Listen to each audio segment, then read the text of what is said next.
Hey my watchers, welcome. Today we are gonna see. What if little Harry rescued from GODRICS of Hollow by Sirius Black?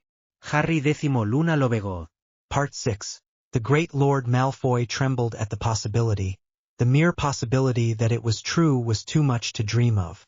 His son took his hand and walked him over to the great beast that had supposedly done this marvelous thing, and he stood there staring at it in amazement. How? Darius smiled at the shocked father and smiled.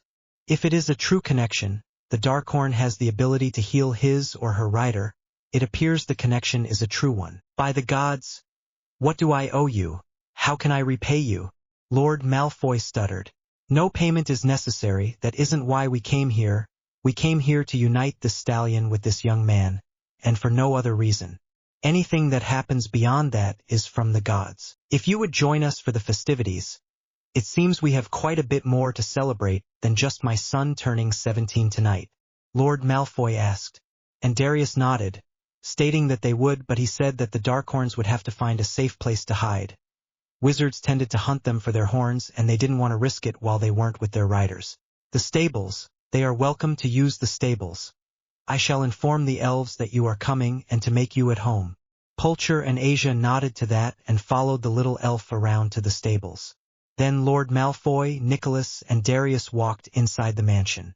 As they were coming into the foyer of the large mansion, there was a gorgeous woman coming down the massive staircase. She walked eloquently over to them and placed a hand on Nicholas' arm. But before she could say anything he said, "By all that is magical, you're even more beautiful than I imagined, mother." It took a moment for the reality of what he said to sink in, and then she gasped and her eyes rolled back in her head and she fainted. Thankfully Lord Malfoy was there to catch her before she hit the ground, and he picked her up and carried her into the ladies' parlor and placed her gently on one of the fainting benches there in the room, calling immediately for an elf to get a calming draft and to contact their healer. A few moments passed and Lady Malfoy began to moan and gently open her eyes.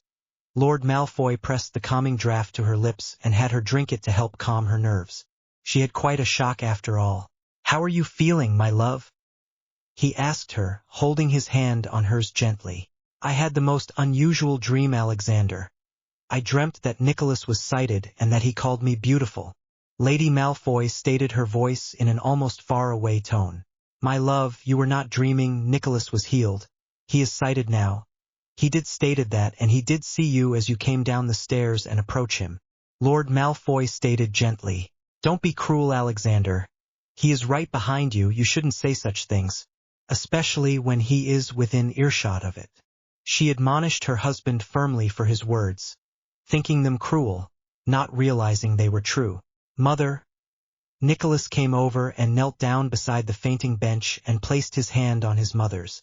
"The rose color of your gown brings out your porcelain complexion perfectly. It makes your cheeks seem so rosy and healthy looking without looking pale or washed out.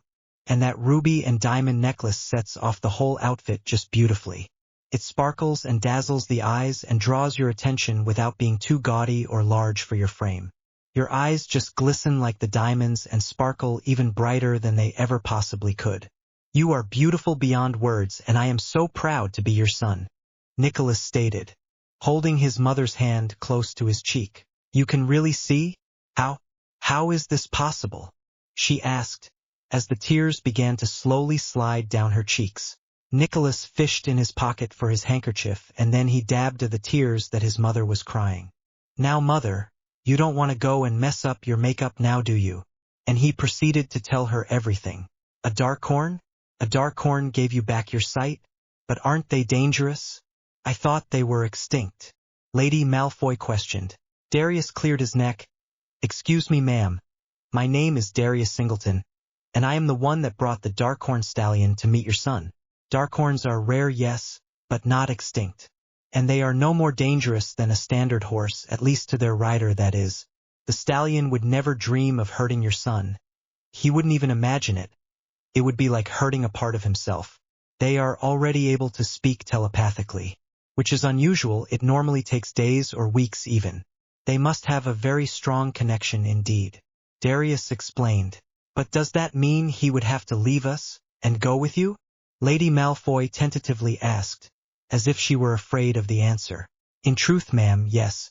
Darkhorns are hunted by wizards, and the only place safe for them right now is the place that has been created for them, where they live currently.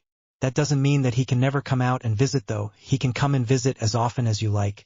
And of course we are connected to the Flu network, so he can be here in the blink of an eye, one owl, and he will be here. Anytime, day or night you need him, or you can just Flu call him to talk to him anytime you wish.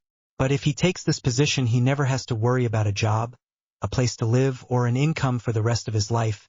It will all be taken care of. There are house elves there to see to his every need. The castle is more than large enough to keep him entertained for a long while, and quite comfortable to boot. Darius stated. Castle? She asked. Yes, ma'am, Rider Castle is a place specifically designed and created for the Darkhorns and their riders. Darius stated. Why haven't we heard more about this place? Lord Malfoy asked. There is a need for secrecy. If the wizarding world knew that there were a herd of Darkhorns alive and living behind the walls of a castle somewhere, they would stop at nothing to find it and kill the Darkhorns there. Their horns are that prized. After all, you saw what one could do for your son. Think of what it could do in a potion. Unfortunately, it would mean killing the Darkhorn to find out. They are fierce and brave beasts, but they are not stupid by any means. That is the reason they have lived behind those walls for hundreds of years, and it has been over 200 years since the last rider was found. I am the first rider that was found in the last 200 years, and it appears your son is the second. Why this is happening now, we have no clue. In the past, the riders used to be hired bodyguards that worked for the elite, the nobles and aristocracy of the nation. But now we want to do what is right without being paid to do it. Truth, justice, and honor. Those are the things we stand for. That is what makes us who we are. Darius stated. Father, I wish to go with them. I realize that my sight coming back has been a great surprise to you, and a miracle to say the least. But I am 17 now and I am of age. I am allowed to make my own decisions, and I decide to follow with the riders. If after 1 year it isn't what I expect it to be, I will return and take up my place here as second son at the Malfoy household. Lucian is 19 now and apprenticing to be a barrister just like you. In a few years he will be a full barrister and taking his place beside you. I was never going to do that. I was just a burden, and until today, when my sight was returned, I had nothing in my future but darkness and hopelessness. Living here as a burden and a stone around your neck. Allow me this, I ask of you. Nicholas asked softly. Lord Malfoy looked into his son's eyes and saw the pain that was there. How could he say no to this? How could he deny his son anything? Especially after the Darkhorn had already given his son such a wonderful gift. Lord Malfoy reached over and in a rare show of gentleness ran his hand through his son's hair and nodded. For you I will agree. But, for 1 year. If after 1 year you are not happy or haven't found the place that you desire, then you are to come back home and we will find you a place here at Malfoy Manor. And you were never a burden. You were always my son. And I will forever love you with all of my heart. And with that, father and son did something that they hadn't done since before Nicholas lost his sight. They hugged. After a moment they released each other and stood back, not knowing really what to say or do. Then an elf popped into the room, letting them know that guests were starting to arrive. With that, the family went into the receiving hall and began to formally receive their guests for the evening. The evening was full of all kinds of surprises. The young women and even some of the young men were all over Nicholas now that they realized that he had his sight back. It seemed like they all wanted to dance with him and they all wanted to take up his time. He tried to be a gracious host and spread himself around as much as possible, but at points it was rather difficult and he found himself floundering in wave after wave of people. More than once his father had to come rescue him and introduce him to someone that he wanted him to meet, as a means of distraction. The party went well into the night, until Nicholas finally told his father that he was getting too tired and he was sitting out more dances than he was dancing anymore. Lord Malfoy announced that the party had come to a close and that he thanked everyone for coming and their wonderful time. Then he bid everyone good night. Slowly the grand ballroom began to empty and the place began to clear. It was about that time that Darius went to bed in the room that the elf had showed him to. The next morning both Darius and Nicholas were up early, both too excited to sleep. At first they talked about what a normal day was like, and then they talked about what the possible future would hold. Would there be more riders? The whole truth, justice, and honor thing that he mentioned last night. the idea of helping others, the possibilities of the future and ideas of what it might bring. And the more they talked, the more excited Nicholas became. It was almost 8 o'clock in the morning when Darius asked where their kitchens were. Nicholas just called for an elf, and had the elf lead them to the kitchens. Once in the kitchen, Darius asked the elves there for a nice-sized roast or a ham or something along that line. And within moments they presented him with both. So he took out his knife and began cutting away, cutting each into squares about 1 inch square in size. Then he asked for a potato sack, which they again supplied. He put all the meat in the sack and he asked to be led out to the stables. The little one that led them to the kitchen happily led them to the stables. Once there, he spotted Pulcher and Asia in their stalls talking away with each other wide awake. He walked over to his partner and patted him on his muzzle. "Well, Nicholas, do you take this stallion to be your mount, your partner in all things from this day forward?" Nicholas stepped forward and placed his hand on Asia's muzzle and looked into his big fluid eyes and nodded. "I do. He is a dream I never knew I had, but have always wanted. Okay, you need to feed him some of this meat, to prove that you are willing to take care of him and tend to him in the future." So Nicholas took the potato sack and reached in and pulled out a handful of the meat and then looked confused. "Just lay your hand out flat. He will eat it right out of the palm of your hand," Darius said. That is exactly what Nicholas did, and Asia did as Darius stated. He gently picked up each square of meat and ate each piece until they were all gone. Then he nodded his head as if to say he agreed. "Now you have to name him," Darius stated. "What should I name him? There are so many to choose from. Name him after a star. No. How about a god? No. A mythical hero? No. A gem? No. A famous wizard? No. A place? Yes, you want to be named after a place. Okay, well, it needs to be someplace special, someplace exotic, fantastic. What about Paris? No. Persia. No. Asia? Yes, you want your name to be Asia. Very well, I shall call you Asia. You are definitely as beautiful and exotic as the silks and spices that come from Asia. Oh, and the tapestries. I have heard of the most wonderful tapestries, full of vibrant colors and depicting wondrous scenes within them. I have imagined what they look like. Mother had described them to me, and they sound absolutely brilliant. Now, when we get to Ryder Castle, you will get to pick out a room. That will be your room for as long as you want it, but there are 2 things I wanted to give you first. These 2 things are strictly Riders, for Riders and no one else. You can't let anyone else mess around with them. Understood? You'll see why in a minute." Confused, Nicholas nodded. With that, Darius unhooked the bottomless bag from around the saddle of Asia and reached into it and pulled out what looked like a little trunk and sat the little trunk on the ground. "Now, I know you probably don't have a wand yet, something we shall have to take care of this morning. But for now you can use mine. But tap it on the lock to open the trunk." Nicholas took Darius' wand and it sparked a little, proving he did have magic, but that this definitely wasn't his wand. Then he tapped the little trunk on the place indicated, and in moments the little trunk became a full-sized beautiful trunk. "Wow, how beautiful," Nicholas said. "You think that is something? Take that tray out of the way." Darius accepted back his wand and smiled, waiting for Nicholas' reaction. Nicholas removed the tray and saw the ladder that went down. This shocked him. He looked over to Darius with a question look on his face.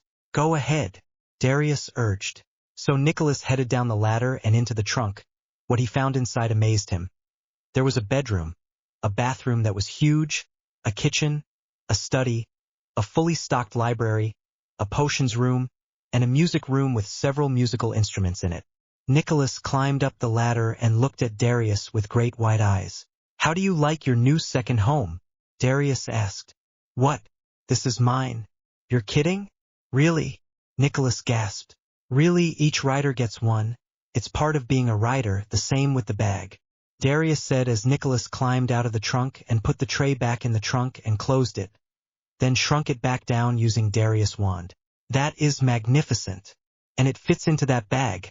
How?" Nicholas asked. "Put your hand in there and see what you can find," Darius stated. So he did, and he pulled out several things including a bow and arrows, complete with a gorgeous quiver, a sword and several daggers, a cloak or 2 and some books. Then he stopped pulling things out and looked at the pile of things, not really believing his eyes. "How?" Nicholas asked. Wizard space, it is called a bottomless bag. They came out with them years ago, but they were rare and hard to make. The owner of the castle we live at had them commissioned for his riders each year until every one of his riders had one. Now they are more common than they used to be, but they are still hard to find. I plan on getting more of them when I find them so that we have a few extras available if we need them. The same with the trunks wizard space. And to be quite honest, if we are out on the road we could rent a room in the shittiest, most rat-infested dump in town and go into it with our trunk and be staying in luxury the whole time and no one would know but us. We have everything from cooking to entertainment to a workspace cut study down there and no one would know. Nor can they know. If anyone knows what we have in there we lose part of our advantage, so tell no one what you have in that little trunk or that the trunk is in that bag. And let no one get a hold of your bag. Got it? Darius asked. Got it, and it makes sense.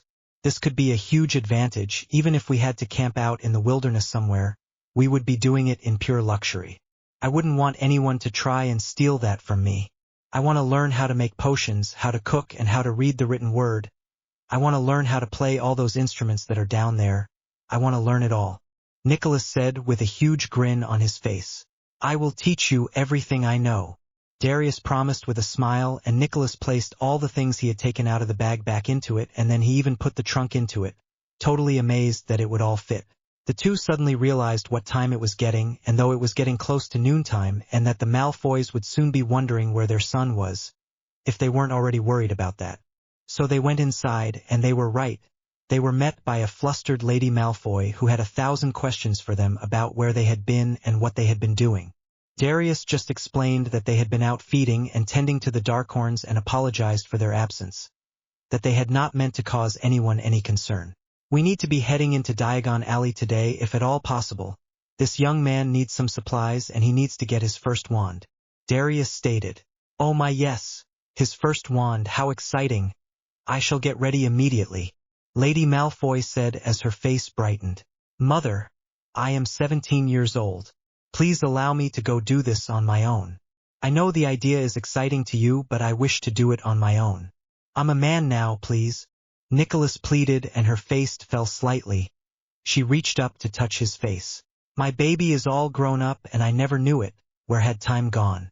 Oh, Alexander, our son is such a grown man now. Whatever shall we do? Lady Malfoy asked. We shall acquiesce to his request and allow him to have his time in Diagon Alley. It is after all every young man's dream. Their first trip to the alley without their parents tagging along with them. He smiled at his son and nodded.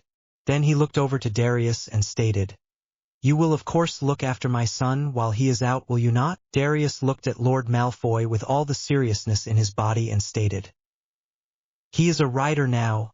I will guard him to my death. With that Lord Malfoy nodded and agreed to allow the two to go to Diagon Alley. But he insisted that Nicholas take a large bag of gold with him, which he put in his bottomless bag, for any purchase he wished to make. The two fled over to the alley through the public flue, which was filthy as normal, but a quick wand flick and the soot was gone from each of them. Okay. First your wand, then we can go look around a little, Darius stated. Nicholas nodded and followed along behind Darius as he led the way to Ollivander's wand shop. Once inside, the clerk asked who was seeking a wand today, and Nicholas stepped forward. The young woman smiled real big and seemed pleased with that. Darius tried not to roll his eyes. He thinks he managed not to, but he wasn't sure if he was able to or not. The woman appeared to be in her early 20s and found Nicholas to be attractive, which was not surprising. He was a rather fetching young man after all. Nicholas just smiled and asked if they could hurry this up a bit. He had a lot of shopping to do. So the clerk nodded and took some measurements of his dominant arm, then headed back to the stacks, and returned with several long narrow boxes, which Nicholas assumed contained wands. All you need to do is take the wand out of the box and give it a wave. We will know your wand when it gives off sparks or streamers or something of that sort. After 5 wands, Nicholas' face was beginning to fall. After 8 he was beginning to look hopeless. Then on the 9th one he found it. The green and silver sparks filled the storefront of Ollivander's, and the young woman practically squealed with excitement. There you have it. That is definitely your wand, she stated. Nicholas grinned from ear to ear, staring at the ebony and unicorn hair wand he had in his hand. 13.5 inches. Nice and strong. Good for defense and healing both. Very loyal to its owner and never useful to anyone else. Nice wand indeed. Darius slapped his new friend on the back in congratulations and paid for the wand, and he also got a wand holster to go with it. He also bought himself a wand holster while he was at it, since he didn't have one of his own yet. As they left the wand shop, they tried to figure out where to go to next, and Darius decided they should go to Slug and Jigger's apothecary carried. The house elves had put as many fresh ingredients as they had available into the potion room of the trunk, but Darius knew that Nicholas would need more, plus he would need a good stock of potions to start him off with. Also, he wanted to get Nicholas started on nutrient potions. He was going to be doing a lot of riding and physical activities that he wasn't used to, so he needed something to supplement his diet until he could build up his muscle mass and maybe gain a little weight. He was just a little slender right now, not slender on the sickly side, mind you, more along the lines of slender like an aristocrat that had never done a day's work in his life. If he wasn't on nutrient potions, he would suffer for it later. So off they went. First, we need to get you kit up, Darius stated as he headed over to the counter. What do you mean? Nicholas asked. You have a complete working potions lab down there, and you need to get set up on ingredients. The elves back home put a bunch of ingredients that we had readily available to us in your lab, but you need to get some of the harder to find and more rare items here, and you need to get several ready-made potions while we are here as well, Darius stated. Then he went over to the clerk. Yes, I am a writer, and we have a new writer that needs to be kit out. I would like a full potions lab set up for him, if you please. Darius could practically see the clerk's mouth watering at the idea of gold he could get off of these two. Oh, and we will need 6 cases of nutrient potions as well. With that, Darius grabbed a large basket and headed over to the shelves that held the pre-made potions and began going through them, picking up 6 of anything that looked good. Everything from saddle sore balm to burn cream, and everything in the middle. Potions for headaches, potions for stomach aches, potions for sore muscles, dreamless sleep potions, anti-poison potions, toothache potions, earache potions, sore neck potions, cough potions, dizziness potions, stress potions, calmness potions, nausea potions, essence of dittany, congestion potions, wakefulness potions, pregnancy potions, memory potions, head injury potions, bones mend, skill grow, fever potions. You name it, he got the potions for it, and then some. Then he went over to the book section and picked out several books that he knew they didn't have in the library and put them in his basket as well, which he took up to the counter. The basket was practically overflowing by now. Nicholas couldn't believe how many potions Darius had purchased.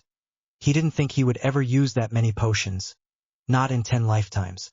And he said so. You may not, but what if you run into someone that needs help?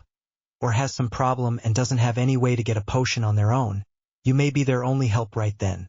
It is better to have it on hand and not need it than to need it and not have it available, Darius stated. Nicholas could see the logic in that, so he just nodded. Then the clerk came out with a shrunken bundle, and even shrunken it looked huge. Again, he didn't see the need in all these things, but once again Darius explained, you are going to want to learn how to make your own potions, so you will need the different ingredients to do so. Some you may use in only one specific potion, others you may use in almost everything, but for now we will get you a wide variety of ingredients so you have a starting place and see how you do and what you will need most and what you use up the fastest. Plus, like I said, the elves have stocked some things, so you will have a good idea of what all is available to you on a regular basis, at a moment's notice as well. With that, he nodded and allowed Darius to pay for the items, and then he placed them in his bag and they headed to the next place. I need to get a few more modern shirts. While the shirts available to me are great, they are rather dated, and not that great to muck stalls out with. So let's head over there and see what they have at that clothing shop. So the two headed over to a Stitch in Time and went inside. After 20 minutes of being measured, pinned and prodded, the two walked out of there with maybe 20 shirts between the two of them. Nicholas definitely didn't have anything appropriate to wear to work in either in his wardrobe, so he got several shirts and a few pair of more basic pants. Then they went over to the cobbler and got Nicholas a pair of work boots. Then they headed over to Flourish and Blots to get some books. Nicholas knew basic magical theory since he had house elves read to him books on magical theory and magical spells in general. Even though he couldn't do the magic himself, he still wanted to know the information. He memorized everything he possibly could and could recite the ingredients to many of the potions that were taught at Hogwarts School of Witchcraft and Wizardry. Although he had never made a single potion in his life, he knew most of the ingredients by their smell and could tell you what potion it was just by the consistency and their smell. If all else failed, he could definitely tell what they were by their taste. Yuck! They got a complete set of school books as set up levels 1 through 7 just like what they have at Hogwarts. And Nicholas bought a set of books designed to help him learn how to read, levels 1 through 5.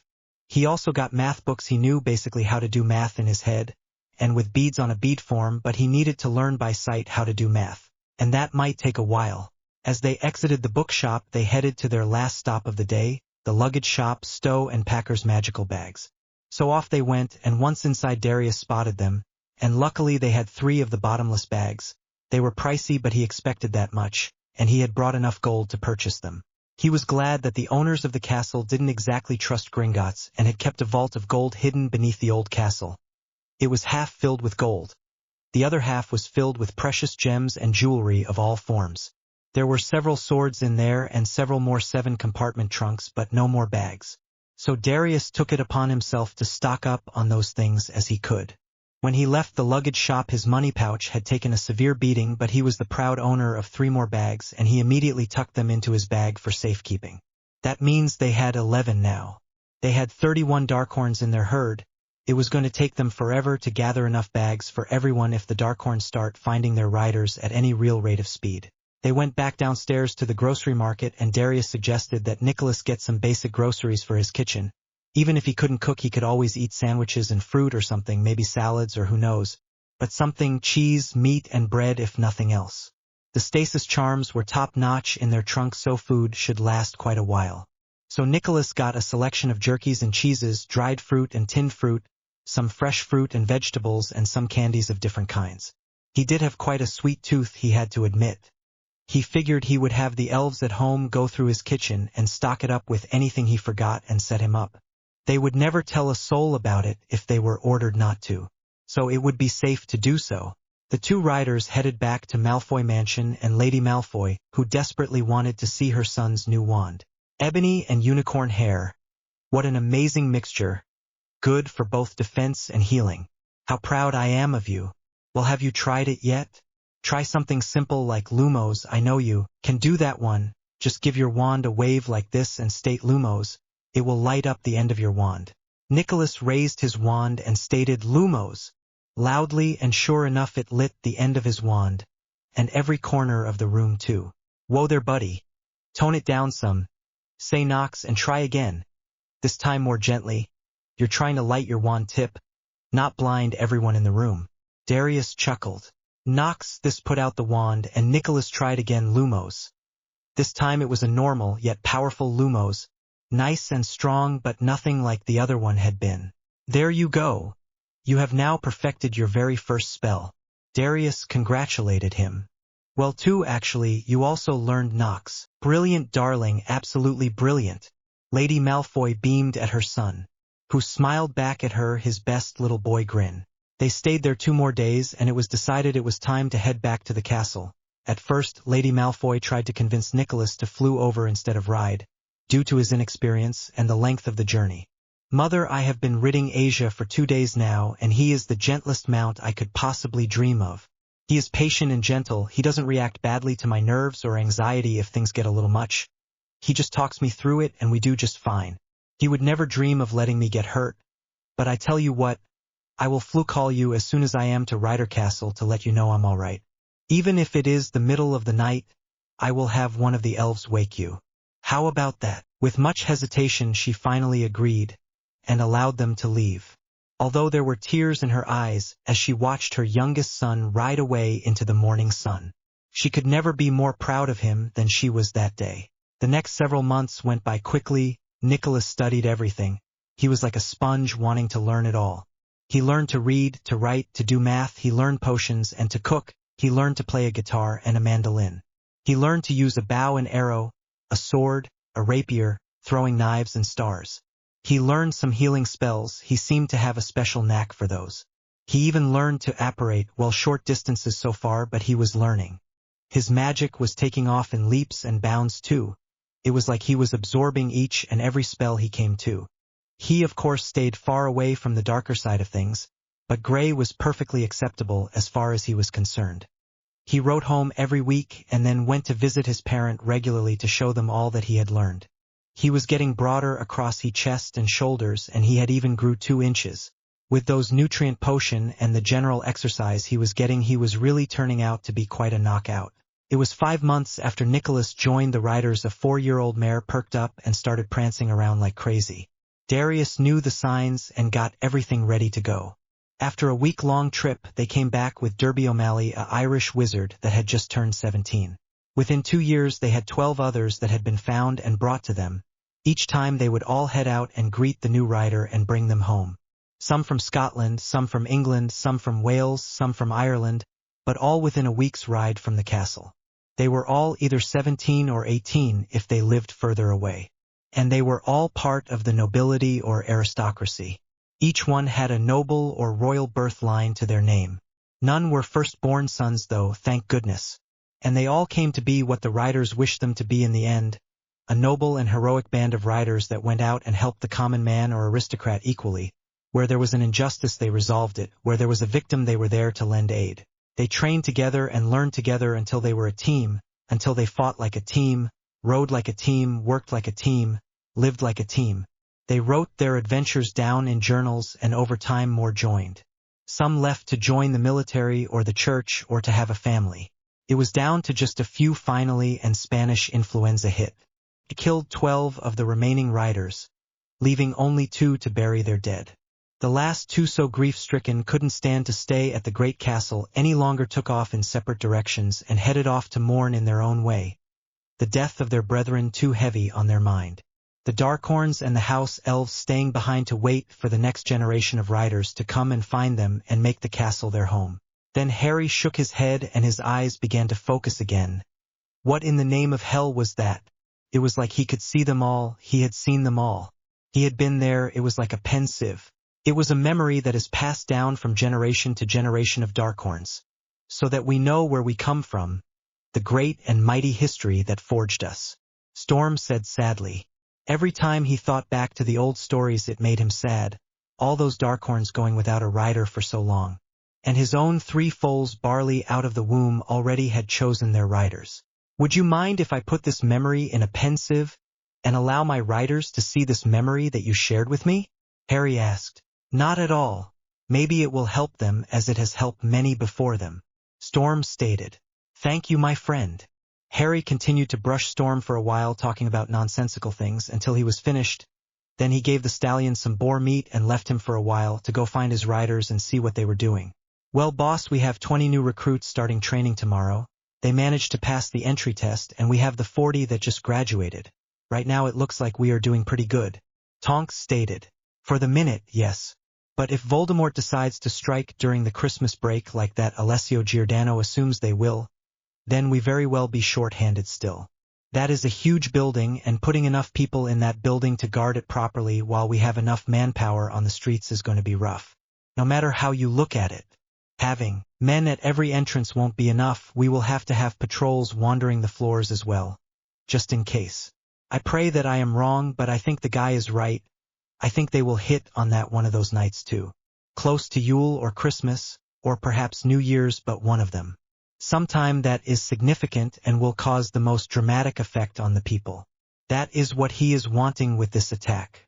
To traumatize the people, hurt as many people, shock as many people, terrorize as many people as he can. Amelia stated, looking through her paperwork on the new recruits.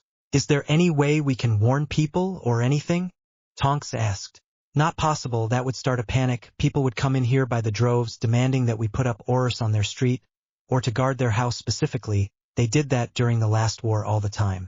Somehow they thought since they paid taxes and they were pure bloods they deserved better treatment than other people, so they would demand patrols on their streets specifically. And when you tell them that you don't have the manpower to do that, they demand to speak to the minister. It gets to be a raging injury bath out there. All because certain people think they are the privileged and have earned the right to more protection than the average man or woman out there. Then you have the business owners who will be demanding that we put more patrols in Diagon Alley, which is something that we will be doing actually, 1 patrol on each street starting the next week. They may be the new recruits, but they are still Aurors and should be able to handle most of the problems that occur, or more accurately, they should be able to call in backup. As it gets closer to Christmas, we will also put a patrol near Gringotts just as added backup, just in case. But that is 5 teams totaling 10 Aurors out of new graduates right there. If we put one team of 2 on each floor, that is 10 people at any given time, at St. Mungo's, but you have 3 shifts during a 24-hour rotation. That equals out to 30 people to guard St. Mungo's, and that doesn't include days off or possible problems you can run into. And it allows for only 2 people per floor at any given time. That isn't much coverage at all. If there was an attack, all they are there for is to call and help as quickly as possible and hopefully gather those that are already in St. Mungo's to the right places. If they aren't dead already. So the ones going to St. Mungo's are basically lookouts? Tonks questioned, in a sense. They are our eyes and first contact. They are the ones that tell us where the perps are focused and how many to expect. Maybe with them in position we can prevent a bloodbath and a complete disaster. Maybe we can keep this thing from running everyone's Christmas. Amelia stated, although she didn't sound very sure of that. Chapter 24. Chapter 24. They had decided to take their yearly Diagon Alley trip that morning. It was the first day of winter holiday, but everyone wanted to get it over with and were excited to do a little exploring too. Harry had a few things he wanted to get, and he had to check on several things in general, so he was glad they were going early this year. The first place Harry wanted to go was Stowe and Packer's luggage shop. He wanted to see if they had any more bottomless bags. He wanted to try and keep a few of them on hand as extras in case they ran into new riders or something like this last time happened. Thankfully they had 3.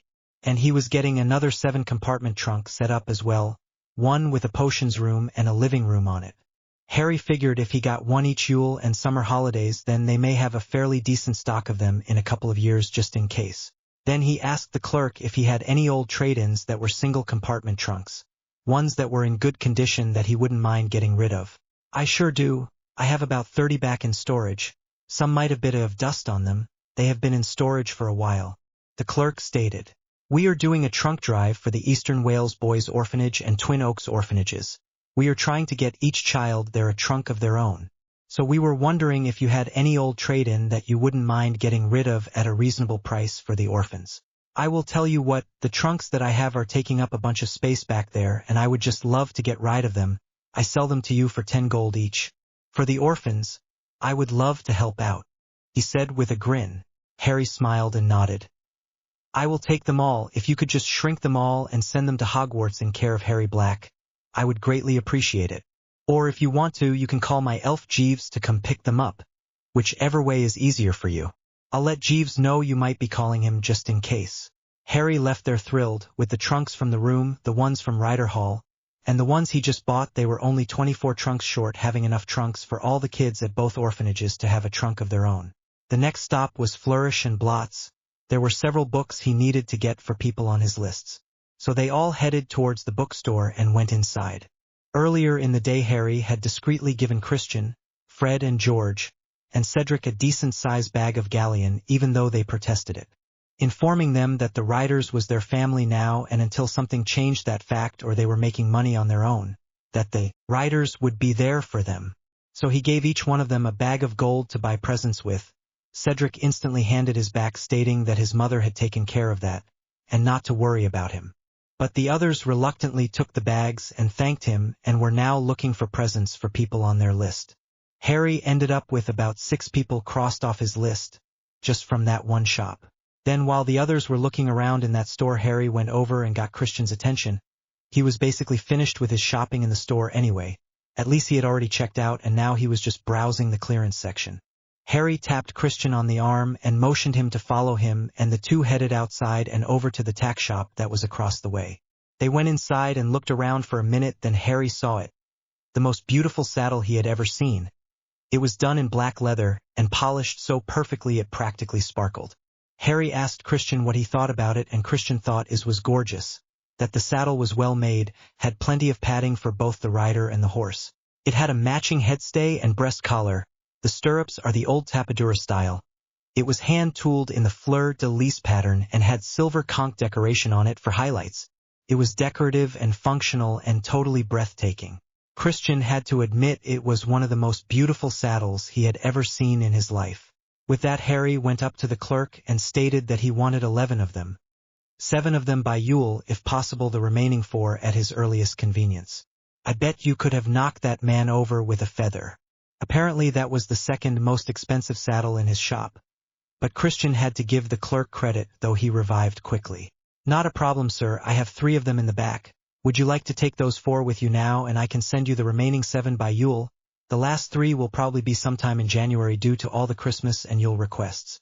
The clerk stated. That would be perfect. So Christian and Harry each took 2 shrunk saddles in boxes and put them in their bag, and then Harry paid for them with his ring. That was when he noticed that Harry and Christian were both riders, and immediately he gave them a 30% discount on their purchase, and he asked if he could name the saddle after the riders. When Harry nodded, you would think the man had just gotten an early Christmas gift or something. The smile on the man's face when they left was almost ridiculously funny, but then again the smile on Harry's face was pretty comical as well. They headed back to Flourish and Blots to find everyone almost ready to check out, and waited patiently by the door for them to finish. Then they all headed over to Honeydukes. Harry intended to send some candy to their orphanages for Yule. So he had Neville, Pavarti and Luna help him count out the proper number of candies for each and sent over a Honeyduke's finest, a box of every flavor beans, a box of ice mice, and then a sugar quill for each child at both orphanages. Thankfully, both matrons had sent them their list of numbers last week, so he knew how many trunks he needed, and now he could give each child a little bit of candy as well. Honeydukes was as busy as ever, but when Harry went up to the register with his purchase, you would have thought he was the only person in the shop. We are purchasing this for Eastern Wales Boys' Home and Twin Oaks Orphanage, Harry announced when he noticed the clerk giving him, Neville, Luna, and Pavarti a weird look. We are the riders, and we sponsor 2 orphanages. These are for the orphans at those 2 orphanages, Harry stated. The clerk regained some of her color and then smiled sweetly. For orphanages, you say? Well, I tell you what, since they are for orphanages, I will give you our teacher's special, 20% discount on all the items for the orphanages. That would be the items in these carts here then, ma'am, Harry stated. But truthfully, it wasn't hard to tell which ones were for the orphans. There was exactly the same number of each item picked out and all. After he had Jeeves come and get the package for the orphanages and take it back to Sirius's room, and told him about the trunks. Then Harry took a look around. He bought Matthew and James a solid chocolate Yule log, and got Lillian, Sebastian, and Astria smaller versions of the same things. He had already bought the little ones a huge pile of books from over at Flourish and Blots. So just a few more things and he would have them all finished. He also stocked up on chocolate frogs and every flavor beans while he was there.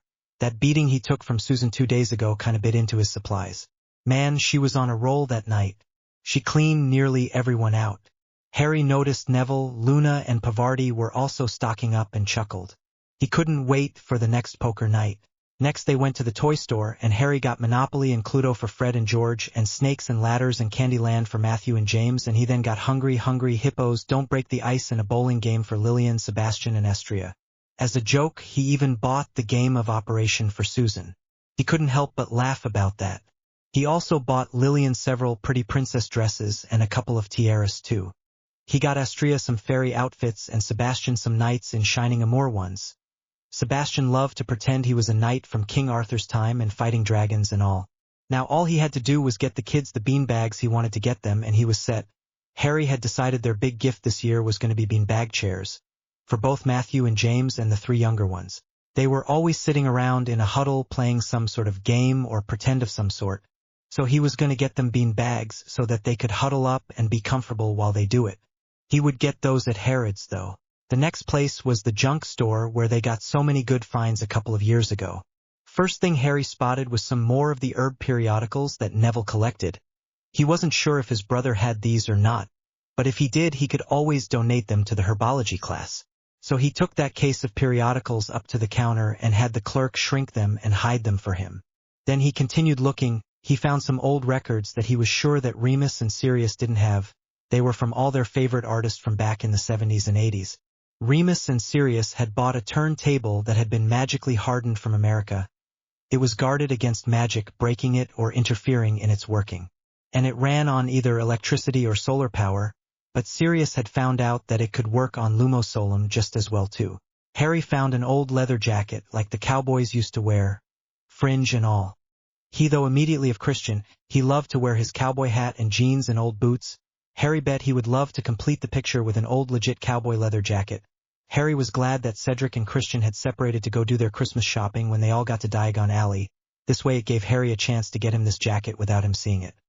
He took the jacket up to the counter and had the clerk put it with the armload of records and the case of periodicals he had found so far. Then he went looking again. This time he found an antique vanity with its mirror and little seat in front of it and all. He thought of Luna and Pavarti. Harry wondered if it would be okay to get them a gift they would share, finally deciding it was too beautiful to pass up. So he took the price tag off the vanity and took that up to the clerk as well. He found another case of Potionaire Monthly for Persephone, and these seemed ancient. He wondered if they were some of the first ones ever printed. He hoped so. She would be so excited if they were. Then he saw it. He couldn't believe it. "Neville, you have got to come over here," Harry shouted. "What did you find?" Neville asked curiously. He had been running back and forth with his finds to the counter just as Harry had. "Look at this, it's a real police officer uniform from America. It says on the tag that it is only 3 years old, and it should be able to fit Frank from what it stated on the tag. It comes with a fully stocked utility belt. It has a baton, a can of mace, handcuffs with keys, a flashlight, and a weapons holster, although it has no weapon in it." Harry was so excited about this. This is one of the most complete Auror uniforms they had ever found for Frank and his collection. It may be American, but he bet Frank will love it. "Want to go in half with me?" Neville asked. "You bet. Let's take the tag up front." And they did, and told the man to hold it for them as well. Then they went looking some more, both thrilled with that find. Harry found some sheet music he liked, so he grabbed that, and then he was looking in the cases of magazines and found 2 cases he was sure his brother hadn't seen yet. One was a new magazine called My Herbs, the other was a magazine called Plants That Heal. He grabbed both cases and rushed them up to the front before his brother saw them. It was almost getting to be the time they had agreed to meet up with everyone at the Leaky Cauldron, so Harry quickly checked out and had the gentleman shrink down all his purchases, and then he put them in his bag. The vanity the clerk shrunk down and put in a little box and gift-wrapped it for him. Harry put everything in his bag and was ready to go by the time Neville walked up to the counter. Harry excused himself and walked outside while Neville checked out, just to be polite. And he spotted them. The others were over by the Diagon Alley entrance waiting on them to get there. It looked like everyone else was there already and they were just waiting on them. When Neville finally came out, he was all smiles, thrilled with his finds inside there. Neville was especially proud of the Attitude t-shirts he found for Harry. The black one stated, "You know you are going to have a bad day when your imaginary friend files a restraining order against you." The gray one stated, "No need to shout. I was ignoring you perfectly fine the first time." The blue one stated, "Have you ever wanted to tell someone to shut the hell up, and you realized they weren't even talking?" The red one stated, "The world isn't filled with assholes. They are just strategically placed so that you run into one every FG day." The gray one said, "I'm on my second guardian angle now. My first on left me and is in therapy." Neville could hardly wait for Harry's reaction to the shirts. He loved getting his brother gag gifts for presents. What made it great is that Harry usually had just as much fun out of it as Neville did. The two headed over to the archway and their friends. "Find anything good?" Pavarti asked, seeing the grin on Neville's face. "Not telling, and you can't make me." Neville just smiled away, making everyone suspicious and a little leery of what he had found. Everyone went into the Leaky Cauldron. They decided to grab something to drink and talk about where to next. Of course they all wanted to hit Harrods and Sainsbury grocery store again, and that New Age shop they had found, and then finally to head over to the Antonio's Pizza for some pizza and salads for dinner. So with that schedule in mind, they went outside and grabbed 3 cabs and headed to Harrods department store. Once inside, they set a time to meet back at the entrance, and then they all split up and headed in different directions. Harry wanted to get the bean-bag chair for the little ones first, so he headed off into that direction. He ended up picking out a pair of brown suede ones that matched the living room furniture of Sirius rooms for Matthew and James. He got Sebastian a blue suede one, since blue is his favorite color right now.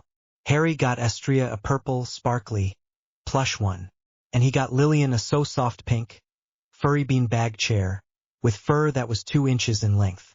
A princess needs all the comfort she can get after all, doesn't she? He had those items set to be picked up at the loading dock later on this afternoon. Then Harry went over to the makeup counter and Harry asked the woman behind the counter for help. She said she would be glad to help, and he explained he had several female friends he went to school with that he would like to get a gift for, but he had no clue what to give. With a smile she pointed him in the right direction. She pointed him to a basic beauty kit, and to an eye shadow kit that had 20 shades of shadow in it as well. She said that between the two it should cover most young ladies' need and wants. With a huge grin, Harry bought one for Luna, Pavarti, Padma, Hermione, and Susan, hoping he was making a good choice here. He went over to another counter and found something called spa treatment, which was supposed to be like taking yourself to the spa and getting treated to a wonderful day of pampering. So he got those kits for Persephone, Alice, and he even got one for Amelia. He figured if anyone needed a day at the spa it was her. He then went over and got some of Frank's cologne and a bath set in of Alice's favorite scent for her. Harry just happened to know that Neville planned to get their mum a new bottle of cologne. She was running low on her favorite scent, which was oddly enough obsession for men. She loved the spice scent of it with the back notes of vanilla. Oh, she loved all the pretty flowery perfumes as well, they just never smelled that good on her. It was either vanilla or obsession. Those were the only two she would wear. Frank wore Calvin Klein cologne while Sirius wore Stetson. Remus didn't wear cologne. There wasn't much that would blend well with a wolf's body chemistry, so most of the time he wore Dragon's Injury essential oil and didn't even bother to wear cologne.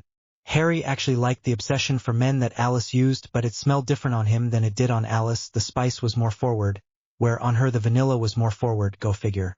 Okay, Harry needed to head to the area where they had the arts and craft kits. He needed to get Christian the deluxe drawing kit there, and look at the painting kits for Luna while he was at it. He managed to find the area in question. With the help of a couple of clerks, mind you. Harry found just what he was looking for. He got Christian the Hypheny 126-piece drawing and sketching piece art kit. Then he went and got him the Kaler 520-piece professional colored pencil set for adult artists with the soft pigment cores. Supposedly that allowed for ease of shading and better blending. In fact, he got himself a set while he was at it. He wasn't an artist like Christian by any means, but he did have to do the sketches for herbology and care of magical creatures. Actually, he grabbed Neville a set too before he walked off. If they were going to be making those templates again next year, Neville would need a new set of pencils. Some of his were getting a little short. While he was there, he got Luna a Meaden 151-piece art set complete with adjustable easel and table easel. Then he bought her an additional watercolor kit that had 112 colors and came with its own carrying case. Okay, he was spoiling Luna a little this year, but so what? It still cost less than the jewelry he normally bought her. Harry went over his list of stuff he wanted to buy and could only think of a few things here and there. Mostly little things. He wanted to get Moody something, but he wasn't sure what. Maybe a Swiss Army knife. Just to prove that not all non-magicals are brainless. But other than that, he thinks he had it covered for now. He got Tonks this set of 6 wooden puzzle cubes that you had to figure the puzzle out to get the cube to come apart or put it back together again. He knew they was gonna drive her nuts like the Rubik's Cube did that Ted bought her last year. Oh yeah, he should be getting in that catalog of joke stuff for Fred and George soon too. At least he hoped he did. He found a place called Acme that had just about any prank stuff you could imagine in it. Everything from fake poo to all kinds of fake bugs to whoopee cushions to rubber chickens to all kinds of fireworks and everything in between it. They had a box called the Exploding Prank and Gag Box that he was thinking of getting the twins.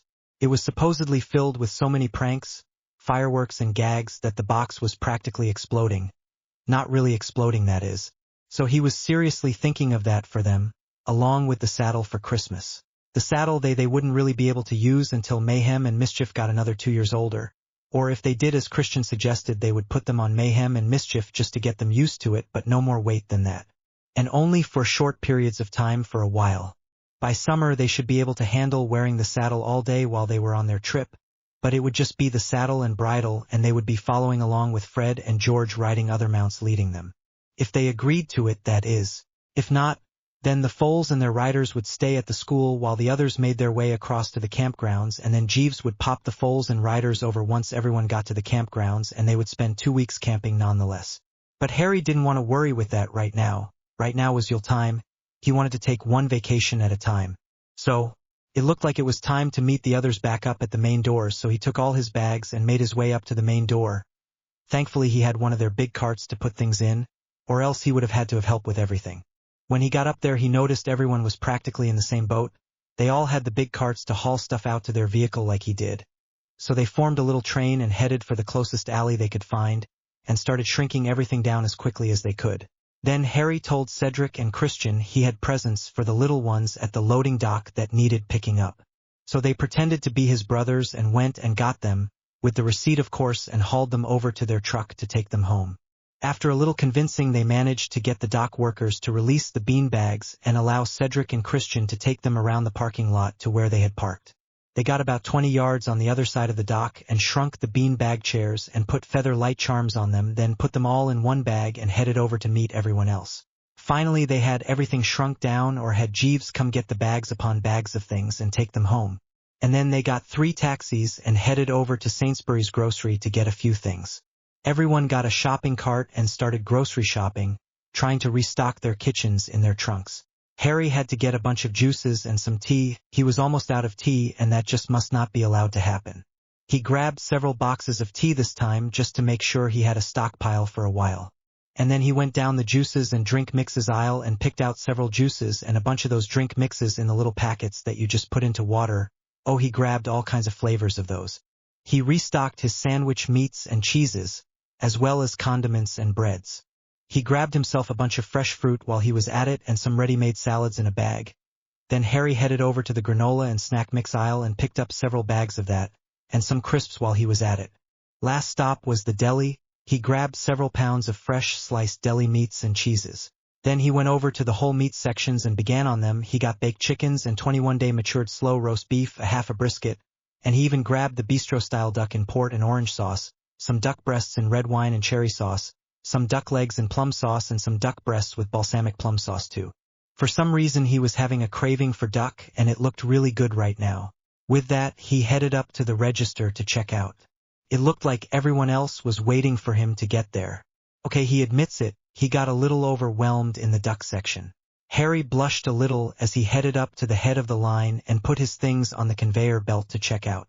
Whoa, duck is expensive. He hadn't even looked at the prices on the packages. And to tell you the truth, he could care less. He wanted the duck anyway. They hadn't had duck at Hogwarts as far as he could remember. Harry wondered if they were just hard to raise or hard to cook, or both. Oh well, he had his ducks now and he was going to enjoy them. They all made it through the line and outside like always and headed over to the alleyway. Once there, Cedric put up a barrier and they all took out their trunks and began putting their groceries away, as well as unloading some of their other packages while they were at it. They didn't want to take too long, so they all tried to hurry. When they got finished, they all headed back up top and closed their trunks and put them back in their bags. Then Cedric lowered the barrier after he made sure that no one was looking. They all grabbed cabs to head over to the New Age store. Harry wanted to see if they had any new star charts available for Sirius and any new steel jewelry available for Remus. He had also saw some books on astrology the last time he was there that he thought about getting for Professor Sinistra. He wondered if they would have any books just out on angel numbers from the non-magical side that might interest Professor Vector. Or maybe a book on runes that Professor Babbling doesn't have. That would be cool. So he entered the shop with half a dozen items on his list to cross off, and yep, he found them all. He was thrilled, especially with the wolf bracers that he found for Remus. They were black leather bracers tooled in the Tree of Life motif, and it had a steel wolf that was howling on one side with the stays to tighten it in place on the other side. They were gorgeous. The leather was nice and thick and yet soft to the touch, and the wolf looked wild, but not vicious like some of the other pieces. It looked free. Harry couldn't help but wonder if a werewolf wasn't making some of the jewelry they were selling here at this place. He wouldn't put it past them at all. Next was Antonio's pizza. Luna and Susan ordered a veggie lovers pizza and split it. Harry ordered a hamburger and mushroom, and Neville ordered pepperoni and extra cheese. Cedric and Christian ordered a meat lovers and split it, and Padma, Pavarti, and Hermione just ordered salads. They figured they could sneak pieces of pizza off of other people's pizza when it got there. By the time they all left, they were all stuffed, and then some as always. They then headed outside to walk the short distance down to the Leaky Cauldron and head home. It was a good thing too, because everyone felt they had eaten too much really, and that the walk would do them good.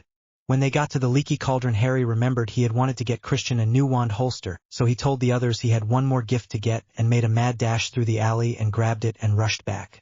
In fact, he grabbed 3 extras of them. Why 3 extras, he wasn't sure. Maybe it was a thing like the bottomless bags. It just felt right. It was weird. Whatever. They made it back to Hogwarts just in time for dinner, but no one was hungry, so they decided to put up their purchases instead. They all spent the better part of the next few hours going through things and putting stuff away, organizing presents and putting away stuff they had purchased for themselves. Thankfully, with most of the big stuff, like the saddles and the bean bags, Harry was able to find a place for everything, without it looking messy or overcrowded. He had Jeeves put the new trunks with the others and get started on polishing them up and getting them ready for their new owners. So that took care of one big problem, and Jeeves was thrilled to have some new project to work on. It was almost 1 o'clock in the morning by the time Harry finished sorting through everything, but it was finally done. Harry didn't even make it to his bed. He fell asleep in his study on one of the big couches there. Tomorrow he was going to try and tackle the gift wrapping and labeling all his purchases, but for now he was pooped. The next several days was a flurry of creating boxes, wrapping presents, labeling things, and sorting out if he needed to purchase anything else. Harry ended up getting that exploding gag and prank box that he had seen in the catalog for Fred and George, and hoped it would be here in time. He also ordered Amelia, Shacklebolt, Moody, and Tonks a top-of-the-line Swiss Army knife with 73 tools and lockable blade. If it could be put into a knife, this knife could do it. As far as the non-magicals were concerned, that is. He arranged for the Patils to be able to come stay the winter break with them at Hogwarts, and Harry arranged for their Yule present to be a night on the town in Paris, including a dinner at one of the finest restaurants in Paris, and after dinner they would go to the theater to watch The Phantom of the Opera. Both Patils spoke French fluently, so there shouldn't be any language barrier at all, and they should be able to enjoy the dinner and the theater hopefully. It was going to come from all of Tier 1 and Padma as well. For the Grangers, he had arranged for them to get a trip to New York, America. They are going to get to go to see a Broadway musical called Cats and to stay for a week in a luxury hotel while in New York. And it is left with an open date so they could arrange it at any time during the year they wanted to. This was going to come from everyone. Everyone loved the Grangers, and they had been wonderful with Hermione after her suicide attempt. Everyone remembers that and wanted to thank them for that. Harry finished up his wrapping and putting bows on things and had just finished putting the last label on a package when someone knocked on his trunk. He headed over to his ladder and looked up. It was Sirius checking to make sure things were okay. He hadn't seen him all day, and he wanted to make sure that he was all right. Harry came up all smiles and sighed. "Finally finished," he said as he climbed out of his trunk and shut the lid. He went over to the bed and sat down. "Finally finished what?" Sirius asked curiously, looking at Harry with a weary eye. "All that stupid wrapping and putting bows and ribbon and stuff on packages. Geez, if I had realized how much I was going to have to do, I wouldn't have gotten so much stuff to give out. I even have the boys their new BICYCLS taken care of, which thankfully I just shrunk down and put in their own little boxes and wrapped the boxes. Oh, by the way, the ones I got them have training wheels. I figured they would need them for a while, like Neville and I did." "Why did you spell it out?" Sirius asked. "Little people have a tendency to listen in when we aren't paying attention, and it spoils the surprise later. So I am just being safe rather than sorry later. They're smart, but I don't think their spelling has gotten to that level yet. This is our first Yule together, and I want it to be special for them. I got them some games and plushies, and I found them some costumes, of course. But the main thing is those 2 items. So I want those 2 items to remain a secret until they open them," Harry stated. "Good idea. Same here, I got them a lot of clothes mainly, and some games, building blocks, general toys, and plushies, but their main item is that one from you. Since I have already bought them their first broom." Sirius nodded. All of a sudden Harry heard a sound right outside the door to his room. "All right, you two, come out of hiding." And Matthew and James rolled across the floor near his door. Apparently they had been inching their way across the doorway, and one of them had slipped and knocked into the other, which knocked that one into the wall. "What are you two doing?" Harry asked when he saw the 2 of them laying there on the floor at the doorway of his room. "Nothing," Matthew said. "Yeah, we weren't listening or anything," James said. "Oops. Yeah, oops is right. Why are you listening in on a private conversation that Dad and I are having?" Harry asked. "How else are we supposed to figure out what you got us for Yule?" James said without thinking. "Don't you mean what Father Christmas got you?" Harry asked as he got up from the bed and walked over to the twins and knelt down to their level. "There is no Father Christmas, we know that," Matthew stated. "Yeah, none at all," James said back. "What makes you say that?" Harry asked. Well, last year I thought there was a Father Christmas and Tracy Lynn laughed at me and said there wasn't a Father Christmas and that no matter whether we are good or bad we will all get the same thing, a single candy cane, and she was right, everyone got a single candy cane. Even Billy Thorne the bully that always beat up on everyone, and he was so mean to me sometimes I would end up going to the matron about it, but she just separated him from the other kids for a while. Then he would be back and doing it again. So there can't be a Father Christmas if what the stories say is true, because if they were true then Billy Thorne would never get any Yule presents if he really existed. James said sadly. Yeah. Matthew whispered sadly as well. Does this Billy Thorne still live at your orphanage? Harry asked. Both boys nodded slowly. Does he still behave the same way? Is he still a bully to the younger or smaller kids? Harry asked. Yeah, he took the bear that you gave me away the day you gave it to me, but the matron made him give it back the next day, and then Dad and you came and rescued us that day. So he didn't have a chance to take it away again yet. Matthew stated with a frown on his face. Well, I can tell you one thing, that the real Father Christmas does see bullies and doesn't give them presents and stuff. Harry promised. Really? There really is a Father Christmas? James asked with his head tilted ever so slightly. There is, now don't get me wrong, most of your presents will come from your loved ones, like friends or family, but one present each year will come from Father Christmas. Maybe no one wrote and told him that Billy Thorne was being bad, and therefore he didn't know how Billy was behaving. He has a lot of little kids to watch and sometimes things slip his view. Why don't you two write him a letter right now and let him know? I will mail it for you and he should get it in plenty of time to make sure that this year Billy Thorne doesn't get anything for Yule from him. You think so? You think that is the reason he got something and so did we, just 'cause nobody told on him? James looked surprised. Harry nodded. I wouldn't doubt it a bit, he's a busy man, and he tends to think the best of people anyway. So he would always give people a second chance if he had an option. So unless someone complained or told on him I doubt he would do anything about it. But if someone told on him, I bet that Billy would get nothing but a box of coal for Yule. Matthew looked at James, then they both raced off to go write that letter. Sirius, who had been listening in to their conversation, spoke up now. What are you going to do when Billy Thorne gets a new trunk with goodies in it on Yule? Father Christmas is going to make sure that Billy Thorne gets a box full of coal. Take my little brother's teddy, will he? Oh no, I won't have that and do nothing about it.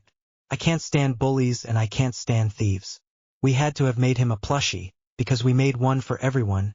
There was no need to steal Matthew's teddy, and I intend to teach him that there are consequences for his actions. Harry stated.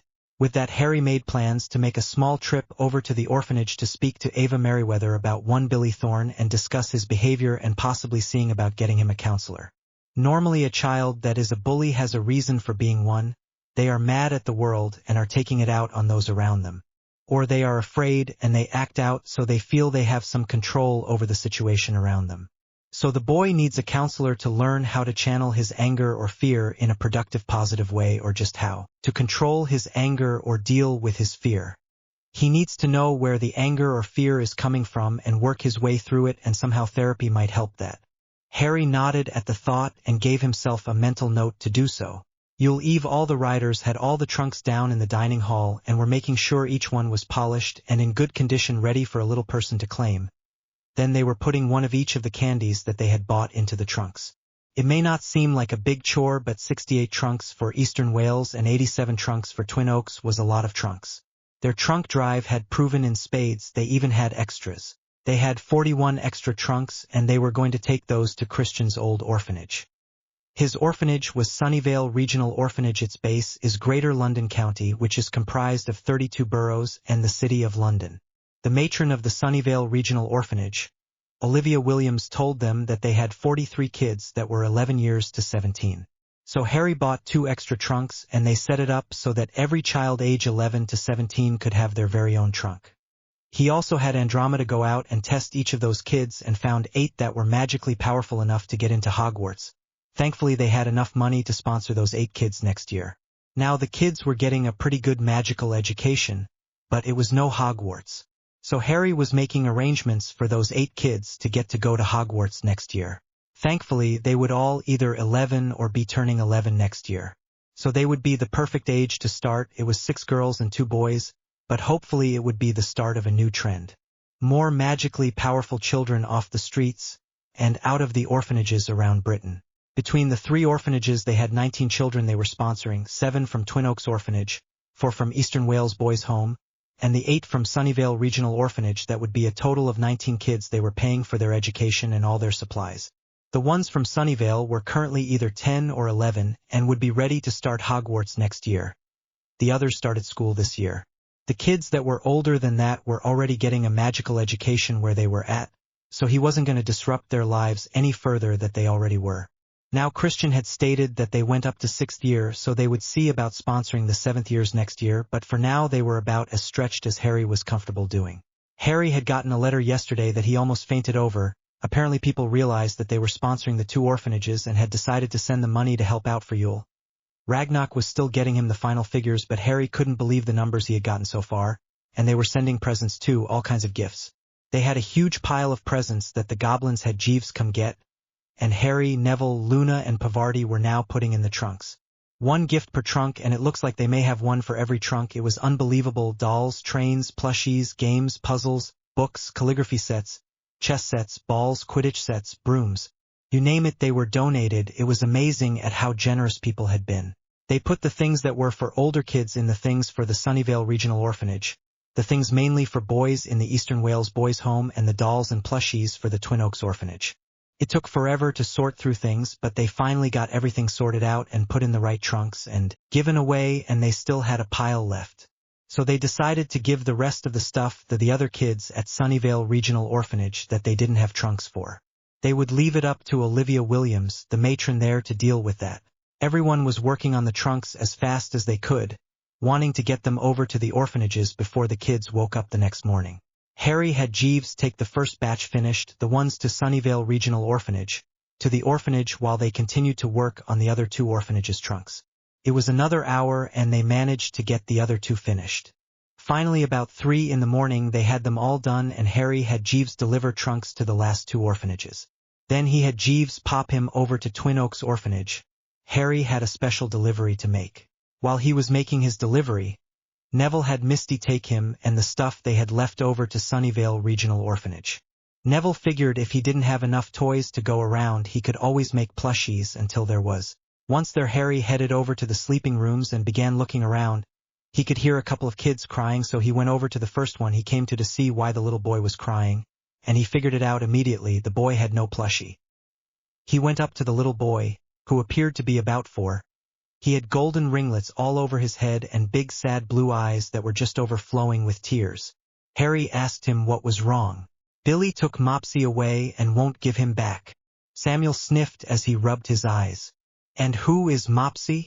Harry asked gently, brushing the ringlets out of the little boy's eyes. My friend. He's a bear, but he is nice and he loves to be held. He can make boo-boos better and everything. But Billy took him and he won't give him back, whimpered Samuel. Okay, where can I find Billy? I am going to assume you are talking about Billy Thorne, right? Harry asked. Yeah, how'd you know? Confused, the little boy knew the Riders were smart, but he didn't realize they were that smart. Father Christmas knew the Riders were sponsoring East Wales Boys Home, and he left specific instructions about a Billy Thorne, so I guess that is who you were talking about, Harry stated. Father Christmas, he left a message about Billy Thorne. Did he say anything about me? The now curious little boy asked. His little eyes just lit up. He only left us with his naughty list, and I recognized Billy's name from it. Do you know where I can find him? Harry stated. Oh, he is right over there, he said, pointing to a bed that was up about 5 beds across the room. What color is Mopsy, by the way? Harry asked. He is brown with a red patch on his bottom. He fell down and has a boo-boo there, he said. Let me see what I can do, Harry stated, and then he went over to the indicated boy, and sure enough the boy had 3 plushies in his arms. A brown teddy with a red patch on its bottom, what looked like a golden retriever puppy, maybe with a pretty red collar, and a panda bear plushie. So Harry reached down and lifted the boy's arm and took all 3 plushies from the sleeping boy's arm. Doing so without him waking up was a trick, but he managed it. The boy looked to be about 8 years old and had brown hair that reached about to his shoulders, a firm jaw, and a frown that seemed to be glued to his face. His eyebrows were a couple of shades darker than his hair, making his eyes stand out on his face. But other than that, there was nothing remarkable about the boy. He didn't appear to be overly muscular or broad in the shoulder or chest. He was just average. Harry noticed that the boy seemed to be the oldest or one of the oldest boys in the room. Perhaps putting him in with the older boys would resolve the issue with him being a bully. If he was in with the older boys, then he would just be a little boy in a big pond again. He would talk to Madame Merriweather about it later. For now, he took the plushies back over to the little boy with the blonde ringlets and held out the brown teddy. "Look who was missing you," Harry stated, holding out the bear. "Mopsy!" He gasped and dove for the bear, wrapping his arms around the bear as firmly as he could, like he would never let it go again. "Now you try and get some sleep. I think Mopsy is tired after his ordeal, and you probably need the sleep too." Harry smiled at the little boy. No sooner had he said the words than has the little boy closed his eyes, and you could hear him softly breathing rhythmically as he slept. Harry then headed over to where he could hear another little boy crying.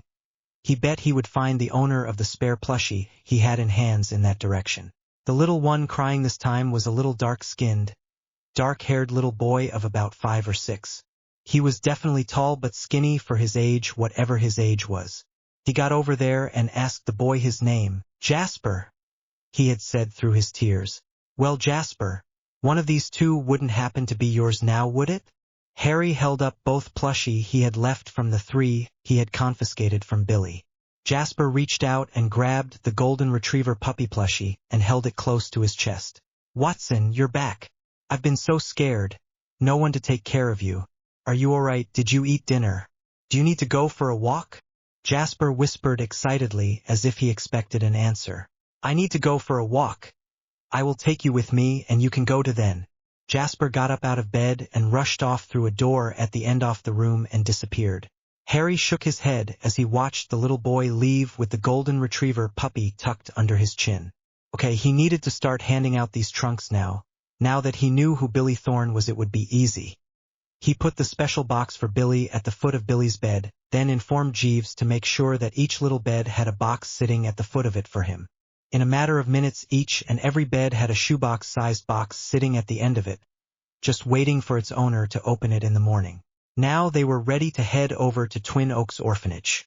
With that, Harry and Jeeves popped over to Twin Oaks, and Harry took a quick look around, making sure everything was all right. About halfway down one wing, he had sniffling and crying, so he stopped until he could figure out where it was coming from and found it coming from a little girl about 6 years old with strawberry blonde hair to her waist, holding tight to a stuffed horsey. Harry went over and asked her name, and she sniffled and said it was Rosa. Rosa Pathways. "What's the problem, Rosa? Why aren't you sleeping like everyone else?" "My tooth hurts.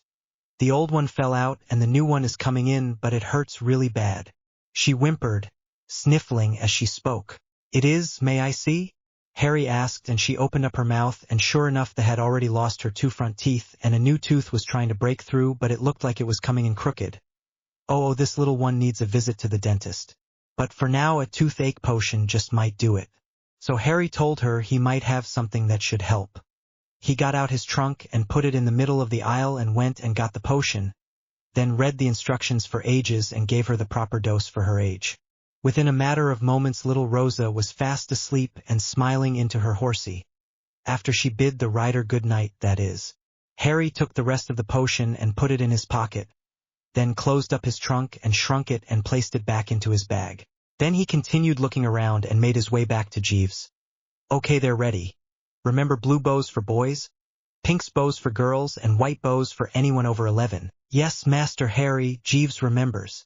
And then, in a matter of a few minutes, he had handed out all of the little boxes to the kids at this orphanage. Harry was glad that Neville was taking care of the Sunnyvale Regional Orphanage. Harry still had to get home and get some sleep himself, and tomorrow was Yule after all. By the time Harry got home, it was almost 5 a.m. and he was exhausted. He was asleep before his head hit the pillow, and he stayed that way for as long as possible. But at 9 o'clock, there was a knocking at his trunk that woke him up, and Harry grumbled as he went to see who had woke him up. It was Matthew and James. Apparently their patience had been stretched to its limit. It was Yule after all. And their first Yule with a real family too. To say they were excited would be an incredible understatement. Harry got dressed and got out of his trunk, then shrunk it down and placed it into his bag, then followed the bouncing boys into the living room.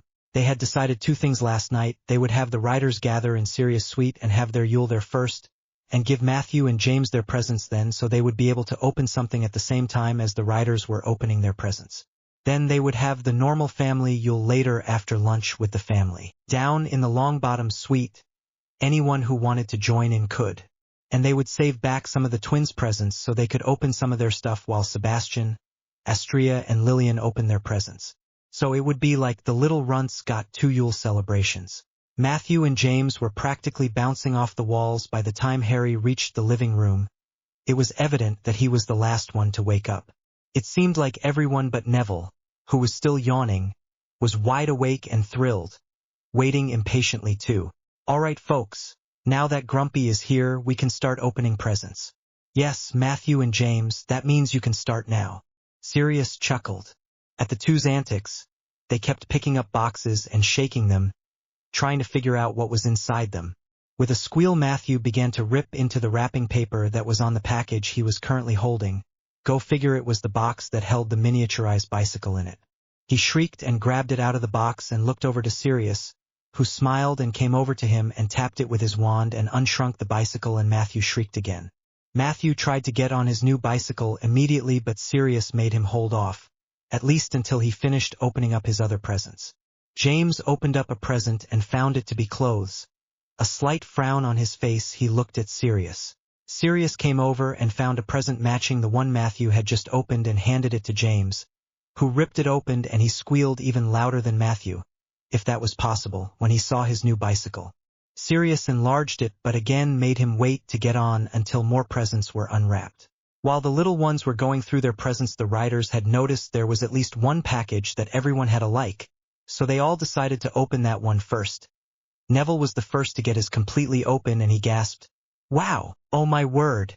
It is so beautiful," Luna stated as she looked at the little saddle. Harry pulled the little saddle out of the box and set it on the coffee table and tapped it with his wand. In the blink of an eye, the little saddle was unshrunk and returned to its original size. The one specific thing that he liked about these saddles is that once you put them on your mount, all you had to do was tap it with your wand and it would shrink or enlarge to fit as appropriate. It was a special feature built into the more expensive saddles nowadays. Now it doesn't matter which Darkhorn you put it on. All you have to do is tap it with your wand and it will shrink or enlarge to fit them like it was made to fit them. Quite a bit of spell work went in to make these saddles, I have to say.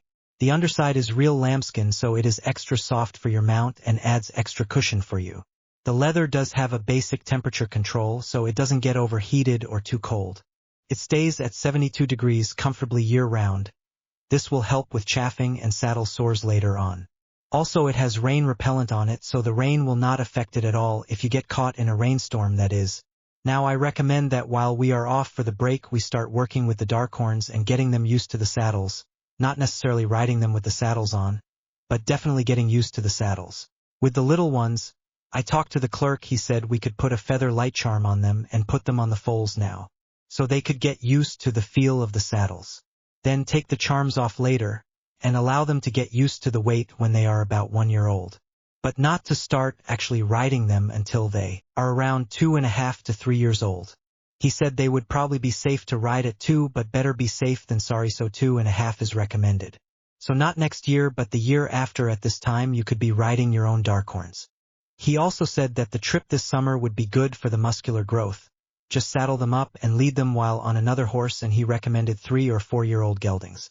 So the stallions wouldn't get jealous and the maras wouldn't feel as if someone was trying to take their place. So I am going to buy some geldings and keep them at Rider Hall. We are bound to have more foals, so this will undoubtedly happen again. Might as well have the rides available when it happens. Harry explained. Everyone was hanging on every word, listening with peak interest. Next gifts to be sorted through were the big art sets that Harry had gotten Christian, Luna, and Neville. They were big boxes, so everyone was waiting anxiously to see what they were. Luna was the first to get hers open, and she gasped at the sight, then reached over and hugged Harry half to death. Harry managed to pry her arms from around himself, blushing madly. "Oh, Harry, thank you. It even has its own easel and everything. 2 easels, in fact." Oh, and look, watercolors too. Thank you so much. It has oils, acrylics and watercolors, and brushes for all three, paper or palettes for each. Oh, I am going to have so much fun. Luna Skealev. Harry, 520 colored pencils. Sweet Merlin, where did you find such a set? Neville gasped, opened up the case and took out the trays of pencils, reverently running his hand along each pencil, looking at each and every color. Actually, I found them at Harrod's. Same place I found Luna's present. Harry smiled, thrilled that they were so happy with their presents. Them? What do you mean? Then Christian realized he had a package the same size as Neville's in his pile, so he quickly grabbed it and badly hurt the wrapping paper and gasped. Sure enough, it was a colored pencil set. The biggest set he had ever seen, or ever even heard about. Christian opened the case they came in and gasped.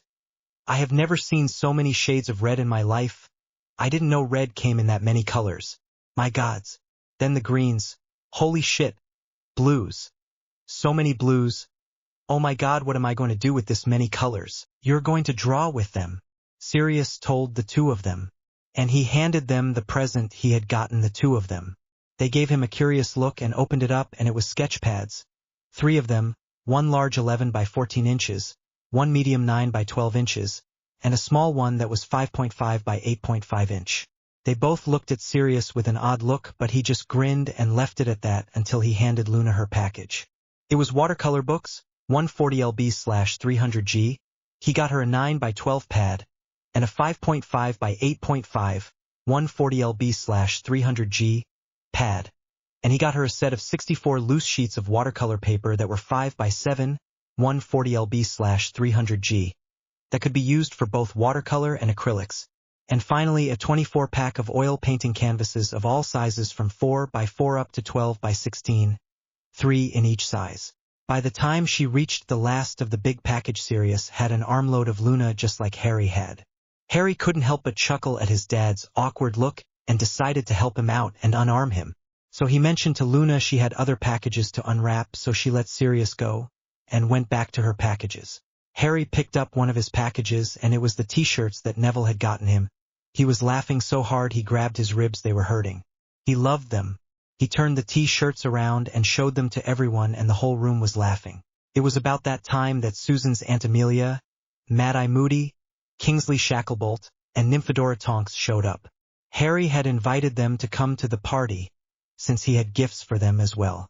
As soon as they got there, Harry handed them their packages and got a strange look from each of them. But he just grinned and nodded, then turned to see what Padma was opening up. It appeared to be a series of star charts that were designed for navigational purposes. And it included a sextant, compass, and a book on navigating by the stars. She was totally fascinated by the whole thing. She started thumbing through the book, but stopped when she realized she still had other presents to go through. Harry picked up a package from Christian and opened it up. It was a non-magical knife sharpening kit, complete with whetstone, diamond blade sharpeners, manual sharpener, and leather strop. It was a fancy kit that was the nicest one he had seen in a long time. He was just about to open another one of his presents when he heard a gasp from Amelia. Apparently she had finally opened up her present. What in the world? Amelia gasped. It's a Swiss Army knife. Non-magical all the way. It has 73 gadgets, including a lockable blade. If it can be put on a knife, then it is on that one you are holding in your hands. It even has a tiny pair of scissors in it. The instructions tell you what all the gadgets are and what they do, so you won't get confused, but I find I still got confused with mine. But oh well, like I said, it has everything, and then some. The only thing it doesn't have in it is a spare wand. Harry chuckled. Mad-Eye was looking through the gadgets when he found the little scissors, and he laughed out loud at those. Merlin, help us, what will they think of next? Swiss Army is the best you can get, wow! Tonks gasped as she looked at the different gadgets and gizmos on her new knife. Shacklebolt was still pulling the different gadgets out and looking at them to see what all was in the knife when Amelia got the call. Senior Horror Bones. Attention Senior Horror Bones. Attack on St. Mungo's 30 perps apparent. Throughout all wards. Death Eaters. Taking on casualties, 1 fatality. Send assistance immediately. Attention Senior Horror Bones. It was Oradolish. He was in charge of the Aurors at St. Mungo's. He had sent through a Patronus message and everyone in the room had heard it, and stopped cold. Shit, that merc was right, damn it. Okay, Moody. Grab all the recruits you can find and meet me at St. Mungo's in 10. Shacklebolt you and Tonks on my 6. Let's go. Amelia headed through the flu, Yule and celebrating forgotten for now. Now it was time to focus on work. Harry didn't pause for a moment. Riders meet back here in full setup in 10. Then he rushed off to the bedroom followed by everyone else as they all hurried to follow his instructions. Christian wasn't sure what was going on, but he remembered what Cedric said. Just follow what Harry said and you would be fine. He was part of Tier 3, specifically he was forward wand. As he was calling it, he was the first one into the fight while Hermione would be bringing up the rear, guarding their backs. Everyone brought out their trunks and rushed down as fast as they could, then changed into their rider outfits as quickly as humanly possible, rushing out of their trunks and shrinking them down and putting them into their bags and running out to meet the others in the living room. Sirius had corralled Matthew and James in their bedroom by letting them play on their new bicycles in there. But otherwise, the only ones present were the riders. Harry went over to the fireplace and stood next to it. All right, Tier 1, we go in. Stay tight with me. Tier 2, we don't know what we are getting ourselves into, so keep a close eye on us. Tier 3, we know this is a medical facility, but we don't know if they access to medical personnel. They could be starting fires like they always do, and if so, they may be cut off of assistance, and you will be the only help some of these people have. We are going to be going in to the children's ward, and only the children's ward. Let Amelia take care of the rest of St. Mungo's. We are there to guard and protect the children. So let's go on my mark, people. And he threw the flu powder in, but the other end of the connection didn't open up. The flames didn't turn green. What the hell? Someone must have shut down the flu connection at that end. Damn it. Harry didn't hesitate to think about it. Jeeves, what may Jeeves do for Master Harry today? Jeeves asked politely. Jeeves, I need you and whoever else you need to take the 11 of us directly to the children's ward of St. Mungo's Hospital. Suddenly 10 more elves popped into the room and each one approached a rider. Then everyone stood up in their standard formation. Harry called out, Tier 1, ready, and head out. With a loud pop, all 4 elves, including Jeeves, who was holding on to Harry himself, popped out of sight. Next, Tier 2 stepped up and Cedric raised his arm just like Harry does. Tier 2, ready and head out. Another loud pop and they were gone. Finally, Tier 3 stepped up and Susan raised her arm again, copying Harry. Tier 3, ready and head out. A last loud pop and the last of them was gone and all of them had disappeared. Harry looked around quickly, taking in the scene. Apparently they had chosen to pop them into an unused patient's room, which was good. No one knew they were there. All right, once everyone was there, he thanked the elves who smiled real big and popped away. Jeeves hesitated for a moment, then popped away as well. Harry went up to the door of the room and opened it a crack and looked out, not seeing any threat. He opened it more. Then he heard it, a child screaming. Okay, he had to go into action. Tier 1, follow me. Tier 2, watch closely. Be on standby. Tier 3, we will set this room up as triage, so if we have any wounded, be ready for them, and be ready. Harry gave out his orders quickly and then headed through the door. Tier 1 in formation around him headed down the hallway. Both Harry and Neville had dark green spheres, sleep, in their hands at the ready just in case, as well as wands raised. Pavarti and Luna had their wands raised and they headed towards the screams. The screams stopped for a moment and sobbing started, then laughing, a much deeper laughing, and screams of a much higher tone started. Harry had heard enough. He quickened his step and rushed down the corridor towards the screams. One step inside the room and 2 men inside the room were hit with 2 dark green spheres. Sleep, followed quickly with 2 orange restraints. Harry walked over to the down Death Eaters and checks them, both fast asleep. Good. Then he goes and checked on the 2 kids in the room. Both were sobbing and shaking from the Cruciatus curse they had just been hit with. So Harry went out into the hallway and raised his hand with and motioned for the number 3 to come forward. Very quickly, both Tier 2 and Tier 3 come jogging up the corridor towards them. He met Susan in the corridor. Looks like 2 females about 12 to 15 years old. Both hit with Cruciatus curse at least once, possibly more. Both in pain and showing signs of nerve damage. Both mentally exhausted, emotionally terrified. He gave a short clipped review of what he saw to Susan and let her take it from there. Both girls are here for unknown cause or reason. Do take that into consideration before treating them. Oh, and check to see if they have been given a pain potion in the last 6 hours before you give one out. You don't want to overdose anyone. He thought all of the sudden. Susan nodded, glad he mentioned that last part. She knew it, but she would have automatically wanted to ease their pain without thinking to check their charts, so she needed to do that first. She had to do this professionally at this point. If she was to give out anything potion-wise, she had to do it correctly and not risk a life. Got it. Thanks. With that, Susan and Tier 3 slipped into the room, while Tier 1 headed further down the corridor, checking each room and clearing it before they moved on to the next, finding 3 more Death Eaters lurking about and knocking them down with dark green spheres followed by orange spheres. Then there were more screams, and Harry quickened his steps again. These screams were different, that the ones before these screams weren't pain screams, these were pure terror screams. Harry made it to the room and peeked in. Inside the room there were 2 Death Eaters. They had badly hurt the gowns of 2 little girls who looked to be around 9 to 10 years old, and they were fondling them in places that Harry knew should not be touched, especially at their age. All the while they had exposed themselves and were wanking right there in front of the little girls. Harry turned and looked at Neville. White? Throwback? Then, dark green and orange, he suggested. Neville nodded. Both of them formed the first sphere, and through them, the men were thrown across the room and smacked into the wall on the other side of the room, and before they could get up off the floor they were hit with a dark green sphere followed quickly by an orange sphere.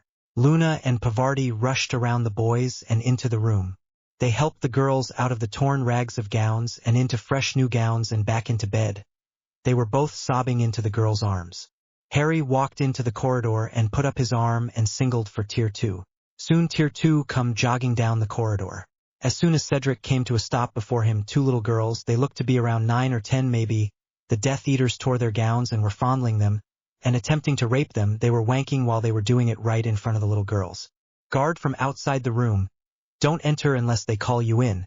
Stay here unless I call you otherwise. Then he went inside the room and up to the beds. Mrs., I am sorry, but my name is Harry. I am one of the riders, and we have other rooms to check for more of those men like what came in here. I have posted guards on your door so no one else can come in here. Would it be all right with you if we left and come back and check on you in a little while? Harry asked as gently as possible.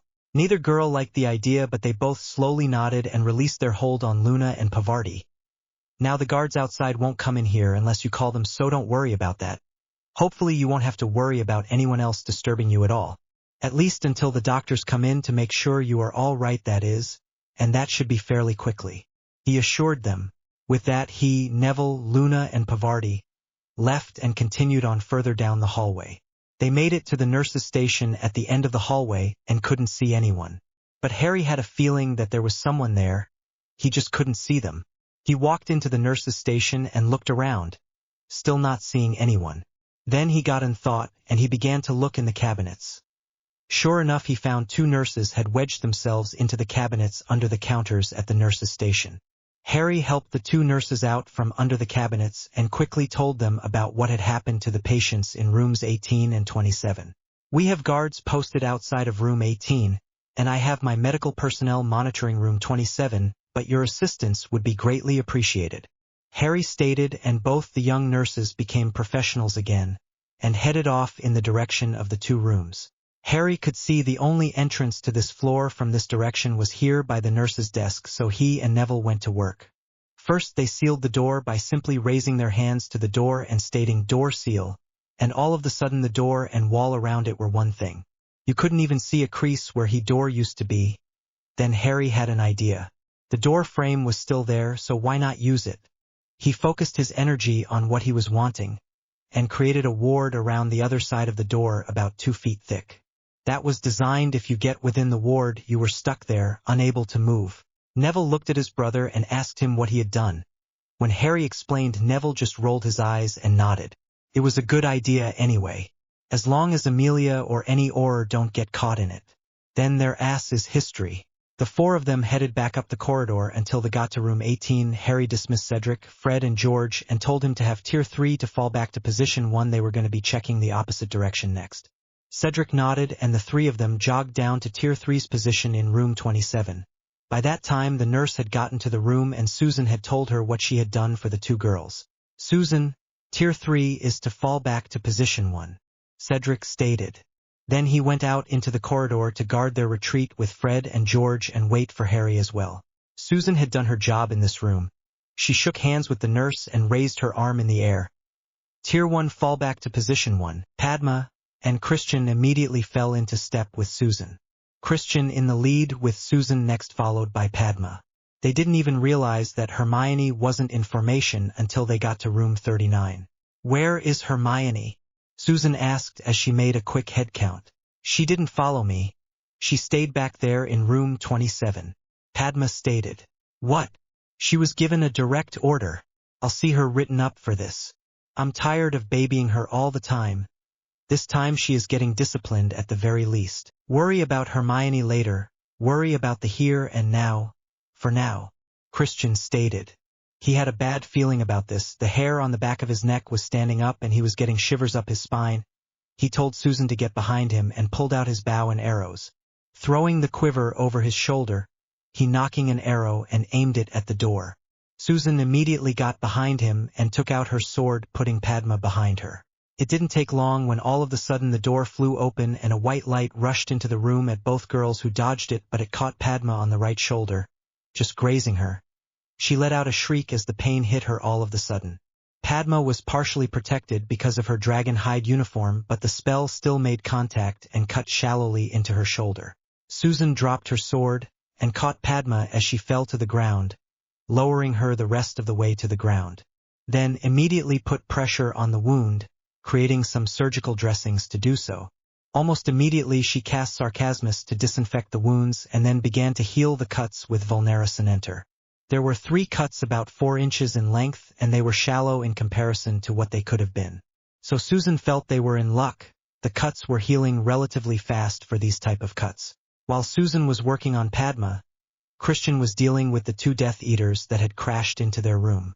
Twang, the first arrow flew through the air, and the man screamed as it speared his hand that held his raised wand and strike through the wand hand and his shoulder and into the wall.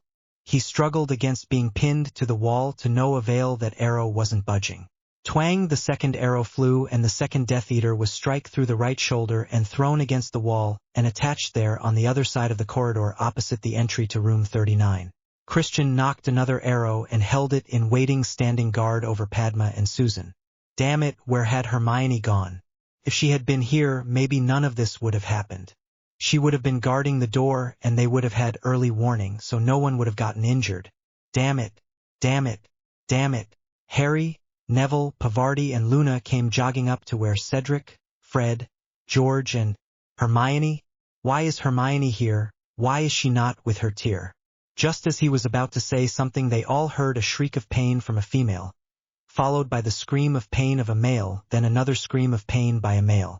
Tier 1. Harry shouted and began to run down the hallway in the direction of room 39. He was taken back by the 2 Death Eaters hanging by arrows in their shoulders. Seeing this, he rushed into the room and saw Susan and Padma on the ground. Report, Harry demanded, looking to Christian. Christian stood at attention. We made it into the room, all but Hermione, that is, we don't know where she is MIA. I could feel the hairs on the back of my neck rising, so I knocked an arrow and had it ready. 2 Death Eaters burst open the door. The one on the left fired a shot into the room. Both girls dodged the shot, but it clipped Padma and she went down. Susan immediately began to do triage and treat the wound. While she was doing that, I released the arrow and got him in the hand and shoulder. Then knocked another arrow and got the second Death Eater in the shoulder. Both arrows went through the bastards and attached them to the wall across from the room we are currently in. Then I notched a third arrow, but the next person to show up was you. And so I put that arrow back into my quiver. For the moment. Padma! Pavarti shrieked and rushed around Harry. She fell to the ground beside her sister and gasped as she saw the 3 tears in her uniform. Don't worry, sis. Susan has already taken care of it and given me injury replenishers and pain potion. I can't feel a thing. Although could you do something about the tears in the suit? I really do like this suit, Padma said.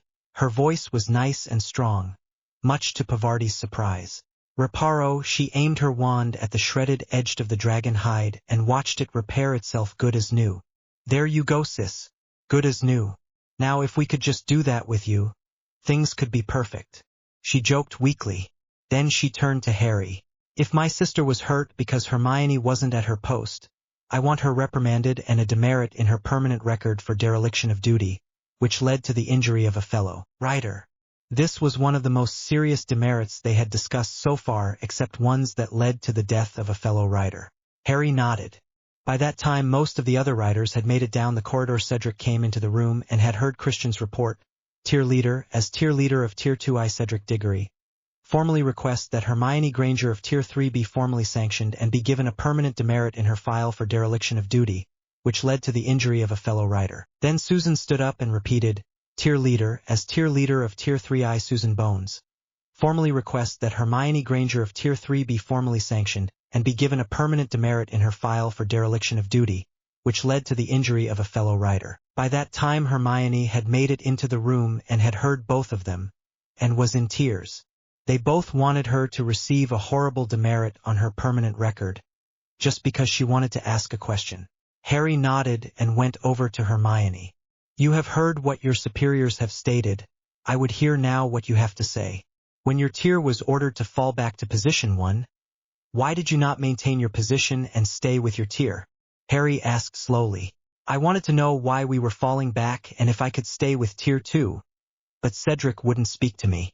He was too busy watching for your next signal, and the twins were keeping watch on Cedric, so no one knew what to do but Cedric. And he wouldn't stop and tell me. Hermione said, frustrated. So in other words, you walked away from your post. When your tier fell back you decided you wouldn't go. And you stayed with Tier 2 instead. And when Tier 2 refused to pay attention to you, you attempted to interfere in their carrying out their duties as well. Am I reading this correctly? Harry said even slower, as if he was talking to a child instead of a rider. You're making this out to be worse than it is. I just wanted to know why I had to fall back. What is the big deal about that? Hermione put her hands on her hips and glared at Harry. The big deal about that, Miss Granger, is that your duty would have been to be at the door as lookout. Your tier would have had the precious seconds warning they needed to prevent the injury they concurred, and without you there we were out of formation. We did not have the proper person at the proper post to prevent that injury, and hence I have a man down. That didn't need to happen. But it did. All because you wanted to know why. Miss Hermione Jean Granger of Tier 3, you are hereby formally reprimanded. You are going to be receiving a formal demerit in your files for dereliction of duty, which led to the injury of a fellow rider. You are hereby on suspension until further notice. Stand down, Miss Granger. What? You can't do that. I just wanted a stupid answer to a question. It was no big deal. Hermione shrieked. I am leader of Tier 1, Miss Granger, which means I can and have done that. Your actions today lead to the injury of a fellow rider. If you can't see that, it is not my or our problem. You are suspended until further notice. Stand down, Miss Granger. Harry said in a very serious tone. Since there is still the rest of this ward to finish searching riders, all able bodies continue. Tier 1 with me. Tier 2 be on guard and ready to follow if called. Tier 3 use this room as triage. Tend to the wounded and guard her here. Christian take Miss Granger's post as position 1 by the door. With that Harry and the rest of Tier 1 went out into the corridor. Harry and Neville made dark green spheres and cast them at the 2 men that were hanging from the arrows in the corridor. Luna picked up their wands and placed them in her pouch with the other wands she had gathered so far. Then Neville cast orange spheres at the 2 of them, while Harry cast Evanesco at the first arrow shaft that was holding the Death Eater to the wall. He was aiming at the place between the Death Eater and the wall. The small piece of shaft disappeared. When it did, the Death Eater fell down from the wall and down to the ground, with the remaining arrow sticking out of his shoulder. Harry then did the same for the other Death Eater, and that Death Eater also fell to the ground, again with the rest of the arrow sticking out. Harry decided to leave the arrows in place and let medical personnel take care of it. Better to be safe than sorry. Tier 1 with me, Harry said as he headed down the opposite direction that they had previously gone. He made it all the way down to the end of the hallway and didn't encounter any more DEs, so he and Neville sealed that door as well. Harry also put up the same wards around the door as he did the southern entrance. And then Tier 1 went back to position 1. He knew Pavarti was anxious to get back to her sister. When they got back, Susan had moved Padma from the floor to one of the beds in the room and was giving her the once-over. but was smiling so Harry guessed the results were good. He smiled as he approached the bed. "Well, how is our patient doing, Doc?" "She will be doing just fine.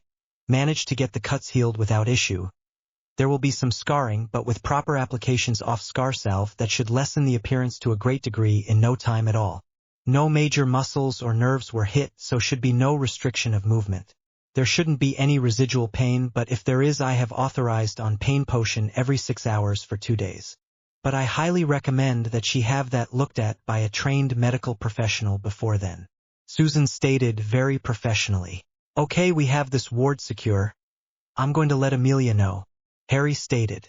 Harry went to the center of the room and cast his Patronus, Expecto Patronum, and his great grizzly bear appeared and bounded around the room looking for dangers. When it found none, it came back over to Harry and he stated, "I need you to take a message for me. Attention, Amelia Bones, Harry Black, the leader of Tier 1 of the Riders. We are present and have secured the children's ward. We have secured both north and south entrances.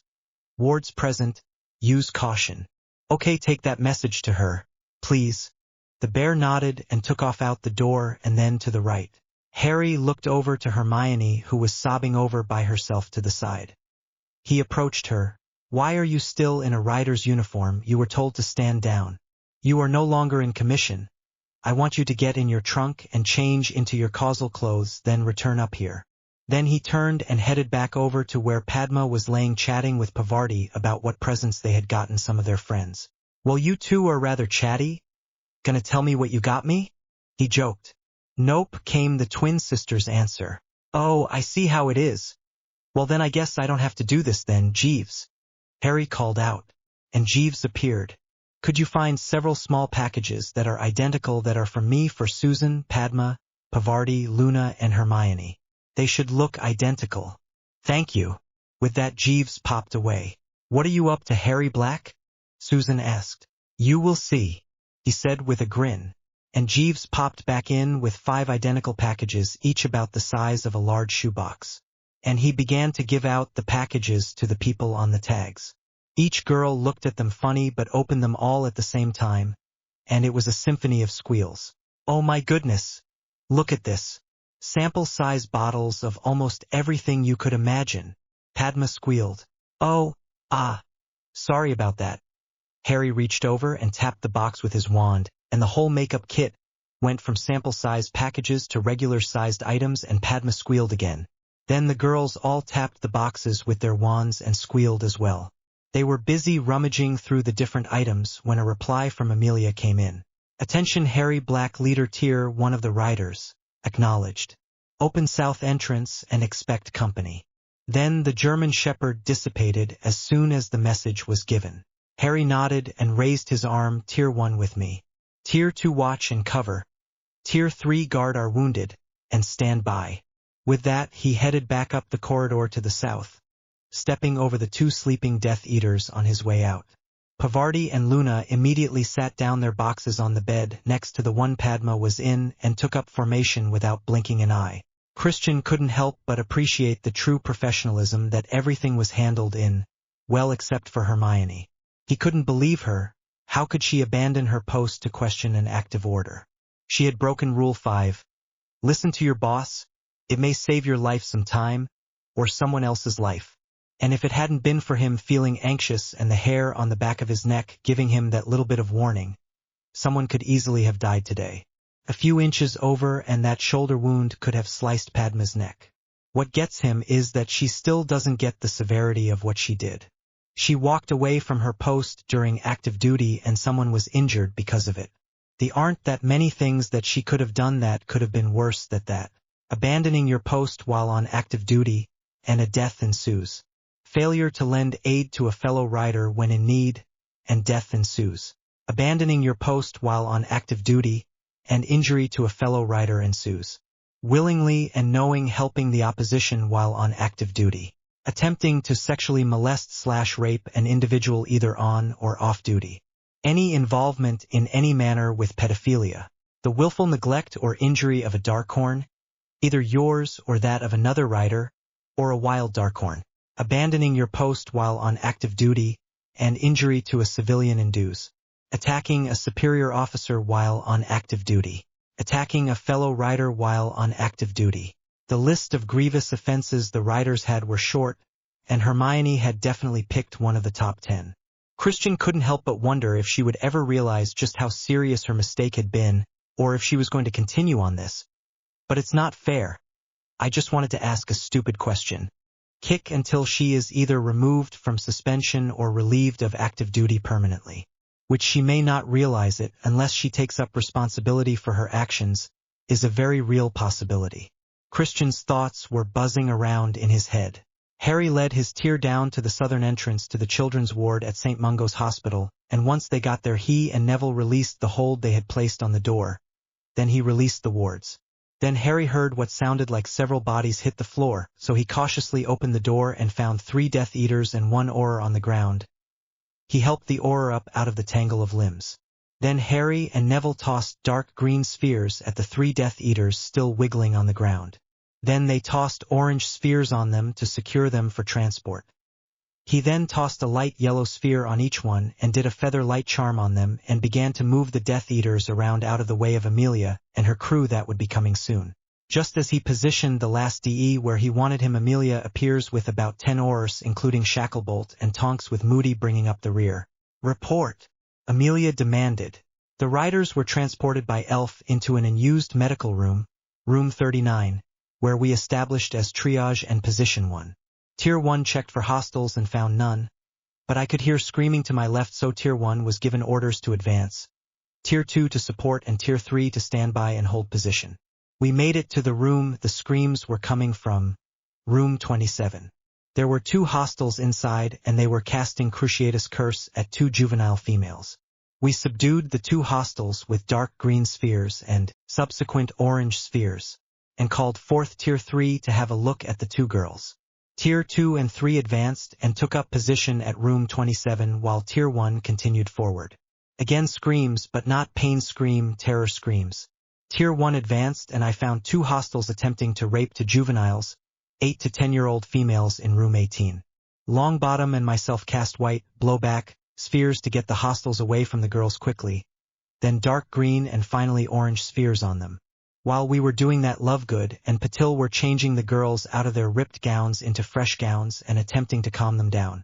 I went out into the hallway and called in Tier 2 to guard the room while we continued the search. We found 3 further hostiles and subdued them with dark green and orange spheres. We managed to make it to the nurse's station with no further difficulties. But there were no nurse present. We sealed the door and put up the ward. Then checked the nurse's station again. Something didn't feel right. 2 nurses had barricaded themselves inside 2 of the cabinets at the nurse's station. We extracted the nurses and explained the situations with the injured children. They immediately became very professional and headed to the 2 rooms in question and to the girls who had been injured. When we got to room 18, I released Tier 2 to fall back to 2nd position and to send Tier 3 back to position 1. When I got to 2nd position, I found that Ryder Granger had not fallen back with her tier, but had instead stayed with Tier 2. Before I could ask questions, there was a female scream, followed quickly by 2 male screams. I assumed it was Tier 1, and went immediately to see to my people. When I got to room 39, I found 2 Death Eaters that were pinned to the wall by arrows through the shoulder in the hallway. Inside the room, Padma Patil was down, shot in the shoulder by a Sectum Sempra. Susan Bones was attending her and Christian Anderson was in guard position in front of them. Christian informed me that Hermione Granger was MIA from her post, and due to that fact they had no guard on the door, and we subsequently had a rider down. I then had Tier 3 maintain position in room 39, for Tier 2 to watch and be ready to move in if needed, and Tier 1 to follow me. We continued down the corridor to search the rest of the children's ward, finding no further hostiles. We reached the northern exit and sealed and warded it. Then you were contacted. You replied and we went down to the south exit to open it up for you. When we got there we found 3 more hostiles and 1 Auror trapped in the wards. We helped the Auror to his feet and secured the hostiles. Then moved the hostiles out of your way. End report. Harry finished with an exhale. So you captured 2, 3 and 3 hostiles, correct? Amelia questioned. Correct. Are all secure? She asked. They are. Each are under sleep spheres and secured with orange restraint spheres. Harry responded. You have one injured. Do you seek medical attention at this time? Amelia asked. We do. Her condition is under control, but we would prefer if she received professional medical exam as well. Harry stated.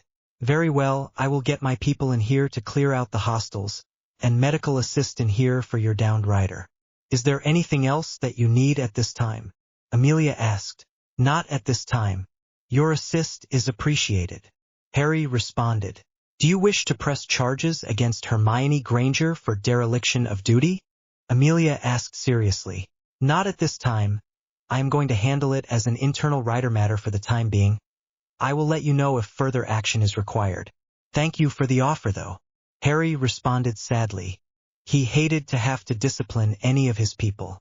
Amelia could tell from the tone of his voice that he regretted having to take any form of disciplinary action against his people. Maybe she would talk with him more about this later, when they were not in an active scene. Very well. Let's get these hostels to booking and get you back to your Yule celebration. Amelia stated and began giving out orders to her people, who jumped to follow her instructions. Harry went to gather his people together and let them know that relief has arrived. Within minutes, a Medi-wizard made his way to their room and was tending to Padma. He complimented Susan on her work and agreed with the potions she has suggested, authorizing them to be prescribed. He even authorized a higher strength scar cream and 2 nights of dreamless sleep, if she needed it, that is. It took all of an hour or so to wrap things up there at St. Mungo's, and then Harry called for Jeeves, who called in the other elves, and they all took them back to Hogwarts. Lunch had long since been over, and it was a while until dinner, so Jeeves arranged for a meal to be sent down to Sirius' room, which they were very thankful about. So everyone grabbed a quick shower and changed into their casual clothes and came back out ready for gifts again. Harry handed out a few presents once they got back, and sat back to open up some himself. Luna and Pavarti loved the pretty little vanity he bought them, and were excitedly talking about where they would put it. Christian was already wearing his leather jacket and it looked great on him. Apparently he liked it. Ha ha ha. The girls had brought their makeup kits with them. He had got them back from St. Mungo's and were still going through everything. Every new find brought about another squeal or gasp. Another winner there. Then he handed out the gag box to Fred and George, and you would think he had just handed them a box of solid gold the way they were whispering and rummaging through it. Those gags all came from America. So folks from here haven't ever even seen them yet. Harry whispered to Fred and George when they had him in a grapple hug in a response for the box of gag gifts. This tidbit of information only made them squeeze him harder until he gasped out, "Breathe!" and they let him go and fluffed him up, making sure they hadn't hurt him or anything.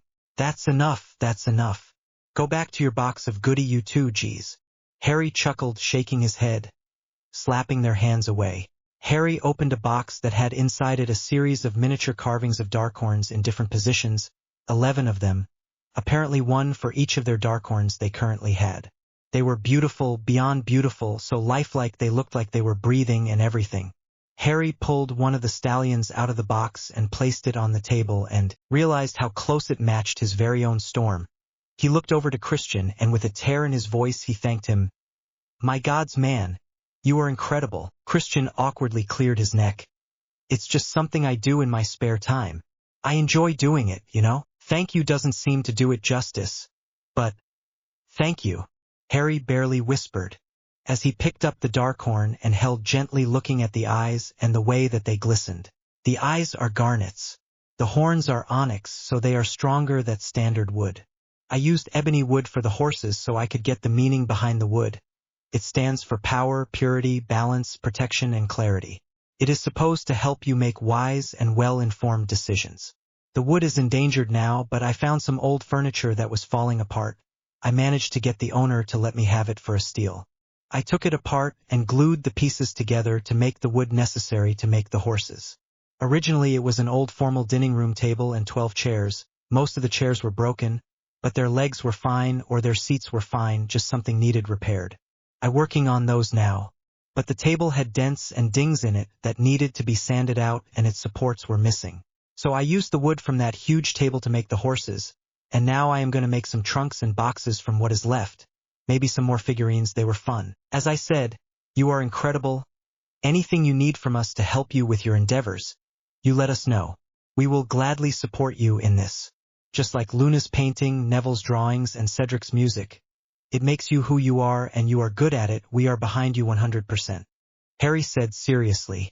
Christian didn't know what to say, so he just nodded. No one had ever supported him in his life like these people are, and he had only known them a matter of weeks. They had offering him more safety, security, and purpose in his short time with them that he has ever had in his life, and they have no idea what that means to him. Harry got up and took a nice-sized box over to Susan and handed it to her. This is from us all now. So take that into consideration when you open it. Document. Harry used her new moniker he had decided for her as appropriate. She cocked one eyebrow but accepted the box and opened it up. Inside was a black old-time doctor's bag. At first she thought it was a gag gift or something. Then she opened it up, thinking there might be more inside. Boy, was she right. There was a lot more. There was space. A lot of space. It was a bottomless bag. What the hell? Harry smiled. I found the old bag at a thrift store, but it was someone else's idea. Looking over towards Luna. To go have wizard space put into the bag and make it a bottomless bag for you to have for your doctoring. And we all chipped in for that, so it is from us all. Wow. Just wow, I don't know what to say. Thank you all. This is wonderful. I can organize a full medical kit and keep it handy and ready at the drop of a hat. Oh my goodness. I am going to have Madame Pomfrey to help me pick out what all to put in here and how many of each thing to keep on hand. Need to be prepared and all that. You could just see the sparkle in Susan's eyes at her new bag and new project. Then Harry handed her a big flat box. This one is just for me, he said with a little boy grin. She gave him a skeptical look and tore off the wrapping paper and began to laugh out loud. Then showed the rest of the room what it was. It was the game of Operation that he had picked up. Apparently she wasn't offended by it. Okay, maybe she hit him with the box, but she was still laughing, so he didn't know which way to take that. She just shook her head and laughed some more, and set the game aside and grabbed another gift, still smiling. Then Harry handed the twins 2 similarly sized boxes, one to each twin, and they tore the paper off and looked confused. In America, games are a huge hit when it comes to a regular pastime. Here in Britain too, this is the British version of one of America's favorite games, Monopoly. The other is a whodunit game. It's about a murder and your job is to solve the murder using clues you find. I played both and they're great. But people may have between 10 and 20 different games in their closet that they play regularly. And you would be surprised how much money you could make in your shop if you dedicated a part of it on games and puzzles for people to play and solve. Really? They really love them that much? Fred looked at the box excitedly. Harry handed Cedric and Christian a box apiece as well. They looked at Harry oddly but took the presents and then smiled real big as they broke open the wrapping paper. Christian received the game of Yahtzee and Cedric received a professional poker set, professional cards, full set of chips included and a rotating holder for it all to go in. Hell yeah! Cedric took one look at his present and grinned ear to ear. Yahtzee! Yes! Christian pumped his first into the air.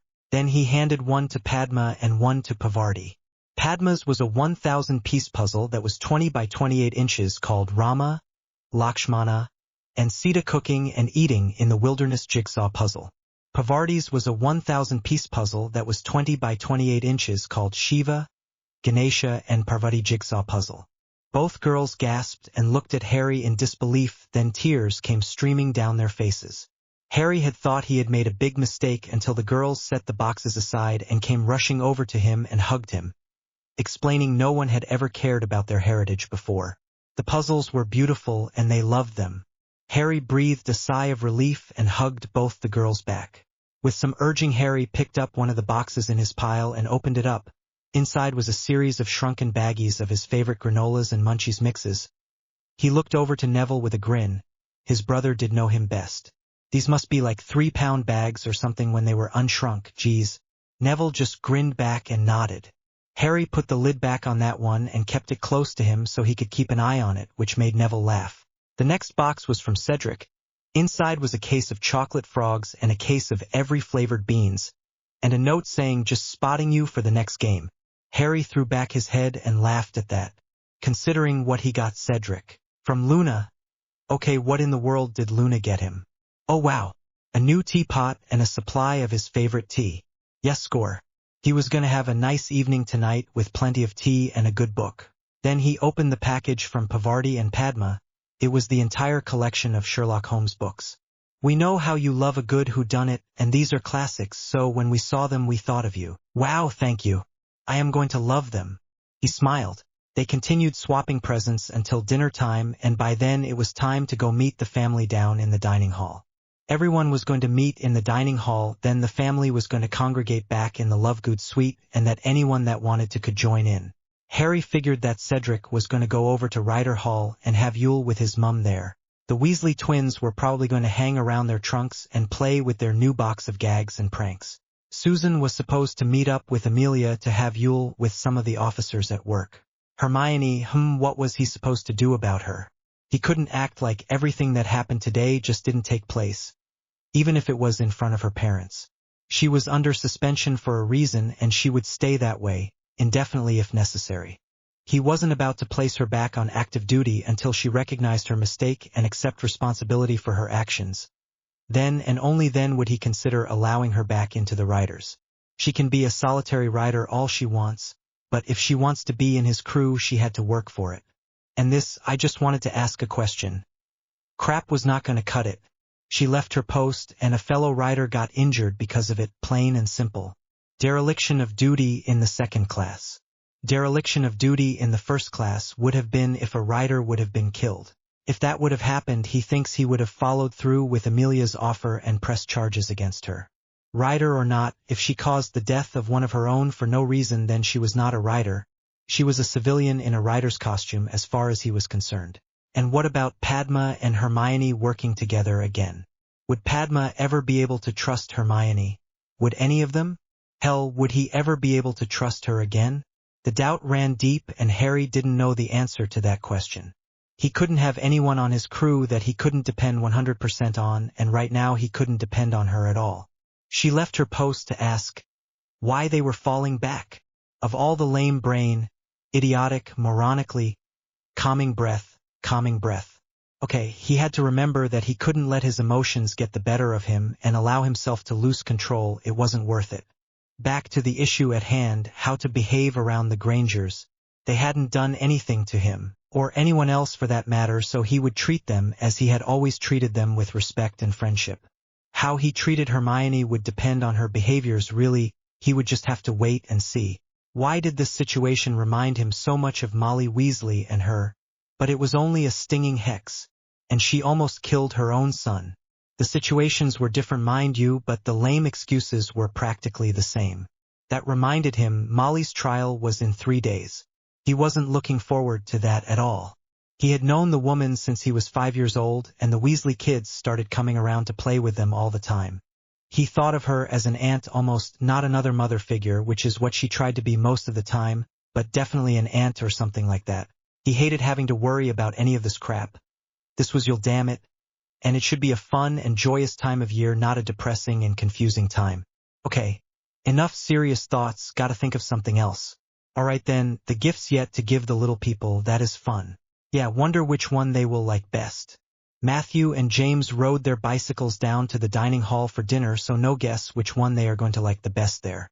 But Sebastian, Astria and Lillian he bet would like the bean bags best, especially Lillian, and her princess bean bag.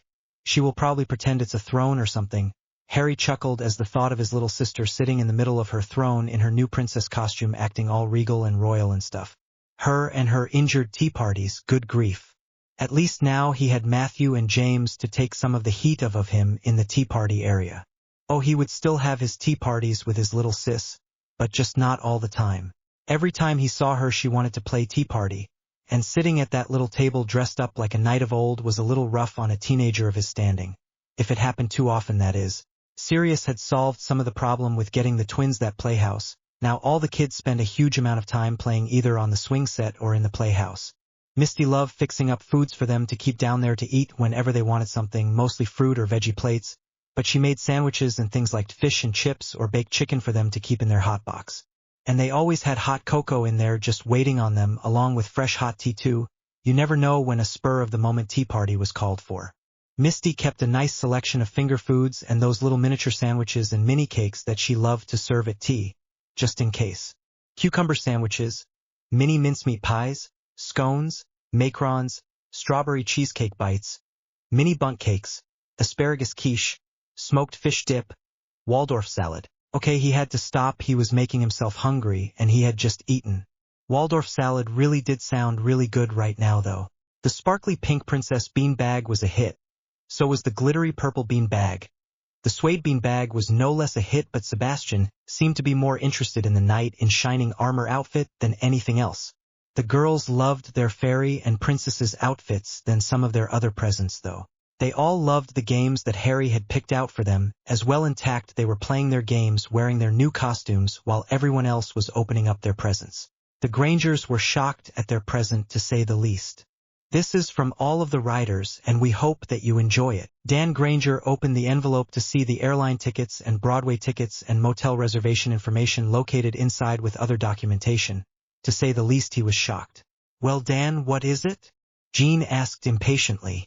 If I am reading all this correctly, it is a first-class round trip to New York in America, with a 7-night stay at the Hilton there, and tickets to go see Cats on Broadway while we are there, he said, as if he barely believed it himself even though he was holding the papers right in his hands right now.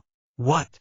Jean squealed and grabbed the papers out of his hand and started thumbing through them, looking at everything, including some of the tourist brochures that they had included about things they could do while in New York. Dan looked over to Harry in disbelief and Harry nodded. But why would the writers give us something so fabulous? I mean, Broadway? Jean has always wanted to see a Broadway musical. And Cats is one of the longest-running musicals there is. My God, man. Do you know how happy you have made my wife? I am beginning to realize it. But it is because of the help you gave Hermione, and the love you have for your daughter and the way you helped her after her suicide attempt, when she was an active writer. Without you, she never would have survived. We know that and we appreciate that. We wanted you to know that and we all wanted to say thank you. Harry smiled slightly. You don't have to thank us for that. She's our daughter. We love her with all our hearts, and would do anything in the world for her. We would change the world for her if need be. Wait, what did you mean when she was an active writer? Dan asked. Jean looked up from the brochures, a question in her eyes as well. Harry didn't want to answer this, but he knew he had to. So into the fires of hell go he. Hermione is no longer an active writer. She is on suspension. He left it at that, hoping that that would satisfy their curiosity, but knowing it wouldn't.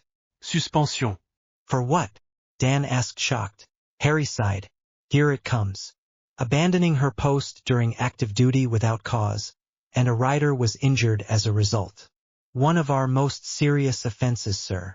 Harry was beginning to sound official. Oh, Dan couldn't believe he was hearing this. Leaving her post? Active duty?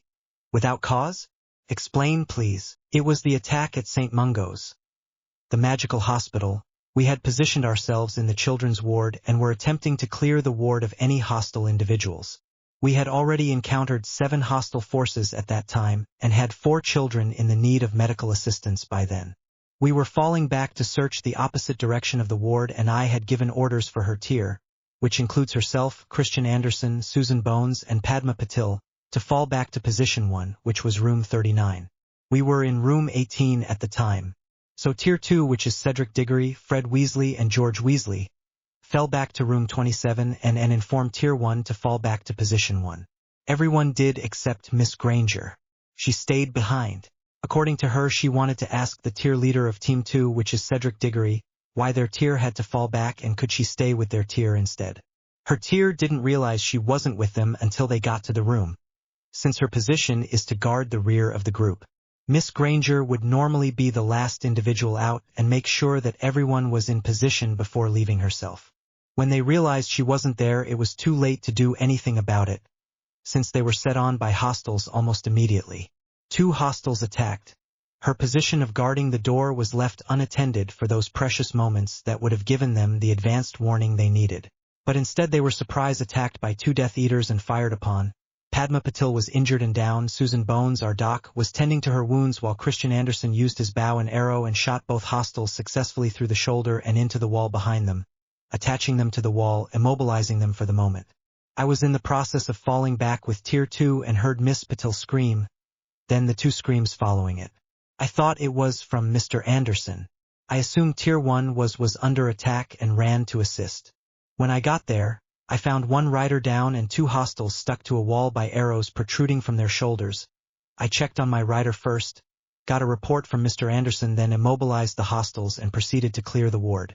We cleared the ward and sealed the northern door and returned to position 1, where I contacted Amelia Bones, our primary magical law enforcement officer, who was on scene. She ordered me to open the southern door and expect company. We did, and found 3 more hostiles which we immobilized, and we found 1 Auror as well which we assisted at that time. I reported to Madame Bones, and she offered medical assistance which we most happily accepted. Harry sighed.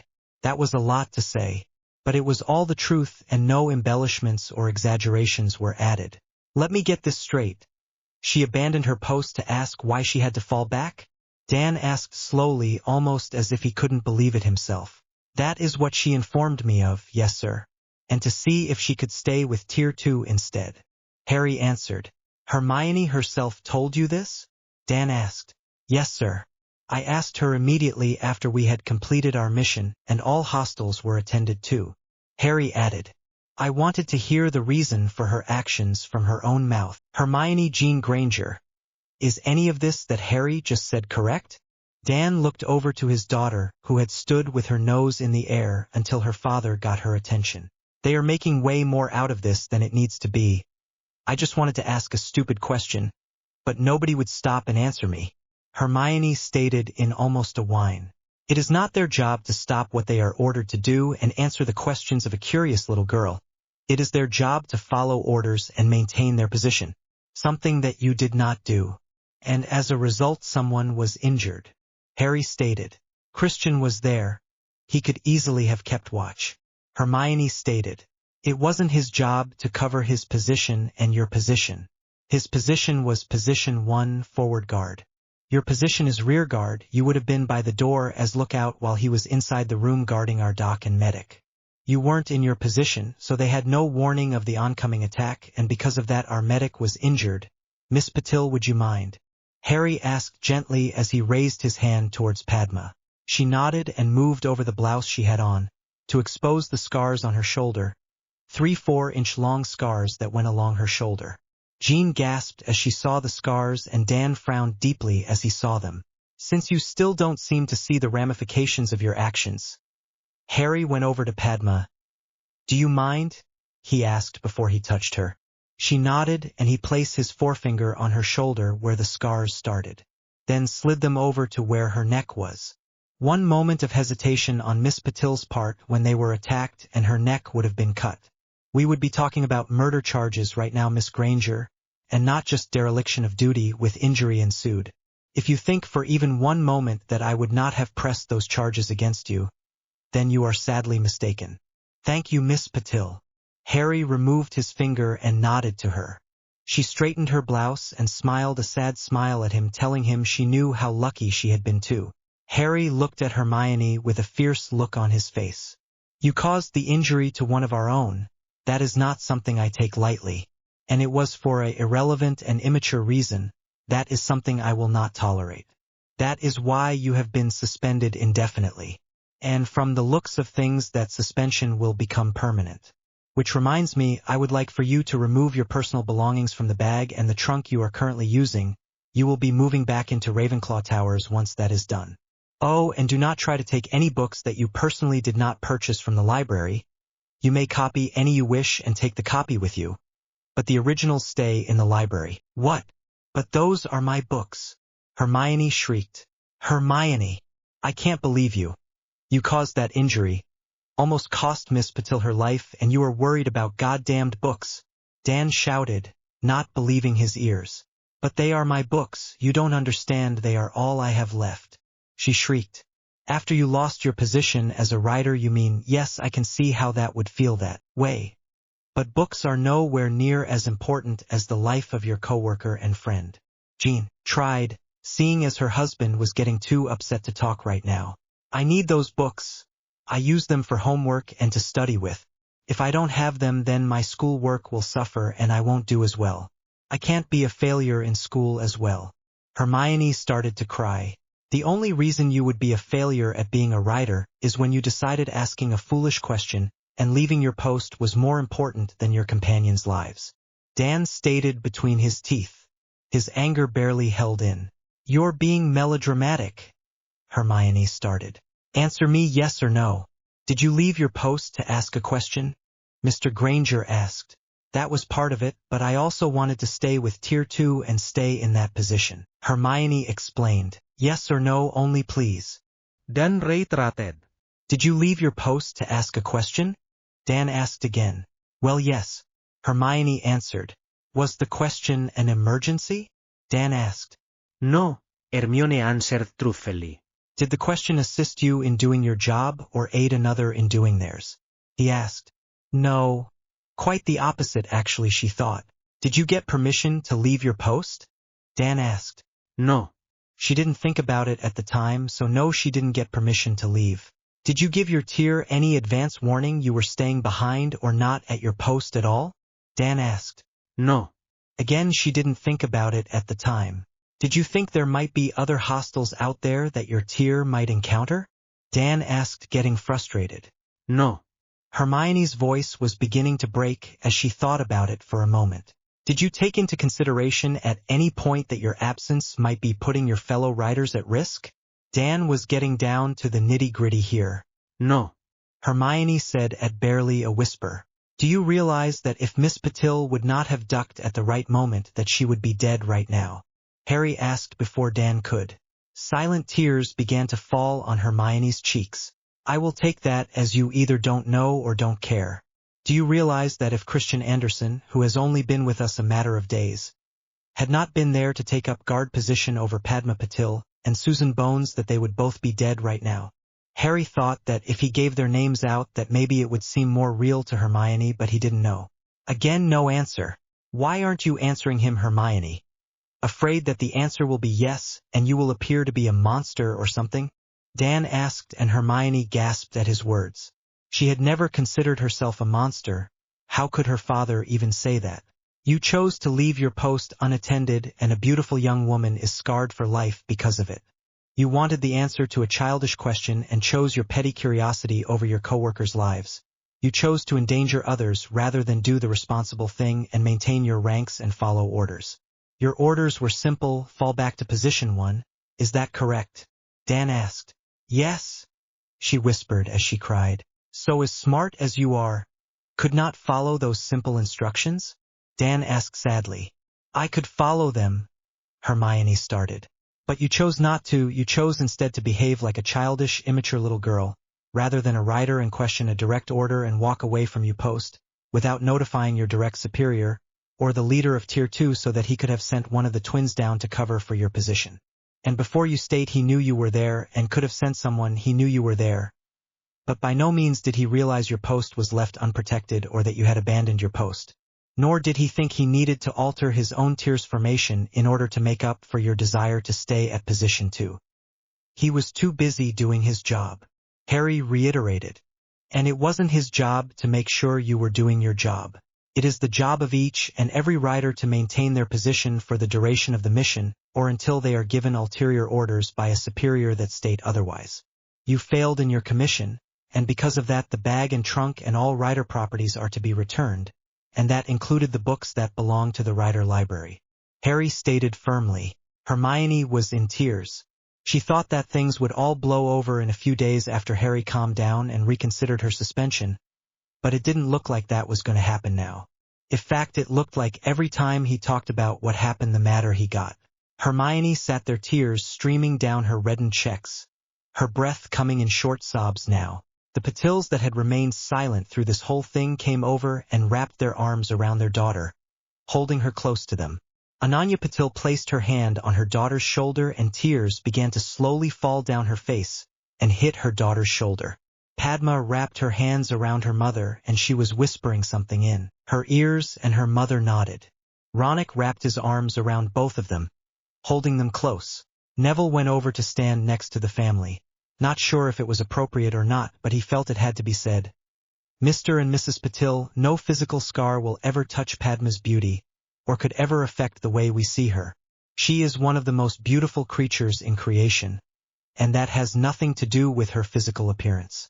She is precious and glorious beyond words that can describe it, and yet she doesn't realize it. or is too modest to understand it.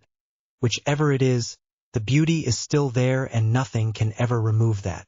Neville blushed slightly. He had just said all that about the twin sister of his person of interest. Oh my God. Anyone could see that he was also referring to Pavarti when he was talking, because his eyes were looking straight at her while he spoke. Now she realized just how deeply he cared about her.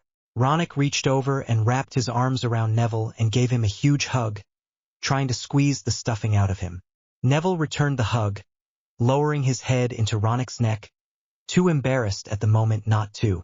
This just caused Mr. Patil to squeeze him harder. Harry watched all this with watery eyes.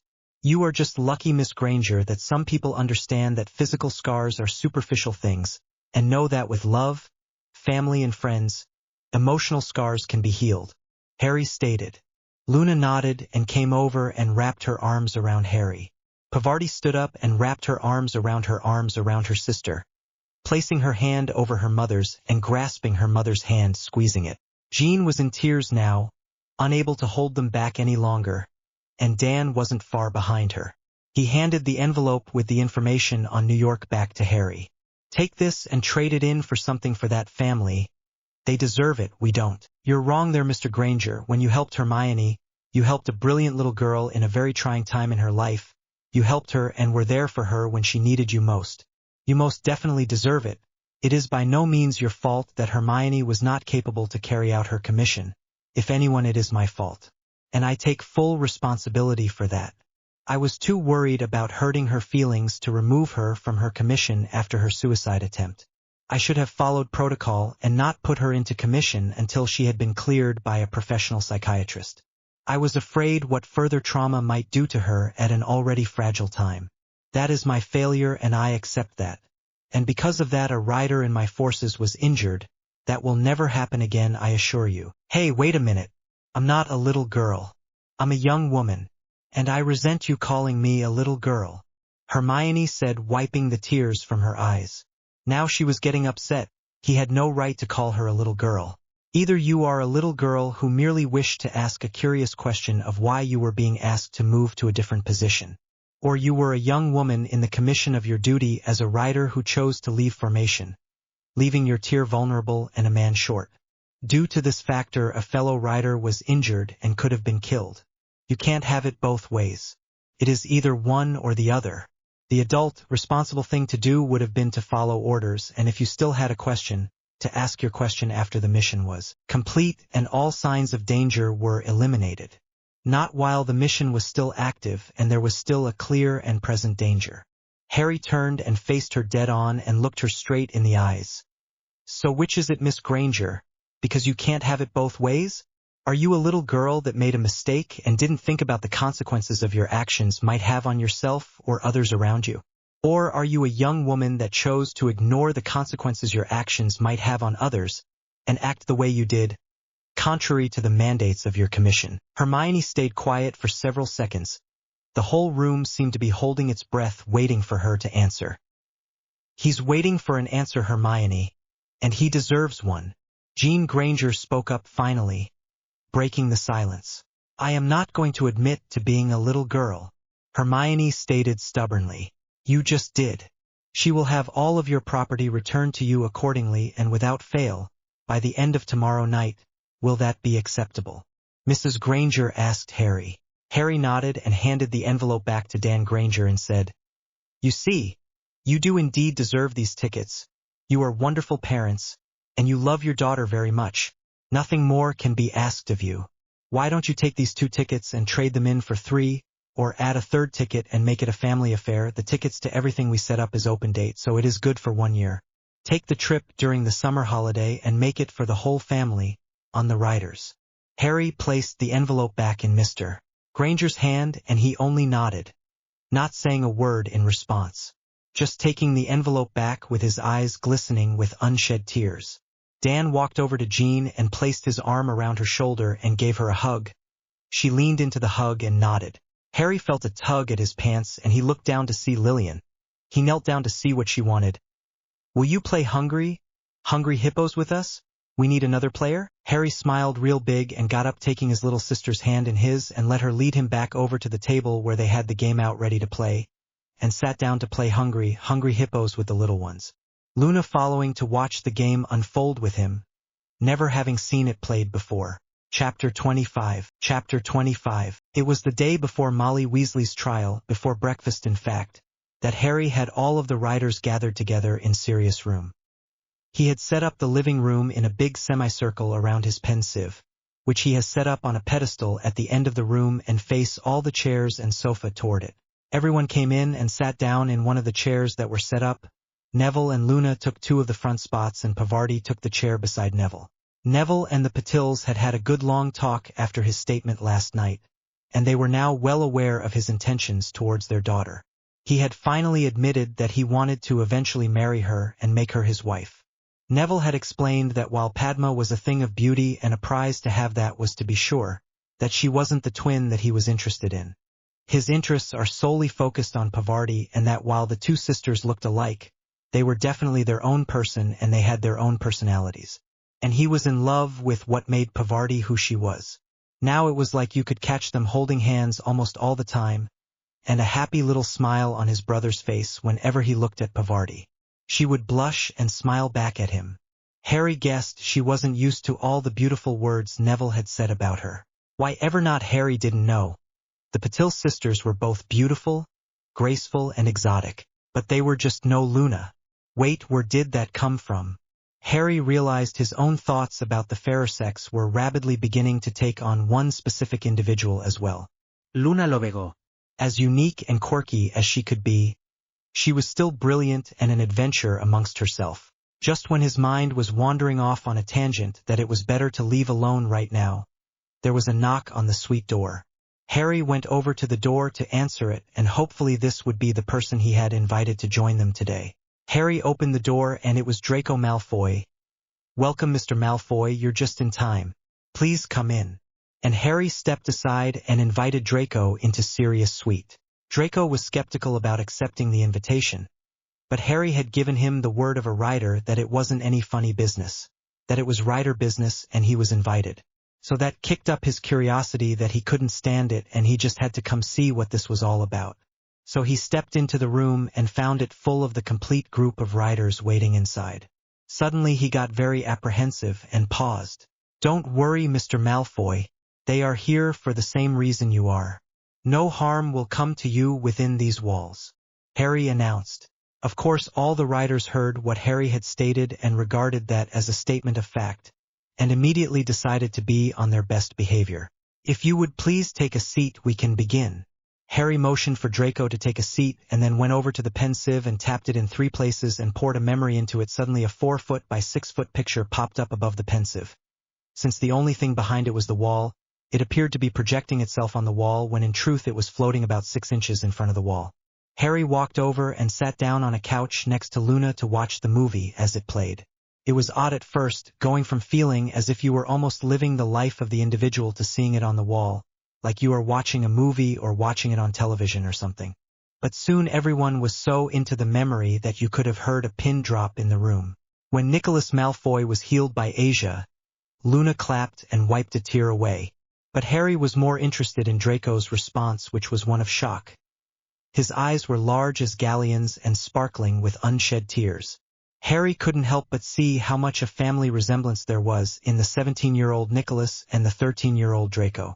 By the end of the memory, most of the girls were in tears and the guys were strong and silent, but sad.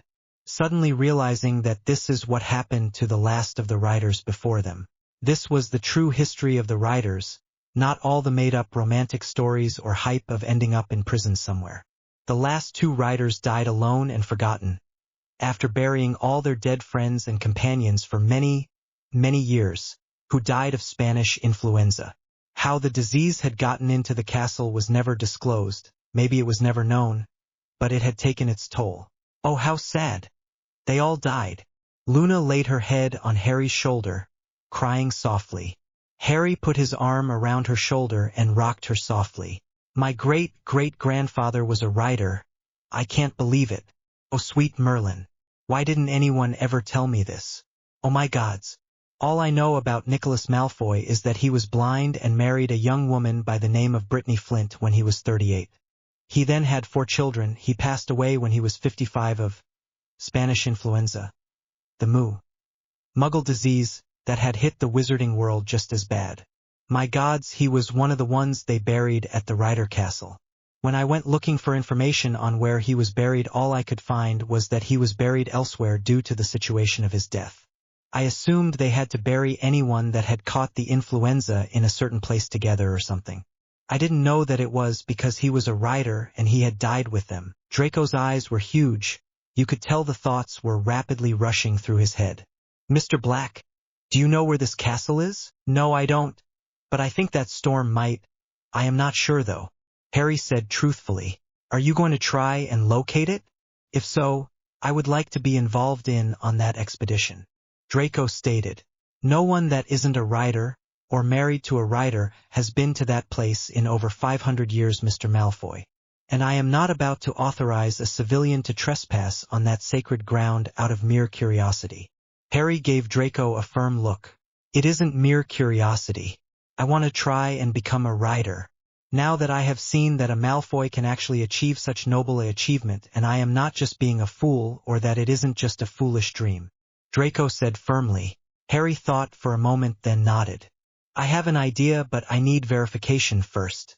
I want you to write down and activate these runes. And Harry handed Draco a drawing of the Rider Ruins, as he was calling them. It was the very same runes that he had given all of his riders, so they could hopefully find their counterpart in his little group here, and thankfully they all had. Well, except for Hermione, that is. Draco cocked an eyebrow at Harry. But when Harry looked at him seriously, he took the parchment and the spare parchment he had been given, and leaned over the coffee table. Using the ink and quill Harry provided copied the runes exactly as the original. And then, at Harry's insistence, he activated the runes. He was gone quite a bit longer than the others, but he came back and he looked almost in shock. Is that supposed to do that? Draco asked. If you mean drag you off to meet your counterpart to another time frame, one of the original rider group, then yes, it is supposed to do that. So tell me, what is your place in the group?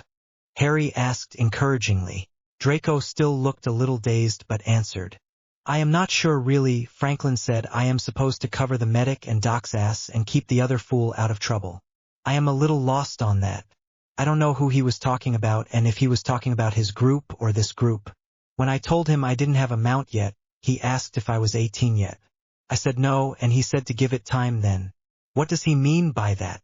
Draco looked at Harry for clarification.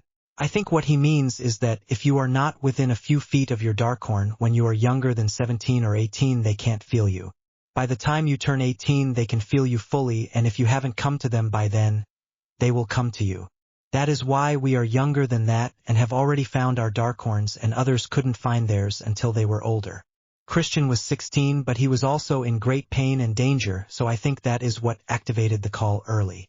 Harry stated, and he looked over to Christian, who looked like he had been deep in thought and then looked like he had suddenly had a candle light itself in his head. Christian nodded in agreement. That made perfect sense now. It all made perfect sense. So what is your idea, brother? Neville asked, curiosity eating at him now.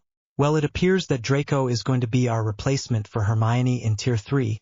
He will be our rear guard. And trained as such. Draco, we have 3 tiers. Tier 1 is myself, Luna Lovegood, Neville Longbottom and Pavarti Patil.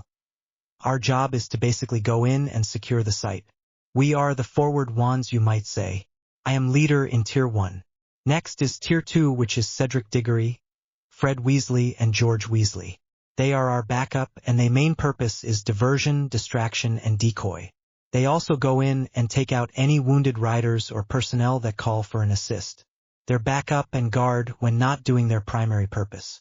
Cedric Diggory is leader in Tier 2. Then we have Tier 3, which is Susan Bones, our doc, Padma Patil, our medic, Christian Anderson, our forward guard, and now you are rear guard. Harry started. You apparently will be working directly with our medical team. Their purpose is to triage and treat any wounded we have or encounter while on a mission. So far, out of 4 missions, we have had 1 minor injury. That was on our last mission to St. Mungo's just a day ago. And Miss Patil was hit with Sectum Sempra to her right shoulder. Thankfully, the wounds were shallow due to her dodging at the right moment and her dragon hide uniform. Doc healed her up right away, and she is doing fine now though. Christian took out the Death Eater that took the shot at her, and he is in custody now. Which reminds me, brother, we are going to have to make arrangements to go up there and wake up all those hostiles we put to sleep. Yeah. Maybe after the trial tomorrow, Neville stated, looking over to Fred and George, who flinched at the mention of the trial. Don't worry, guys, we are all going to be there for you. You won't be facing this alone. Neville reached over to George, the closest twin to him, and placed a hand on his arm. That's right, guys, we are all going to be there, and anything we can do to help we will. Ted Tonks has this trial well in hand though, so I don't think there is a thing you need to worry about. As far as I have heard, your mother still doesn't have a barrister, so she will be representing herself, which is doomed to failure, Harry stated. Both twins nodded and sighed. Harry turned his focus back to Draco. My idea, Draco, was an apprenticeship. While there has never been a non-rider enter Rider Castle in over 500 years, if you went there as an apprentice, you wouldn't exactly be a non-rider now, would you? You passed the first test, the rune placement. It proves you have what it takes to be a rider, and that you have a place here in my group. Do you know how to ride? Harry asked. I have been riding since I was 6 years old. I have my own horse back at the stables of Malfoy Manor. Draco clarified. Mare or stallion? Harry asked. 4-year-old gelding name Aries. Perfect. That way he won't be competition for any of the girls' attention and the stallions won't feel jealous. Okay, we can have your horse brought over tomorrow. Good thing Hogwarts has stalls for 24 horses. I can do that as long as McGonagall will allow it, Draco said, his eyes lighting up. She won't mind, once I tell her the circumstances and all, Harry assured him.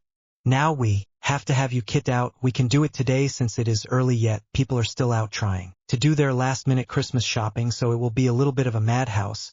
But if you want to brave the herds, we can go today. If not, it will have to be like December 27th before we can get you set up. Let's see here, today is the 22nd. We have court on the 23rd. The 24th is Christmas Eve.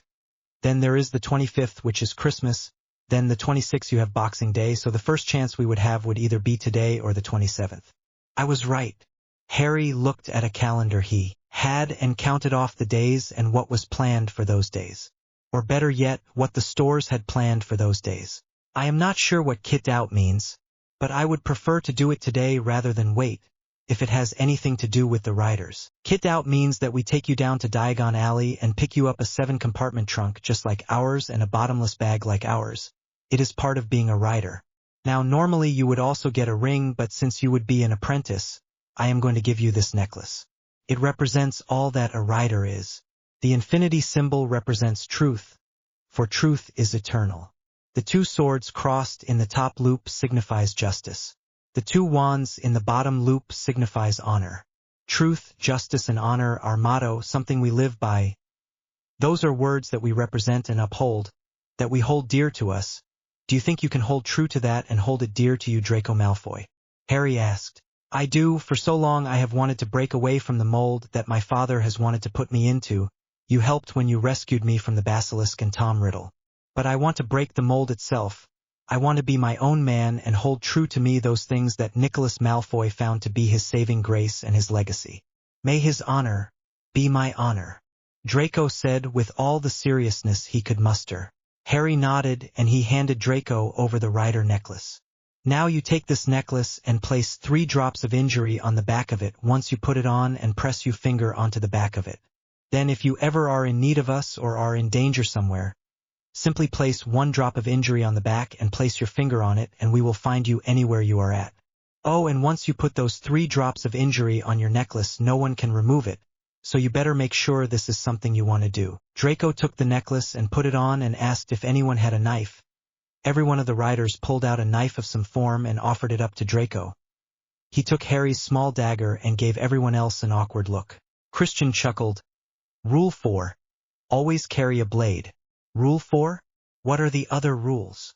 Draco asked. Everyone started all at once. Rule 1 is a rider's bag is sacrosanct. Rule 2 is a rider's trunk is sacrosanct. Rule 3 is always trust Luna's visions. Rule 4 is always carry a blade. Rule 5 is listen to your boss. It may save your life sometime, or someone else's life. Rule 6 is your Darkhorn is your life. Treat it like it. Rule 7 is your body is a weapon to sharpen, strengthen, and hone, and have ready to use at all times. Rule 8 is be aware of your surroundings. Never be caught unaware. Rule 9 is rules are only important if they don't interfere with your job. Rule 10 is don't fuck with an Englishman's tea. They all laughed when they realized they had almost synchronized the words without even trying to. Luna giggled and said, "That last one is very important." "Well, it is if you don't want to see a lemon wedge stuck in your hair someday, that is." The mere though of that caused Draco to reach up and pat his hair down just to make sure there was no lemon wedges in his hair. Then Luna told him about Harry and the mad lemon flinger that he was.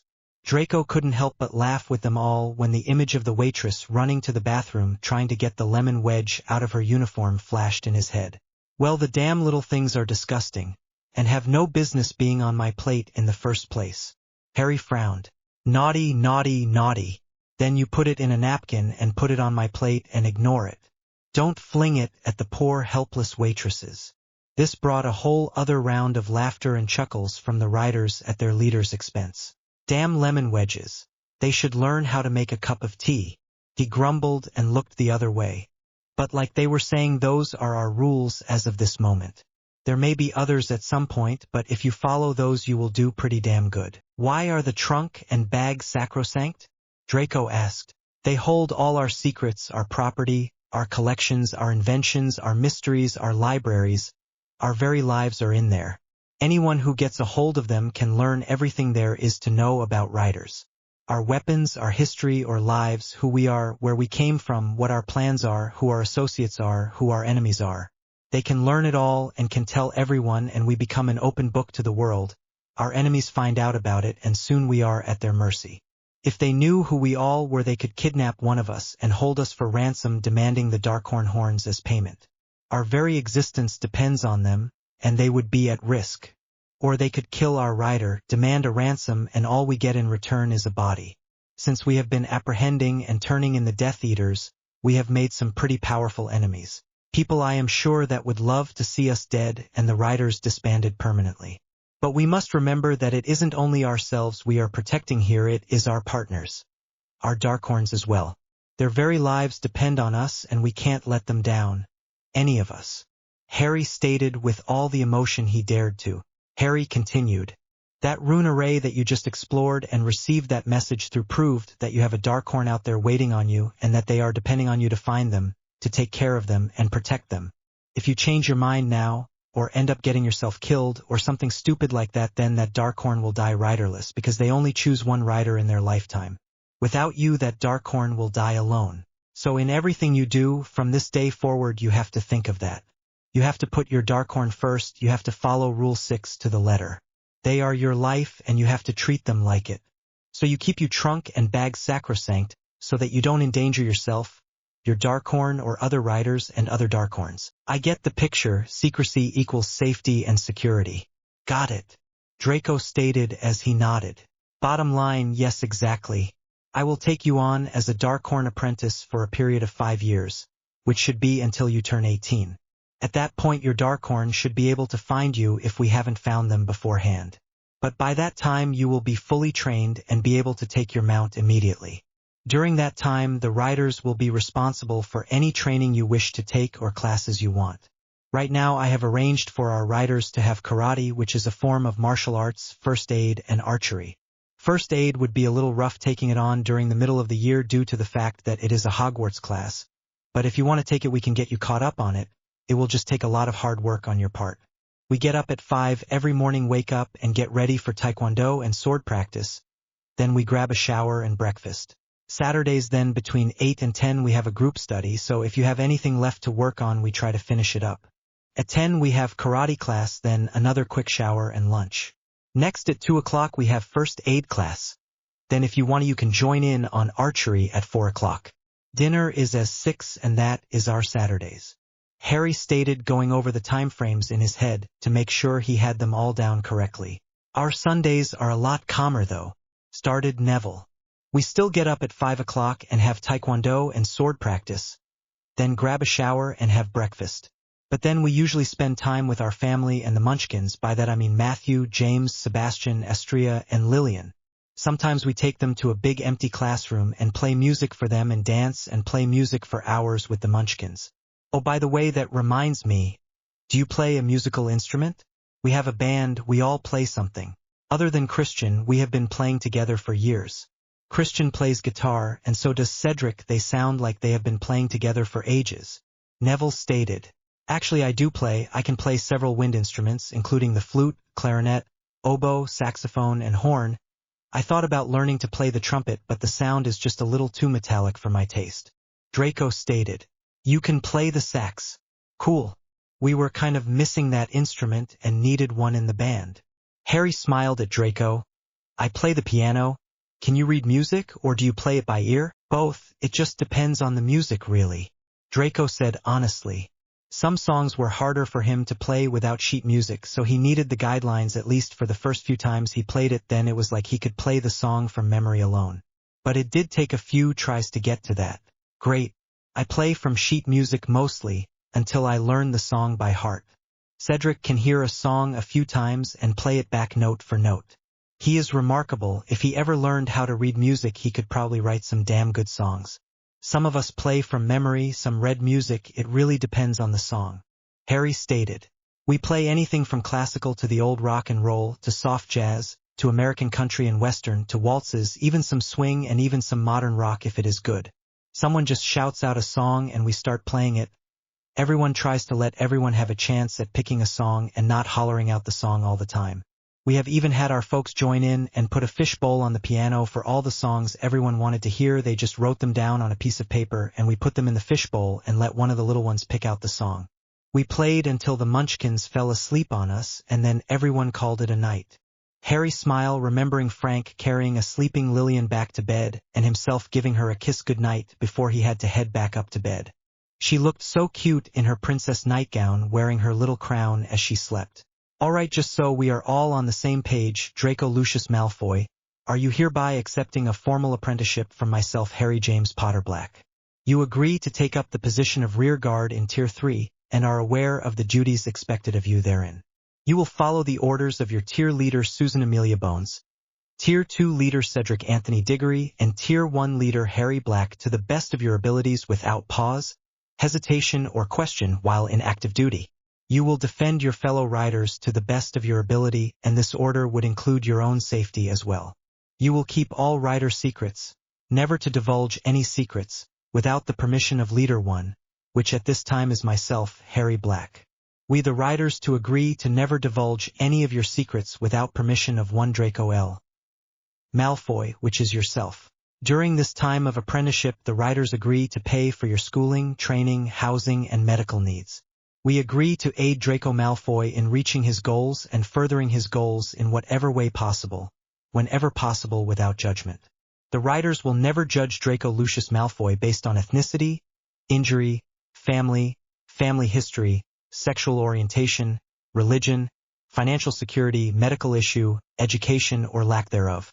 The riders will strive to work with Draco Lucius Malfoy based on his actions from this day forward and only on his actions. Mr. Draco Lucius Malfoy will strive for excellence in all things, including your present schoolwork at Hogwarts School of Witchcraft and Wizardry. Your association with other individuals will be beyond reproach no matter of their ethnicity, injury, family history, sexual orientation, religion, financial security, medical issue, education, or lack thereof. You will remember you represents the riders at all times and are a constant reminder to all people what we represent. Truth, justice, and honor. You will never break that code or jeopardize it in any way, knowingly and willingly. You will work with your superiors to the best of your ability at all times.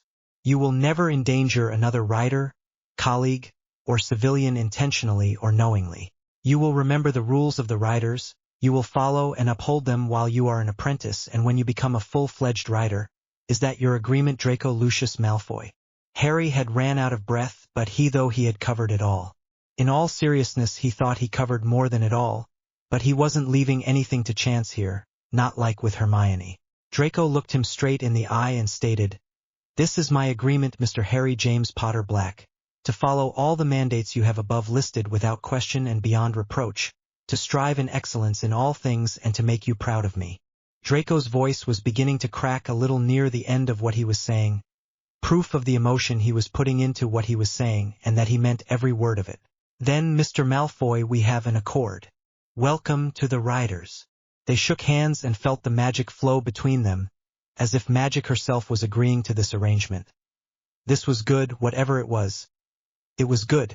Everyone changed and was ready to go into town dressed in their rider casual outfits, which was black jeans, black silk shirts, black jumpers, and due to the season black robes for wizards and a floor-length winter coat when they switch over to non-magical. And of course they all had on their dragon hide boots and bag in place. If asked, they simply say it is part of the uniform of their private school they go to in northern Scotland and leave that. The girls all wore their hair pulled back from their face in a nice bun or ponytail or even a braid, but definitely out of their eyes and out of the way. Hermione sat there at breakfast tables watching as they all gathered together and checked to make sure they had everything they needed, looking at them with a long forlorn look of pain and regret, as if she thought her look might somehow make Harry change his mind and allow her back into the Riders again. But he didn't even give her a second glance, as if she didn't even exist in his world anymore. Then she spotted him, Draco Malfoy. He came into the dining hall looking exactly like the others, all black, same configuration and all. He even had a bottomless bag across his chest and all. How dare he? How dare he copy what they are wearing? How dare he wear the same things that they are and attempt to look like a rider when it was very evident that he was not one? Hermione watched as he went over and talked to Harry as if he had the right to do so, and Harry smiled, actually smiled at him. He wasn't shouting or yelling at him to go change or anything. What was going on here? Well, that was something she was going to find out right now. Hermione stood up from Ravenclaw table and stomped her way over to the Gryffindor table and reached up and grabbed Draco Malfoy by the arm and attempted to pull him away from Harry, but a hand on her own prevented her from doing so. She looked down and saw that it was Harry's hand. She looked up into Harry's angry eyes flashing fire at her. Exactly what do you think you are doing, Miss Granger? Harry asked point blank. That's what I want to know? How dare Draco Malfoy be dressed as a rider? Why is he dressed as a rider? Hermione stated. That is none of your business, Miss Granger. Now release Mr. Malfoy's arm before I have to call a professor. Harry stated firmly. It is to my business. I want to know. How dare he put on the uniform of a rider and prance around here as if he is one of us? Hermione demanded, her voice getting louder. Apparently she didn't notice the silencing ward that Harry had put up the minute that he saw her coming over to them, so she could shout from the rooftops anything she wanted and no one would hear it, except that she would exhaust herself. Don't you mean one of you? You are no longer a rider, Miss Granger. Therefore you have no right to know anything that has anything to do with riders or our business. Now remove your hand from Mr. Malfoy's person or I will call for a professor. Harry stated slowly and with full intent of following through. A hurt look flashed over her face at his words. Then she got a look of determination on her face. I may not be in your group, but I am still a rider, and I demand to know what he is doing wearing a rider outfit. Harry glared at her while Draco wisely just remained silent, although flinching at the increased pressure of her hand on his arm. You will release Mr. Malfoy this instant. That is your third and final warning. When she didn't, Harry nodded toward Neville, who got up and headed up to the head table and spoke to Professors Flitwick and Persephone Lovegood about the situation that was going on. They immediately followed him back over to where Hermione had a death grip by now on Draco's arm. You have by now bruised the arm of Mr. Malfoy and owe him an apology, and will do so immediately. Now release his arm. Harry grasped her arm and tightened his grip on her own arm until it was painfully apparent he was not pleased, but still she didn't let go. No. I demand to know why he is dressed like a rider, and I demand to know right now, Hermione practically shouted. Her voice would have carried across the entire hall if Harry had not put up the silencing ward.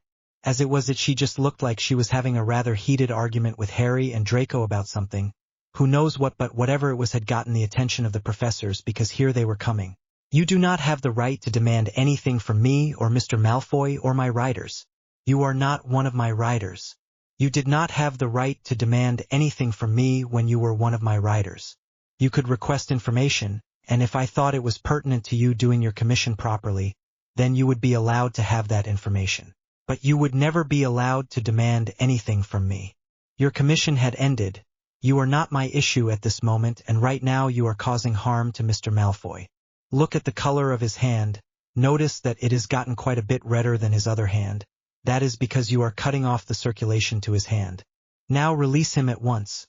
The professors are here now, and you will be disciplined for this attack on his person, if I have anything to say about it. Harry stated. Which you do, Miss Granger. Release Mr. Malfoy at once. And that is 20 points for attacking a fellow student without cause. Persephone stated as she walked within the silencing bubble and heard everything that Harry had said. No. I demand to know why he is wearing a rider outfit and is hanging out with the riders. Hermione stated and apparently tightened her grip again because Draco actually flinched this time. Miss Granger. 20 points for disobeying the instructions of a head of house. Now you will release Mr. Malfoy this instant. If you do not release him, I will have to consider this an assault on his person and recommend that charges be filed against you, Professor Flitwick stated. Still, she didn't release her grip. In fact, she didn't release her grip until Professor Flitwick hit her in the hand with a rather strong stinging hex, which caused her to jerk her hand back and shake it. Harry immediately moved Draco out of her reach and rolled up Draco's sleeve and looked down at Draco's now severely bruised and undoubtedly painful arm. Harry couldn't help but growl and glare at Hermione. I want those charges pressed, Professor. She injured Mr. Malfoy and he is undoubtedly in a considerable amount of pain. I would like to have him healed as quickly as possible, but I want to see to those charges first. Shall we? Harry discreetly pulled the sleeve of Draco's shirt and jumper back into place and placed a hand on his shoulder. Then looked over to Neville, then glanced quickly over to Susan Bones and nodded. Both of them got up and followed the procession of Professor Flitwick leading Miss Granger, followed by Persephone Lovegood, then Harry Black and Draco Malfoy side by side and Neville and Susan bringing up the rear. They made it to the gargoyle before the headmistress's office when Hermione suddenly realized she might be in real trouble and tried to run for it. Neville caught her in an orange sphere and then Harry caught her in a light yellow sphere and a featherweight charm and started to push her along anyway. When Professor Flitwick stopped them. She is my student, Mr. Black, Mr. Longbottom. I will take her from here. And he proceeded to push the bound and weightless Hermione Granger towards the gargoyle and up the winding staircase. Enter. A voice from within called out. They all walked inside and the headmistress stood as she looked at Miss Granger's bound state in question. Then to Professor Flitwick. She objected to volunteer to walk the entire way to your office, and attempted to run, once she realized where we were heading. So Mr. Longbottom bound her so she couldn't run, and Mr. Black provided the means of allowing me to bring her further into the room to see you as we intended. Still confused about the situation, she sat down at her desk at least and asked, "What seems to be the situation here?" Miss Granger apparently took offense at the fact at Mr. Malfoy's dress this morning, and proceeded to demand why he was dressed like this from me. Since Mr. Malfoy and I were talking at the time, she rudely interrupted us and grabbed his arm, attempting to spin him around and demand to know why he was dressed as he was. When she did so, I placed my hand on hers, preventing her from doing so. I informed her it was none of her business and to release Mr. Malfoy immediately. She refused. She again demanded to know why he was dressed like a rider. I stated that is none of her business and that she had no call to demand anything from me, and again asked her to release his arm, at which time she only tightened her grip.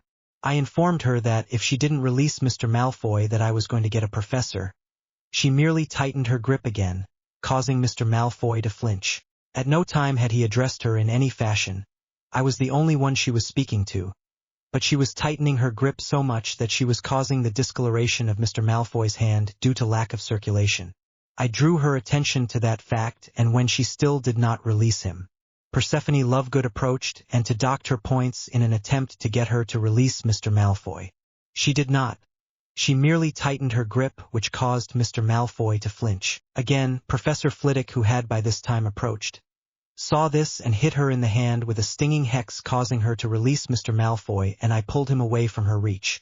I then rolled up Mr. Malfoy's shirt and jumper sleeve and saw the extensive bruising on his arm and demanded formal charges be pressed against Miss Granger.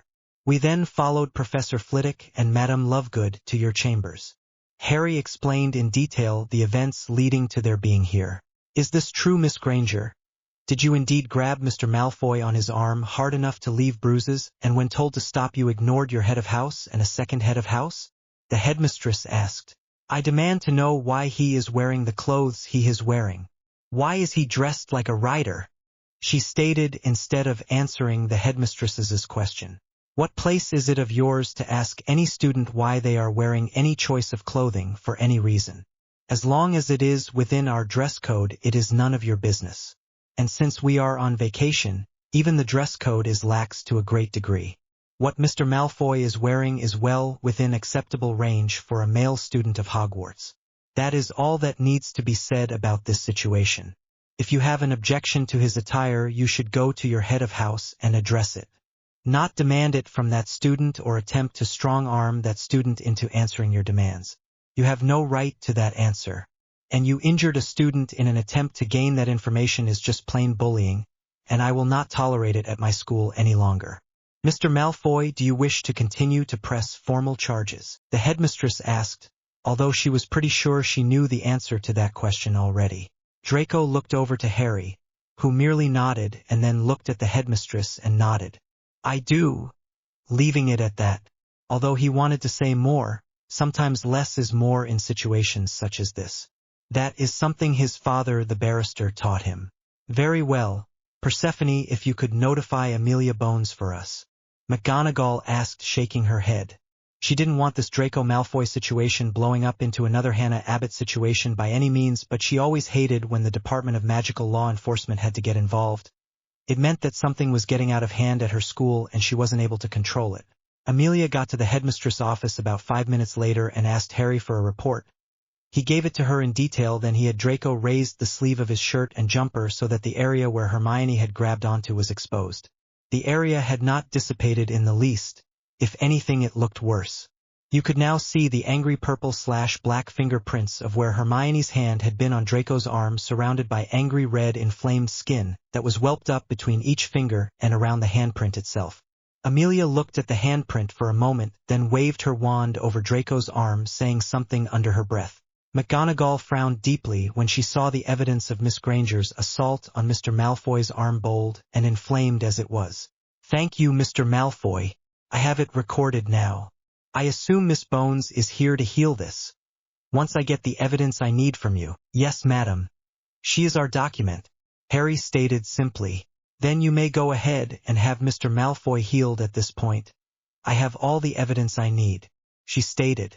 Harry then motioned for Susan to come forward, which she did, and took one look at his arm.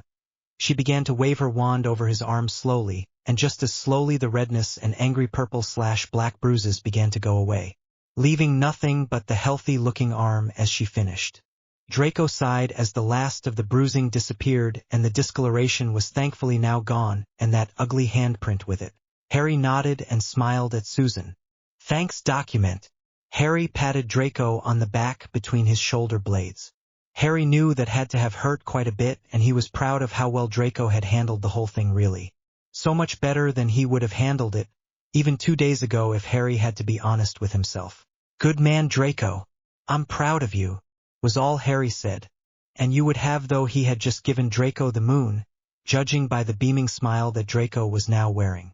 Madam Bones, I would like to know if it would be possible to hire an obliviator from the Department of Magical Law Enforcement to take care of a small issue that appears needs to be addressed. Harry asked. And what would that be, Mr. Black? Amelia gave Harry an odd look. What was he up to now? It appears that the riders can no longer trust Miss Granger in any manner. She is set to move her possessions from the trunk and bag that is in her possession at this time by tomorrow night. I no longer trust her to proceed as directed. I would like to confiscate my property at this time, have the elves remove her property to a secondary location, such as her place of residency in Ravenclaw, and remove all knowledge of the bag, the trunk, and my group, our training, capabilities, weaknesses, strengths, knowledge, where Ryder Hall is located, anything about Ryder Hall or its contents, who our allies are, truly anything about being a part of our group in general I would like erased from her memory. She has proven again that she can't be trusted, and I will not put my people in harm's way foolishly. So I would like to have the information removed before she can either use it against us, or knowingly or unknowingly give the information to a third party, which could endanger any of my crew. What? You can't do that.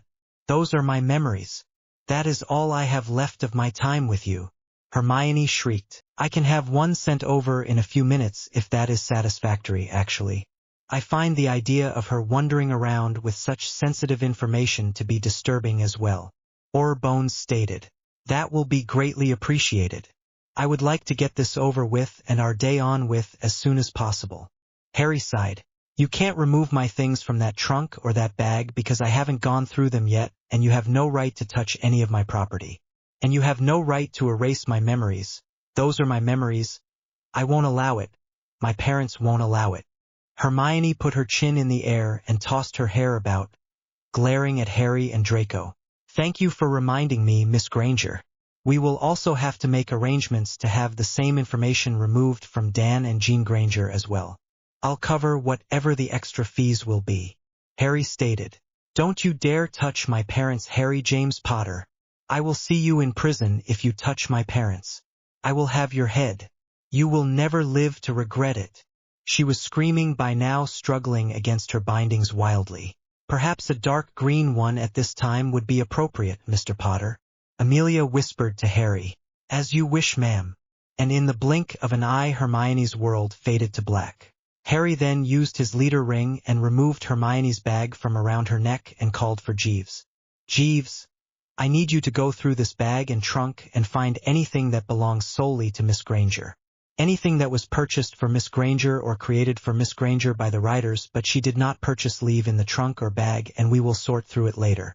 That includes her dragon hide uniform. If she or her parents didn't purchase it, it stays in the bag or trunk. The rest I would appreciate it if you could place in her Ravenclaw area. As close as you can get it to how she has set up to in the trunk. If she is reading a specific book that does not belong to her, then copy it, make it look like she got it from Hogwarts library and let her keep the copy. All the rest of the books stay in the trunk or bag if she didn't buy them herself or her parents didn't give them to her. Or if they weren't presents. Then clean up and lock down the kitchen area and clean up the rest of the trunk if it needs it, if you wouldn't mind, please.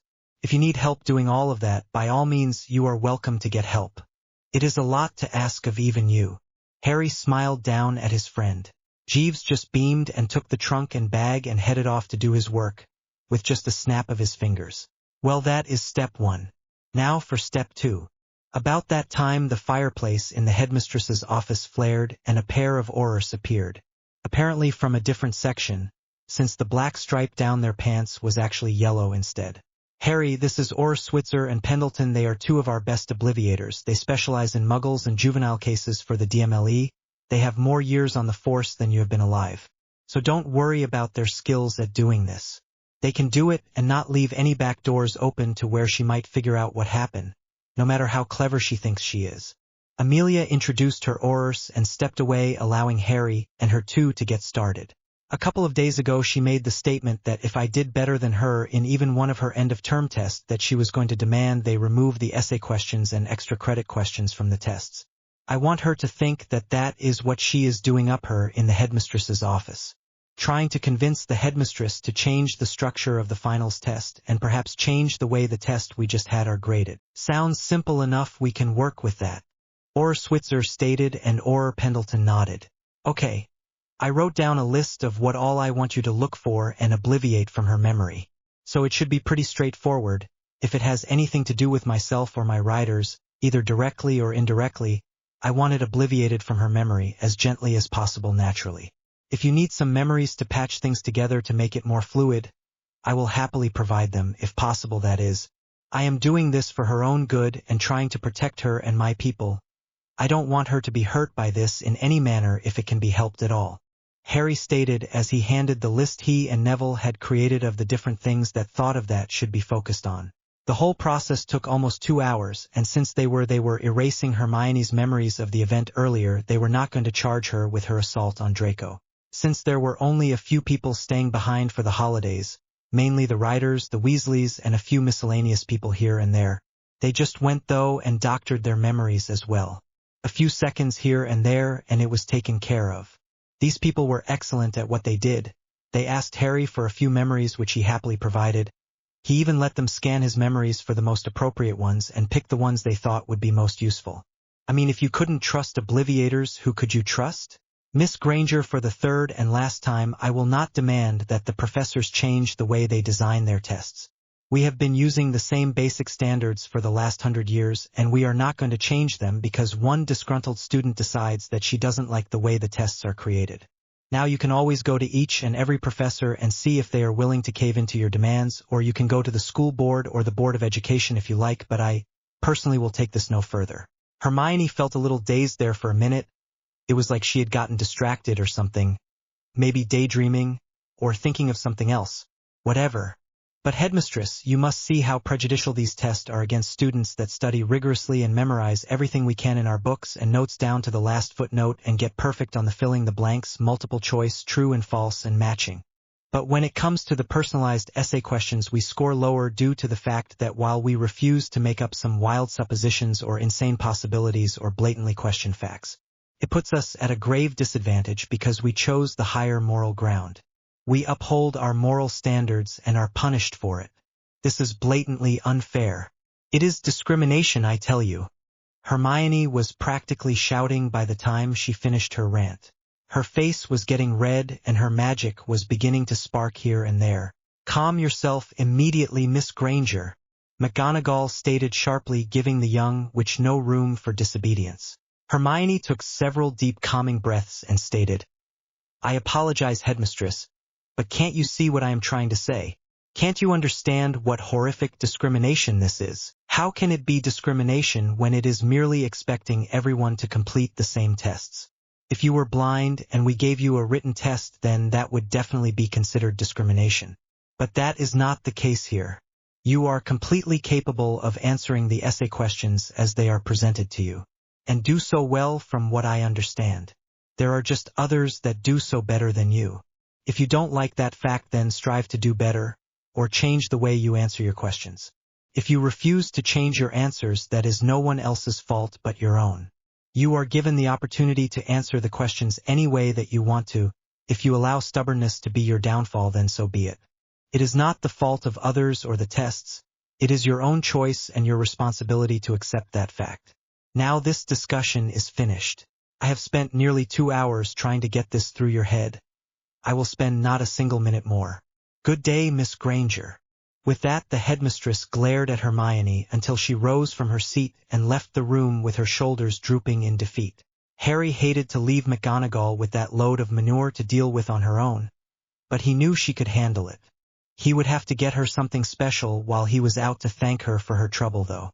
He didn't know what, but something. A new catnip toy, maybe. Nope. She would probably flail him alive for that one. Okay folks, we are gonna head into Diagon Alley. Same basic stores, but if anyone has a special request, we have the time today to check a couple of stores out. So we have Stowe and Packer's luggage shop first, then it's Slug and Jigger's apothecary. I wanted to see about potions for all afflictions. See if they had anything different. We will need to get you some casual rider wear and from Madame Malkin's robe shop. The twins wanted to go by Gamble and Japes as well as Zonkos. I need to go by Flupow and pick up some more flu powder for Sirius. I have been running his a little low. We need to stop by Blinkhorn's workshop and get you some boots. The apothecary, of course. I need to stop by the Scribulus writing implements. I'm getting low on parchment and I need to see about getting a couple of those quills that record everything you say. It would really help on my paperwork I am having to do now. There is also a couple of second-hand bookshops I wanted to look into while we were in Diagon Alley. Remember folks, we have a library to furnish. Harry read of the list of stores that he had written down on a sheet of parchment and nodded when he came to the end. Any other ones that you guys want to hit? Can we take a look at Quality Quidditch Supplies? They have been bragging about a new broom that is supposed to be coming out, and I wanted to see if it is in stock yet. Draco asked. Sure. Honey Dukes. Several people called out all at once, then laughed at the fact that they all called it out together. Harry chuckled. Not a problem. Evidently some people are not having a good poker season. Anyone else? When no one else called out anything, he nodded. Okay then, after that extensive casing of Diagon Alley, we are going to go to the non-magical side of things and hit Harrods. And before you ask, you can't exactly muck out stalls wearing your school uniform now, can you? So you have to get some basic casual working clothes. We have found that non-magical jeans work best for mucking out stalls, exercising horses and basic work in the stalls and corral. Also, you will want to get a pair of non-magical work boots. They are sturdy and last forever for the same reason. Then once you get your trunk, you will have to furnish it. It will come with a bedroom and a bathroom, but no pillows or sheets, towels or blankets, anything like that. Then you will have a kitchen to stock. So it is a trip to Sainsbury's and perhaps your first experience with non-magical grocery food store. Stock up on kinds of food and snacks, drinks and supplies. Harry explained. Harry continued. Then we go to this interesting store that is what the non-magicals call New Age. It is basically a magic shop. They have everything from star charts to clothes, you name it they have it, but it is all what non-magicals think the magical world would be like. If it was real, of course. I think it is owned by a bunch of new bloods that are trying to introduce the magical world into the non-magical world slowly, because they have stuff in there that is just too good to be by chance. Books on numerology, arithmancy, runes, astrology, herbology, charms, potions. Although those are all non-magical based, learning Latin, there is something on almost everything in that store. Keep in mind that your trunk will have a library in it, so you will want to keep an eye out for interesting books to put in it. And there is also the Rider Library to think about. You'll get to see that this summer when you come to visit Rider Hall. You also have to think of this trunk as your home away from home. There will be times that you actually live in it, like while we are at school, we all live in out individual trunks in the same room, plenty of privacy but within easy reach if we get called out, like we did for the St. Mungo's mission. All we do is each day when we get up we close up out trunk, shrink it and put it in our bags, put the bags on and head out to classes.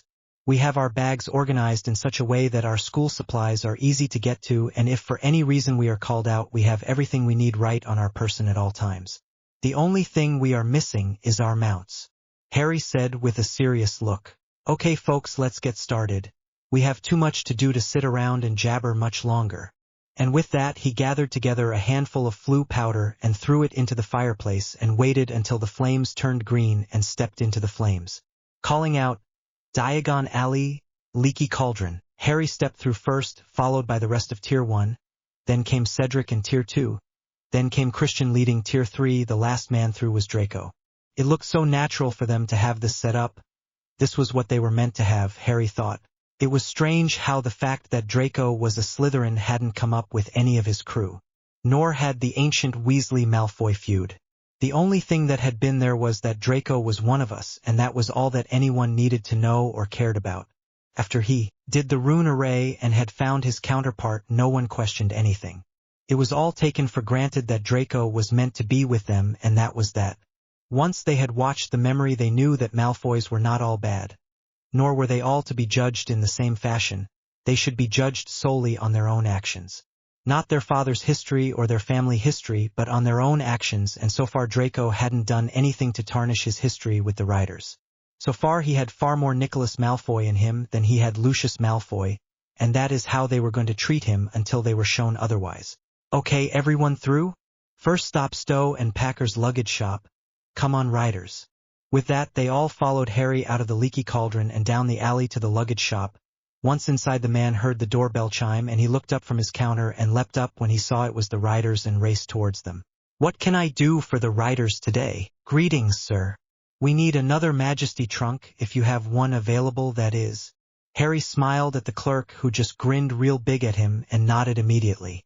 The clerk led them back to the back of the store where the Majesty trunks were kept, and he found they had 3 stacked up there. He was so tempted to get all 3. What the hell, might as well have them on hand. Alright Draco, you get a bedroom, bathroom, kitchen, library, and study standard, but you get to design 2 rooms that are of your own choosing. Most of us have chosen to put a potions room as one of the rooms, but the other one we have everything from a workout room, a music room, a living room, a woodworking room, a storage room, an art room, or a greenhouse. So you see, you can have anything you want in it, and before you ask, I am not telling you what I have, this is your home. You make it the way you want it. Harry smiled at Draco. Draco thought for a moment and then looked at the clerk and stated, I would like a potions lab and a living room, please. I need a place to relax in, and I want a place to be comfortable in, so I want a living room that I can just design and come into and relax and read a good book and listen to the wireless and relax. Is it possible to put something in place that I can practice my music and it won't disturb the others as well?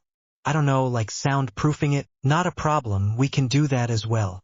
The clerk smiled and nodded while he was writing on his pad everything that Draco said.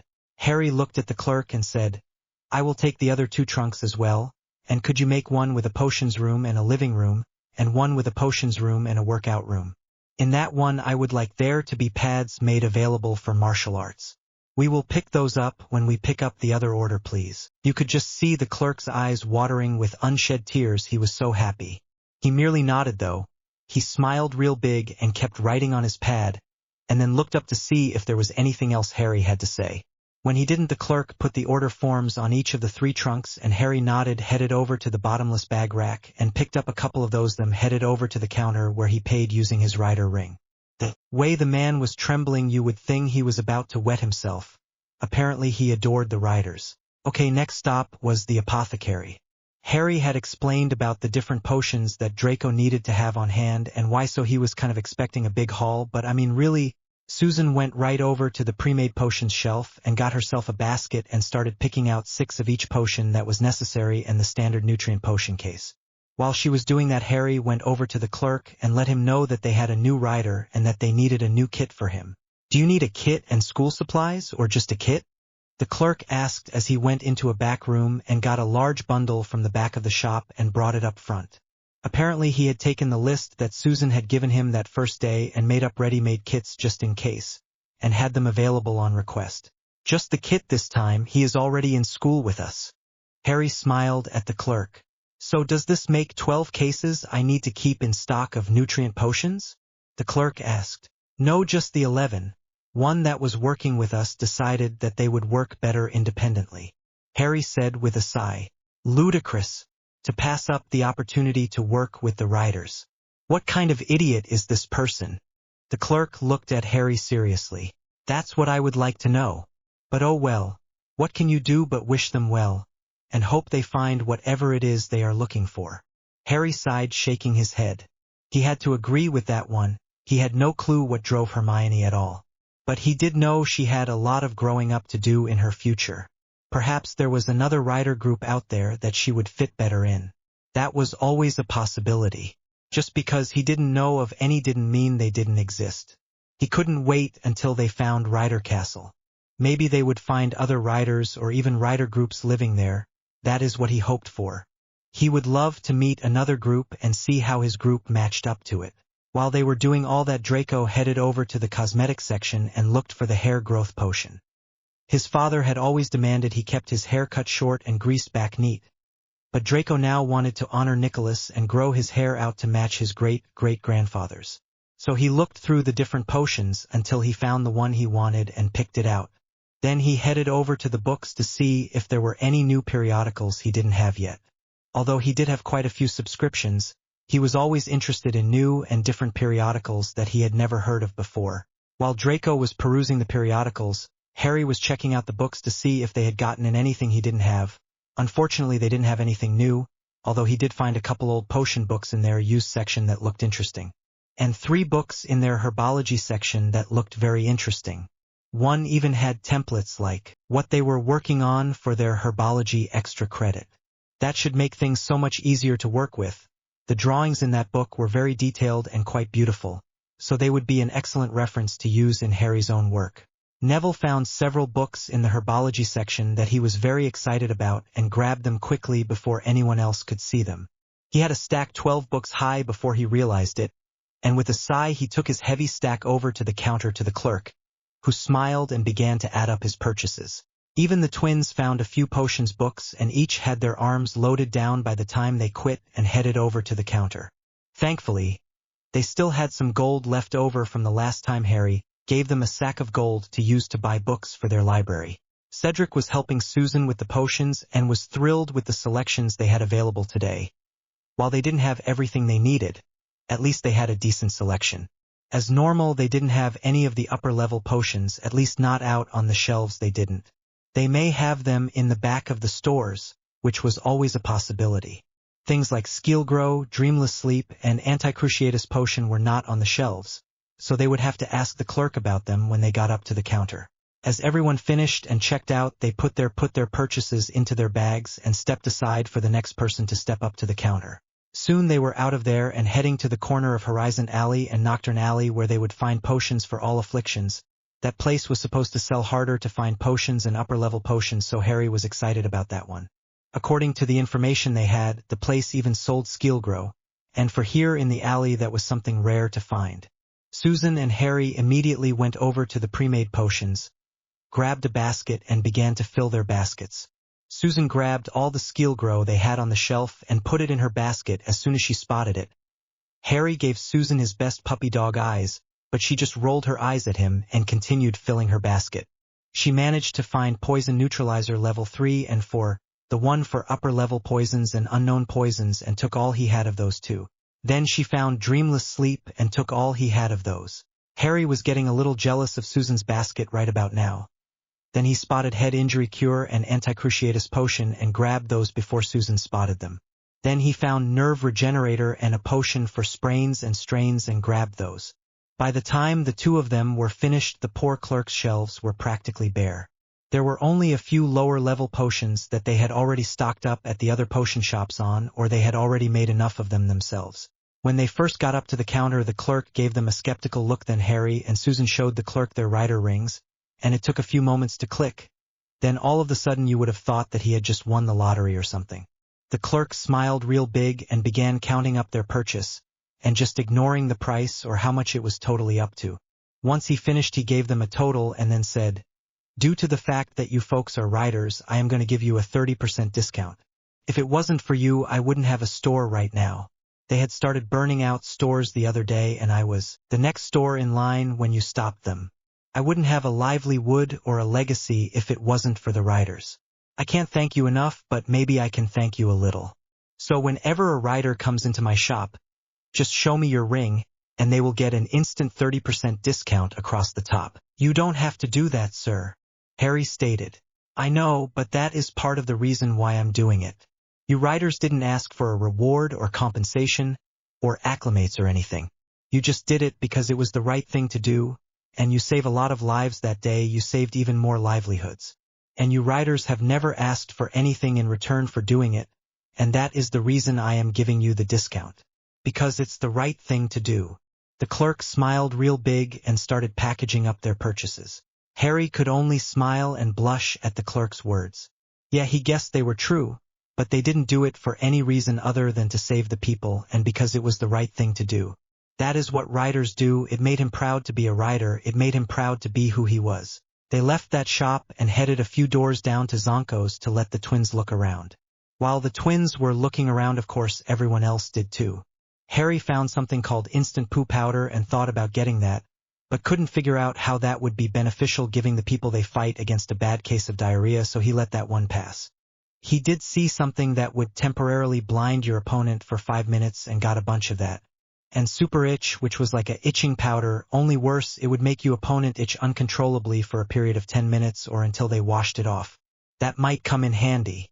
Then he spotted something called Nighty Night, a powder that if inhaled could instantly put your someone to sleep for a period of up to 4 hours. And he bought all they had of that. He wanted the twins to see if they could make him something like that so that they could all carry that around. If they could all carry that, then whenever they encountered a hostile they could just throw it at them, and blam, they would be asleep. Even if Harry or Neville were not available to put them down. It would be a safe and convenient way to capture a hostile and still put the hostile down and out of commission.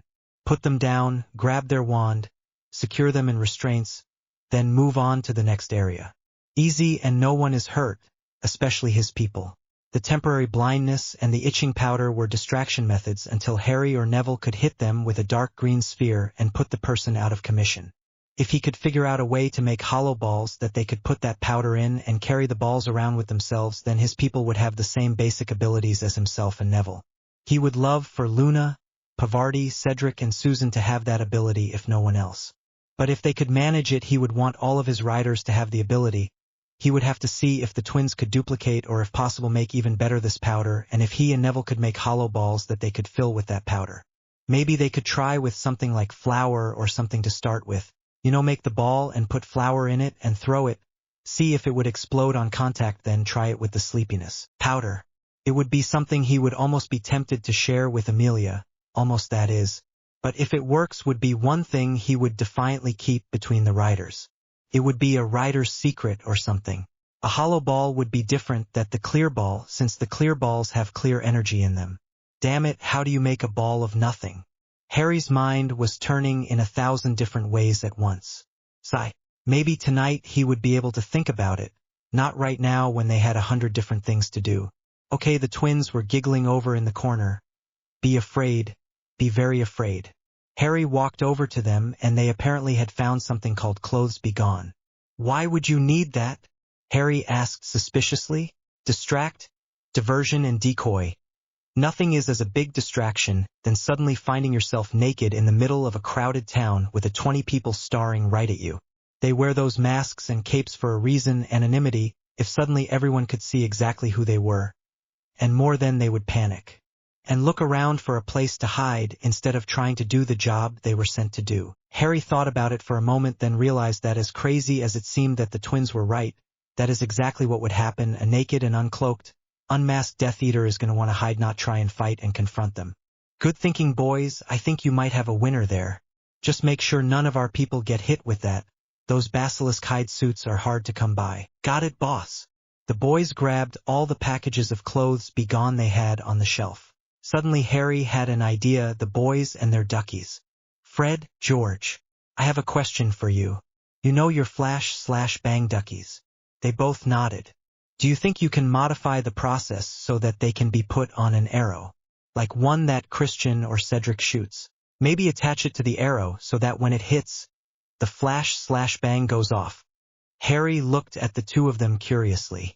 Both Fred and George began to whisper amongst themselves, and then after a few moments they looked up and nodded to Harry and said, "You got it, boss.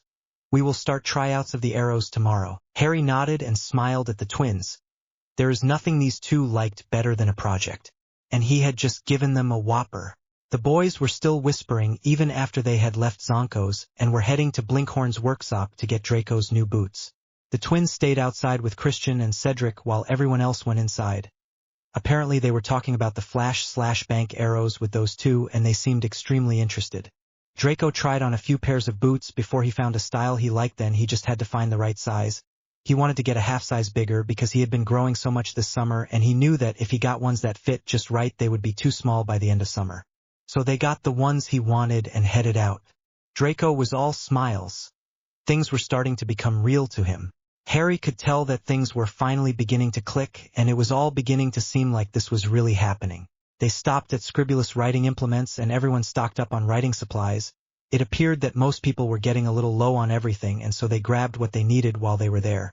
Draco got one of the dictaquills, just like what Harry bought, for taking notes. Through it all he was still helping Vince and Greg when he had time, although Blaze had taken up most of the slack. And believe it or not, Theodore had volunteered to help out too, which had been their saving grace. He had taken most the hours that Draco used to spend with the boys and was doing a pretty damn good job at it too. He was patient and calm about the whole thing and working well with them. Kind of shocked Draco. But he was so glad that Theodore had volunteered to help once he heard that he was going to be a writer. Draco had only told his closest friends, and Theo was amongst that crowd.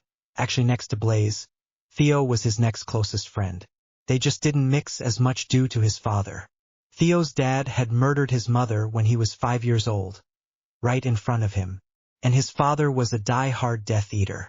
While Lucius had his faults, he wasn't die-hard as some of them.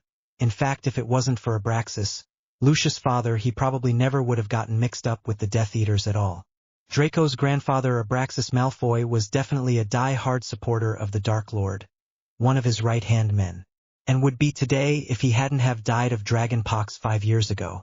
Since then, Lucius had distanced the family away from anything to do with that world as slowly as possible without raising suspicion.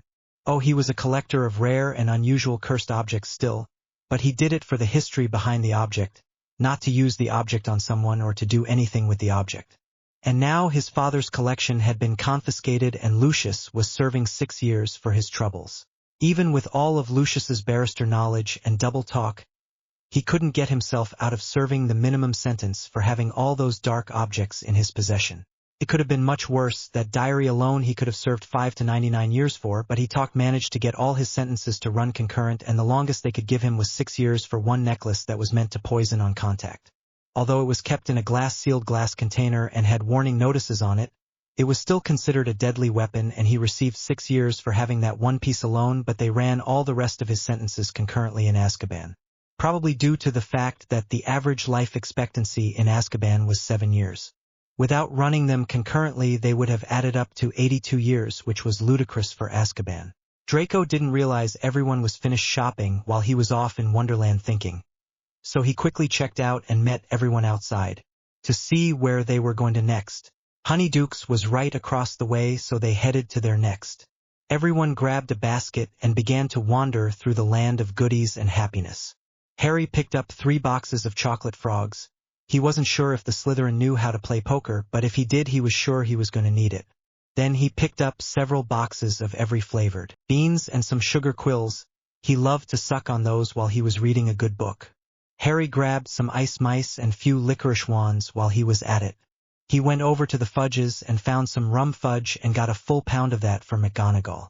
He didn't know if she would like it, but it might go a little way into saying I'm sorry for the inconvenience of Hermione. He also found treacle fudge and got a pound of it. He had never heard of treacle fudge, but he would try it.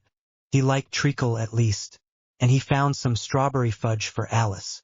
Had to get her something while they were out and about. He got the little one's fairy floss. He knew at least Astria would love it, and probably so would Lillian. Harry got Matthew and James licorice wands and chocolate wands. He got Sebastian a licorice sword just for him, to fight of the evil dragons or munch on when no one was looking. Finally he had everyone covered and he headed up to the counter to pay. Draco looked at him curiously about all the chocolate frogs in his basket. We play poker and use every flavor beans and chocolate frogs to bid with, Harry explained. Poker. I am so getting into that. And he reached over to grab a couple of boxes himself and a few every flavor beans to add to his basket. You can play poker? Harry asked. We play poker all the time in Slytherin. Although we use real coins, if you all use chocolates then all the better. There are several cards that I need. He laughed. Harry reached over and grabbed one more box and put it in his basket and sighed. Then put his basket up on the counter to check out. After he put his purchase in his bottomless bag, he was ready for the next stop, Madame Malkin's shop. This one was purely Draco, so they let him go in while they headed over to the magical menagerie. Practically everyone needed owl treats, but Harry wanted to see if they could possibly start carrying Darkhorn treats or something like that. The man directed them to some of the bacon-flavored treats they had in stock. That was meant for large dogs, and Harry got a pound of it to try it out, to see if Storm liked it or not. If not, he could always give it to Hagrid for Fong. They had just finished their perusal of the different owl treats and possible Darkhorn treats when Draco popped over. He was smiling. Apparently he was thrilled with getting a few new outfits. He was wearing one of Harry's right now, since they were almost the same size, but he much rather have his own. They were going to owl him his new outfits, since it would take a day or two to make 6 casual rider outfits, and a cloak to go with them. He didn't mind waiting.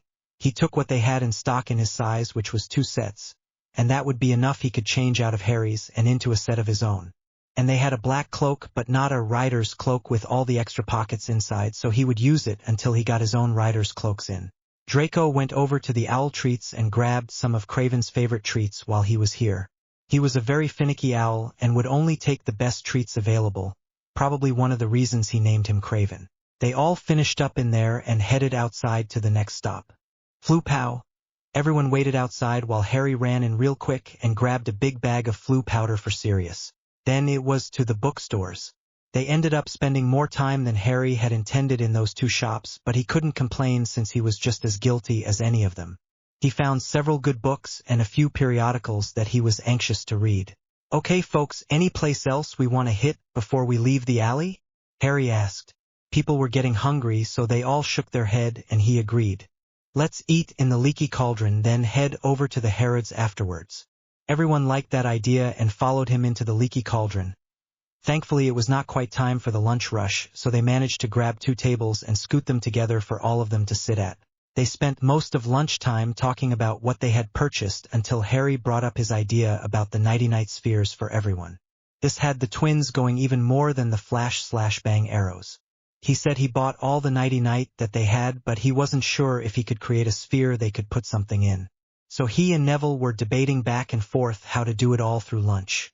Then Luna stated it does too have something in it, it has air in it. This got them thinking again.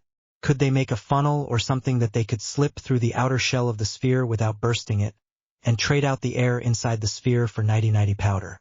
Or perhaps something the twins came up with that was similar only better.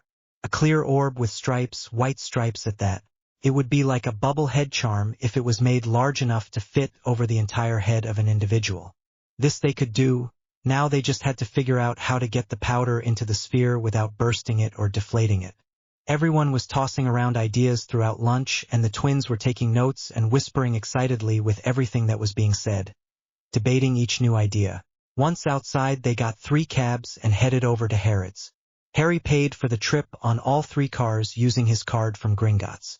Luna naturally sat on Harry's lap and giggled the whole way, which had Pavarti laughing at Harry's expense. The only problem they had is in the 3rd car. The driver let Padma sit up front in the passenger side. The problem was that he was Indian too and kept flirting with her the entire way to Harrods. She explained that they were the equestrian club from a private school in Upper Scotland and they had taken the train to London so they could go to Harrods to do their Christmas shopping. The guy must have, though she was a lot older than she was, because he just kept flirting with her. She then explained that she was only 13. The guy shut up and focused on his driving with a deep blush to his cheeks. He must have thought she was 17 or 18 most likely, and he looked to be in his early 20s, so that would have been entirely appropriate. But not a 13-year-old, that was jailbait time. They agreed to divide up once they got into Harrods and to meet back in 2 hours at the main doors. So everyone headed off in different directions. Harry and Neville took Draco over to the jeans and showed him where he could get some new jeans. Christian and Cedric decided to hang around with them instead of exploring the huge store on their own, so they headed off wherever Harry was leading. Once they got over to the appropriate section, Cedric and Christian found a rack of colored silk shirts, and found some black silks in their size. They grabbed them and went to go try them on.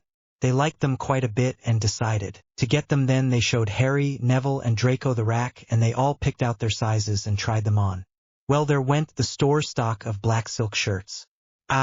Draco even picked out some dark green and some purple ones as well for when he is relaxing in his own space.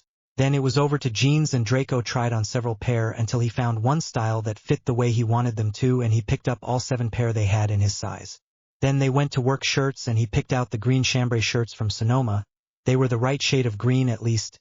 They weren't Slytherin green by any means, but they weren't the pastel greens that the other chambray shirts were either. Then they headed over to underwear and socks. They convinced him to try the boxer brief, so he bought 3 boxes of them and several bags of socks.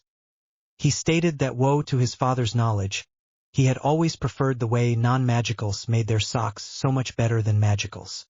He used to get a catalog from Blaze and order them without his father knowing he was doing it, ever since Blaze let him borrow a pair of his socks back in 1st year. Now if he found out they made underwear better too, he was going to have to start buying that from the catalog as well. Then they headed over to bedding and housewares. Draco picked out a set of Slytherin green silk comforter and sheet set, with 2 body pillows to boot. Good grief, was he going all out on this? Harry couldn't help but chuckle. Then he picked out cream for his bathroom color, which was surprising. Harry would have thought that Draco would have chosen green again, but Draco crinkled up his nose at the thought and shook his head. Apparently the thought of a green bathroom was totally inappropriate. Harry had never really thought about what color was appropriate to have as a bathroom color. He just picked what color he liked. Draco started listing off all the colors that were appropriate for a bathroom to be. What the hell color was ecru? Apparently it was a real color, since it was one of the colors Draco said was acceptable to have as a primary color in your bathroom, right after eggshell and before sand. But what the hell color was it? Forget it, it didn't matter. Harry would look in his big set of 520 colored pencils when he got home and see what color it was. How did Draco know these things? Must be an artist of some kind to know his colors so well. He wondered. So Harry mentioned it and was surprised at Draco's response. I learned all about colors from my mother. She had always wanted to do interior design, so she would redecorate different parts of Malfoy Mansion whenever the mood hit her. And so she would sit me down and we would look at paint splotches, wallpaper samples, fabric samples, and you name it for hours it seemed, until she figured out what she wanted each room to look like. Sometimes I would go to sleep on the lounge covered in fabric samples, and Mother would have the house elf put me to bed. He said with a sigh. Just because you're a rider doesn't mean you will never see your family again. There is enough space at Rider Hall that if you would like to invite your mother to stay with us for the summer she may. We have the space for families to stay with our riders if they want to. We aren't here to break up families. In fact, our house mother is Cedric Diggory's mother. She already lives there and is getting the place fixed up right now for us to move into when summer comes. It will be all of us, the Longbottoms, Sirius Black, Remus Lupin, Xenophilius and Persephone Lovegood, and Emily Digory, that I am aware of at this time. Harry stated. Rider Hall is very different than Rider Castle. Rider Hall may be for us riders, but I believe that being part of a family is part of who we are. So I allow our families to be at Rider Hall. At Rider Castle, the only individuals that are allowed are either the rider or the rider and their spouse. And it took a long time to even let the spouse in there from what I understand. It took them losing about 3/4 of their upper-level riders in one season to marriage for them to alter their mandate to allow spouses to live within the castle as well. Then that changed with time, since families began to form and people began to have children, so they allow children under the age of 3. But that is where they drew the line, and it never changed. In 500 years it never changed. So people either held off on having children or left the group and became a single Darkhorn rider, which the riders still loved and held on to, but they just didn't belong to the group anymore. It made the single rider more vulnerable, and at times whole families were wiped out just to get a Darkhorn horn. It was sick. And a sick time. Thankfully times aren't so barbaric anymore. Harry had a sad look in his eyes, so it was almost as if he was remembering something, but Draco knew he couldn't be, unless he was remembering reading it in a book or journal somewhere. That's it. He read about it someone's journal probably, and it pulled at his heartstrings then and now. Draco couldn't blame him, that would be something hard to read, especially if they poured their whole heart into what they wrote. Which they frequently did in journals, that's what they were for after all, pouring your feelings and memories into that is. Okay, now over to the kitchen section. Do you know how to cook? Harry asked Draco. You wouldn't think so, having Lucius as a father. He would have died 1,000 deaths if he knew. But I used to sneak down to the kitchens and help the elves cook all the time. I love to cook. It is so much like potions. I have been cooking since I was 8. So I want the kitchen I have always dreamed of. May I? Draco asked with stars in his eyes. Well, the kitchen is absolutely wonderful down there. It is set up with a full hot box and a cool box as well as a freezer. It has a magical stove, blender, toaster, and teapot already set up. All you need to do is put your settings in and tap them with your wand and it works. So the main stuff you need are like pots and pans, bowls, cooking utensils, knives. It has a set of plain white dishes service for 4 down there. I personally chose the stainless steel silverware, due to my godfather, because I tend to fix dinner and take it to him. But you will want to get what suits you. Remember, you can always make your own now that we have that transfiguration we learned a while back. Draco's eyes were sparkling and he was rubbing his hands together in his excitement. Okay, where to start? Knives always start with the knives. This was gonna cost a bit. So he had to think along the lines of a budget. Alright, think here, remember nothing too expensive, but great knives for what you get. Draco finally picked out a Henkel's premium 15-piece knife set with block, razor-sharp, German-engineered knife set. It was a full tang set that came with its own set of 6 steak knives and a knife sharpener. He really liked the weight of the knives in his hand. He then got a Mueller Pro Series 10-in-1, 8-blade vegetable chopper, a Cambum rotary cheese grater, hand-crank cheese shredder for fresh cheese, vegetables, or nuts. Draco also chose the Cambum lemon zester grater 3-piece suit. It was meant to grate everything from garlic, nutmeg, parmesan, ginger, and chocolate to fruits and vegetables. He got the Mafeton cooking utensil set, which had 11 pieces of stainless steel kitchen utensils. Then he chose the Kitchen Click 7-piece wooden spoons set of premium teak wood utensil set. He made his way through gadgets and gizmos and then pots and pans and bowls. Then Harry pointed out a great set of storage container that he picked up 4 sets just to make sure he would have plenty in the right size. Finally, he was finished. Phew. Harry thought they would never get out of kitchens and dining. They realized it was getting close to the time they were supposed to meet everyone back at the main doors, so they headed back to there. Harry was patting Draco on the back, telling him they would come back. And maybe next time Draco could bring some of his own money changed into English pounds and he could buy everything he saw that thrilled him instead of remembering that he was on a budget. Draco liked that idea and nodded. Smiling at Harry, of course he could. He was going to have his chef's kitchen all his own. It was going to be great. Now they were going to go to Sainsbury's supermarket. Harry, Christian, Cedric and Draco were all carrying Draco's purchases to a little alley behind Harrod's, so he could shrink them and put them in his bag. Then they would grab a taxi and head to Sainsbury's. Draco was glad he knew of a place that he could get all his herbs and spices really fresh and at an excellent price. So he didn't have to worry about getting any spices today when he went to the grocer's, or else he might be there all day. He so wanted to take a trip to India and go to one of their bazaars there where they sell spices and buy the spices in bulk there. Now that he was part of Riders, maybe he would get that opportunity to do just that one of these days. He could always dream of it anyway. Everyone squished into the taxis, and this time Harry asked the driver if he could sit up front, and the driver let him. This led to a pouty Luna, but it allowed his legs to get a break too. They managed to get over to the grocery store, and Harry still had circulation in his legs, although he had a moody Luna for his troubles. Defiantly not worth being able to feel your legs once you get to where you are going. Harry sighed, and just paid the drivers, then headed into the store behind everyone else. He grabbed a cart too so he could pick out a few things he had forgotten when he went shopping before Yule. Draco was excited about grocery shopping, and he and Christian, Cedric and Harry again took off. Draco started off in the fruits and vegetables, and then he got everything from asparagus to zucchini and a bit of everything in between. Apparently he loves cooking with vegetables, especially mushrooms, button, morels and portobello mushrooms. Apparently he knew all kinds of recipes that have mushrooms in it. Oops, and peppers. Draco was going nuts over the selection of peppers. Wow, he must be one terrific cook. Just looking at his cart was making Harry hungry. Okay, they made it out of fruits and vegetables and into the meats. Draco grabbed several different types of fish, then some roasts, a few steaks and even a brisket, and a rack of ribs, then over to cheeses and dairy. Draco's cart was almost overflowing already. Harry didn't know where he was going to put anything else, but apparently he found the places and got several chunks of cheese and tubs of sour cream or whatnot. Harry had to take a break from it all. He walked away and headed over to the granola and goodies aisle, Christian and Cedric following closely at his heels. Apparently they needed to pick up some goodies as well. Harry made sure to pick up a pound of chocolate-covered coffee beans for Draco. Harry picked up several of his favorite trail mixes and granolas, some dried fruits and nuts.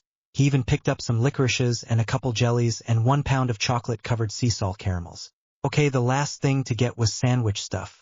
Harry, Cedric and Christian headed over to breads first and picked out the breads they wanted first, then to the deli to pick up the pre-sliced sandwich meats and cheeses.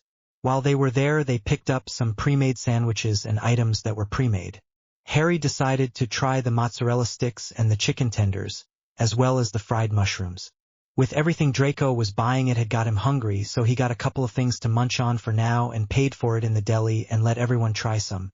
He really loved the fried mushrooms, except for the fact that the hot grease squirted out of it and burned the back of his neck when he bit down on it. But it had been worth it. The mushroom itself was delicious, and he had enjoyed every delicious bite of it, hot oil and all. Harry grabbed himself a Pepsi, and it soothed his neck and helped with how parched he felt as well. Now on to finishing up this shopping extravaganza. Condiments next. Harry picked up some pickles, mayo, ketchup, honey mustard, ranch dressing, tartar sauce, and barbecue sauce while he was in that aisle. Geez, he went through that stuff quick. Must be all the sandwiches he makes for everyone else. Late-night cram sessions were rather difficult, but a hoagie helped. And Harry knew how to make the best hoagies around. They were finally all ready to check out, and Harry had Draco right up there right behind him, so he could show him how to use his new bank card from Gringotts that was strictly for groceries. Draco's buggy was so heaping with groceries he had no clue how he was going to get all that into another cart and get it out the door and into his bag, so they ended up putting it into 2 carts, and Harry pushed his own cart and pulled Draco's second cart around to the side of the building to where they put up a non-magical notice =me =not ward, and everyone took out their trunk and began putting their stuff down in their trunk. Harry suggested that since Draco had so much stuff that he put any non-perishables in his trunk for now. That would leave only the perishables in Draco's bag. And Cedric put a cooling charm and stasis charm on each bag, and then Draco placed each bag in his bottomless bag one at a time. By the time he finished, his kitchen was going to be stocked to overflowing. But he was going to get his chef's kitchen he dreamed of finally. When they all had everything transferred into their bags, Cedric lowered the ward and Harry hailed the cabs, and this time he let Luna sit on his lap again. once again a smiling Luna. Good grief. And they headed over to the New Age store. Draco was shocked beyond belief. This was a non-magical store? Yeah. Everything in here is non-magical. The books, clothes, jewelry, decorations, star charts, figurines, crystals, oils, potions, herbs. Everything is non-magical. It is just a few individuals that got together and picked out the closest to magical stuff you can find and put it all in one shop for non-magicals or new bloods to have access to. Well, actually everyone to have access to really. Amazing, absolutely amazing. First thing Draco did was hit the books. He wasn't thrilled with the potions books. Most of them were so basic that he just took one look then reshelved the book. The herbology books were quite a bit better though, so he found a couple of them that he liked. The runes books were what got him though. He bought several of their books on runes, one on almost everyone they had. He wanted to see if there was a way to specifically go see Nicholas Malfoy. Oh, how wonderful that would be. It made him wonder how many Malfoys had been riders through the ages and he just had not known about it. He had every intention of going through and reading each and every single individual's journal to see if they were riders or married a rider. It might take him years to do it, but it would be a side project of his, and he would do it no matter how long it took him. Harry found a few used books that looked interesting and a couple herbology books, some adult coloring books that he liked, and a few in other areas as well. As Harry was looking through the books on healing, Susan let out a very unladylike squeal and rushed over to him with a book in hand. On the cover was a man in all black riding a black unicorn with a long mane, and the man had a hood on so you couldn't see any facial features. Then on the back of the book read, "Deep within the night where danger lurks, so does the shadow. No one knows who he is or where he came from. They only know that be ye child or lady in distress, the shadow will know and come to your aid. If ye harm a child on the king's lands, then expect to have both your arms broken for your troubles. At the very least, lose your life, at the most. Try to harm a lady, and you life you do forfeit. For no one lays hand nor fist on a lady in His Royal Highness King John's land as long as the king takes a breath, or the shadow does. They say he resides within the dark forests, but no one has ever truly seen the shadow. They speak of the spirit unicorn he rides upon, black as the ace of spades and eyes just blazing with pure red fire, faster than any mortal horse and deadly to those that try to hurt his rider. Who is the shadow the world may never know." Harry couldn't help but want to read the book himself and asked Susan if he could take this one. "Sure, I will get myself my own copy. There are like 3 over there. I am going to check and see if the author has any other stories along the same lines." Susan went back over there and found 2 more books in the series and brought Harry a copy of each one of those as well. They looked really good. Now Harry was going to have to choose what to read at night. Blast it. Harry found a couple vests for Sirius he was sure his dad would just love. Black with silver paisley print, and a deep Gryffindor red with gold fleur-de-lis print. Both vests were beautiful and very tastefully done. Again with the Slytherin colors and Gryffindor colors. Whoever owned this store must be a new injury. They had to have insight on the magical world somehow. And the wolf jewelry that was all stainless steel. Ready for a werewolf to wear it. Too coincidental for Harry. Speaking of which, Harry found a nice watch that was all steel and the face of it was a wolf and its mate snuggling in the moonlight. But he found one he liked even better. It was an alpha male standing proud on a rock ledge with the moonlight behind him looking as if he was ready to conquer the world. Yeah, that was the one he was going to get Remus. He also found Remus's birthday present while he was there. He found a pair of American Indian moccasins with a series of the moon cycle done in seed beads around the ankle just below the fringe. And on the top of the foot portion was a full moon done with a deep blue background. All done in those little seed beads. They were beautiful and thankfully they had a pair in Remus size. They would be perfect for him to wear whenever he was just relaxing around the suite or if he was doing a lunar ritual even. That is what the little card on the shoes stated they were created for anyway. Then he saw a neat bag that he thought Alice would love. It was a beaded leather bag with the same Gryffindor red and fleur-de-lis design in it. He also found a purse for Persephone. It was Slytherin green with a mortar and pestle design on it. He had already given them their Yule presents, but these were too good to pass up. So he decided to give it to them anyway. They didn't celebrate Christmas per se, but he could get someone a present anytime he wanted, even on the non-magical Christmas holiday if he wanted to. Oh, too cool, he found a coloring book with mythological creatures in it that Xenophilius would love. Now if he could find something for Frank, he would be all set. Harry looked around and finally in the used book section he found it and had to laugh out loud when he found it. Stupid or crazy laws that are still on the books in Great Britain. He was thumbing through and it had laws like, you can't herd your geese through the street without ringing a cowbell at the same time. It is an offense to handle a salmon and look at all suspicious. Or it is illegal to linger after a funeral. Another one stated it was illegal to be drunk in a pub. Well to that one. Harry couldn't wait to see what Frank thought of the book. He would probably be laughing his ass off at over half of these stupid laws. Cool. Alright, he was ready to check out. Harry looked up and saw that most everyone had already checked out or was in line to check out, and he rushed over to get in line behind Pavarti, who smiled real big around her stack of books. Harry knew she was just having way too much fun here in this store. He was glad most folks had their own allowances or else he would be drained dry by now, he chuckled. Everyone was hungry and ready to have some pizza by the time they finished at the New Age store, so they all headed out for a good meal. Draco had no idea what pizza was, but he was thrilled about the idea of a good salad that Susan was bragging about, so he was excited too. Once they got there, Harry recommended that Draco order the salad, then sampled the pizzas of the others and enjoyed a bit of everything. And that is exactly what he did. He loved the veggie lovers pizza almost as much as he loved the meat lovers, or was that the other way around? Who cares, he loved pizza. He had ideas rolling around in his head of different pizzas he could make in his kitchen, and he was analyzing the spices they used so he could get the sauce just right. Oh, he loved the white sauce that Harry got, garlic Parmesan cheese, it was to die for. He had to make that in his kitchen, with chicken and mushrooms. Oh, that would be delicious. They all headed back to Diagon Alley to pick up Draco's trunks and the other trunks if they were ready, that is. And Draco had wanted to check out quality Quidditch supplies while they were there as well, so they would give it a quick look too.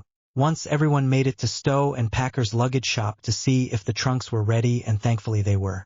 So Harry picked up all three. He put one in his bag and Neville volunteered to put one in his bag. Draco was practically beaming as he put his in his bag. This was real, he was a real rider just like Nicholas. A Malfoy was a rider. He had, though he was living a fool's dream until he put the trunk into his bag and all the pieces fell into place. He couldn't help it. A tear fell down his cheek. Harry saw Draco's reaction and went over to him. He leaned down to whisper low, "It's real, my friend. You deserve this. You will find you Darkhorn.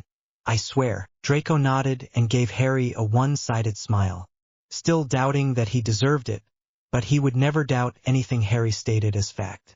And he just swore he would find him his Darkhorn, so he would. End of story. Can we go look at the brooms now? Draco barely whispered, his voice a little wobbly with emotion. Sure. Anything you want. This is your day after all. Harry grinned. And with that they headed down to Quality Quidditch.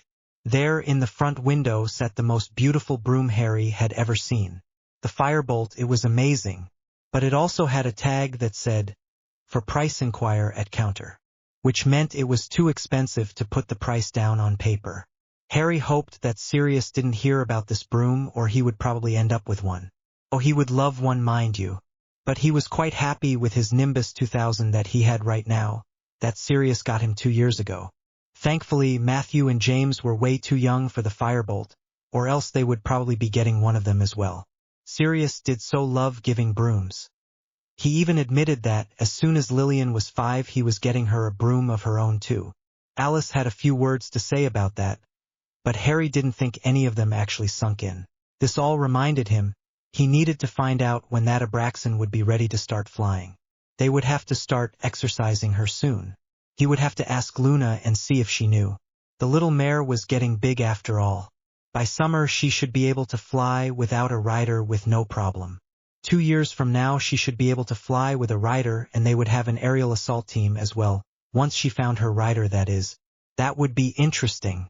He also needed to buy the geldings for his riders so that they could get used to riding and learn how to control a mount well enough to work with one that wouldn't speak to them. The summer wasn't that far away and they needed lots of practice before then, so he needed to look around and find those horses before it got too late. He only had a matter of months at this point to train up 4 riders and 4 mounts, and that wasn't a long time at all. They made it back to Hogwarts without a problem and started going through all their purchases. Harry showed Draco into the guys' room. He had had Jeeves remove the bed from the room, and he had decided that Tier 1 would take the left side of the room, Tier 2 would take the right side of the room, and Tier 3 would take the back of the room. And with that, they all put their trunks down and began the process of enlarging them and unloading all they had purchases and putting everything up in its place. It took Draco a lot longer than anyone else since this was his first time and he had to figure out where he wanted everything and was unloading so much this first trip. But Harry and Christian offered to help and made the chore go a lot faster. The kitchen itself would have been a nightmare without their help. All those containers and all those packages, geez. But soon enough it was finished. They had just managed to get the kitchen finished when Susan knocked on the trunk and announced she had Draco's potions divided up. So Harry went and retrieved them, then asked Draco how he wanted to set up his potions lab. Then they started in on the potions lab. First he had to arrange his ingredients, alphabetically of course. Then the potions, again alphabetically, talk about neurotic. Good grief. Oh well, Harry decided he couldn't complain. His potions lab was set up the same way. They spent about 2 hours going through all the ingredients and putting them in jars and putting the proper labels on them. Putting the potions on the shelf and organizing them alphabetically and counting how many he had of each one and taking an inventory sheet up to Susan for her records. Draco should have at least 6 of each one in the end. Any more goes back to Susan, so there were only 2 that he had too many of, headache potion level 1 and stomach soothers level 1. Both of them he had 8 of, so he gave Susan the extras and she smiled real big and thanked him and checked those off her list. After they finished the potions lab, Harry and Christian left Draco to finish up in his trunk while they went and put their stuff up in their trunks. It was getting close to dinner time, so they wanted to hurry and make it down to the dining hall in time for dinner. At dinner everyone was dressed in their rider casual outfits, including Draco. They were just holding their breath as to how Hermione would react when she saw them. When they walked into the room in formation with Draco in the spot that Hermione normally stood, they expected fireworks. But there was only silence. They all went over and sat down at the Gryffindor table and sat down. Harry could see Hermione out of the corner of his eye and he watched her watch them eat, looking at them with those same sad puppy dog eyes that she had had the other day. The eyes that held such longing and hopelessness. But he ignored all that in favor of talking about the geldings and going out and searching for 4 new mounts for his riders. This subject had excited Cedric, Susan, Fred, and George. Cedric and Susan had ridden before, but the twins had not, so it would be a completely new experience for the 2 of them. Now Harry was truly glad he was thinking about this so early in the year. School year, that is. If the twins were going to join them on the camping trip and travel across the country with them, then they needed to be comfortable in the saddle and knowledgeable about how to handle a mount. That night they all went to bed early. Tomorrow was the Molly Weasley's trial and they had all promised to be there for Fred and George, so they wanted to make sure that they got plenty of sleep and were well rested in case something happened, or just to be a shoulder to cry on if the twins needed it. Whatever was needed, they intend to be it. After all, they were riders and Fred and George were one of their own. Chapter 26. Chapter 26. The ministry seemed to be unusually busy to Harry today, or it may have just felt that way. Harry just didn't like being the center of attention, and a group of riders walking down the middle of the ministry in formation was definitely the center of attention. Harry just took a deep breath, squared his shoulders, straightened his spine, raised his head and looked every single person that dared to stare at them right in the eye, daring them to approach. Thankfully, none did.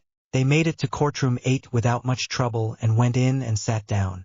It was one of the larger courtrooms, although not the largest by far. The riders decided to sit down in their standard formation. Luna, Harry, Neville, and Pavarti took the front row.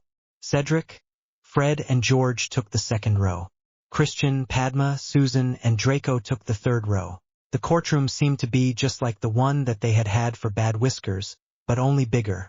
At least he thought so.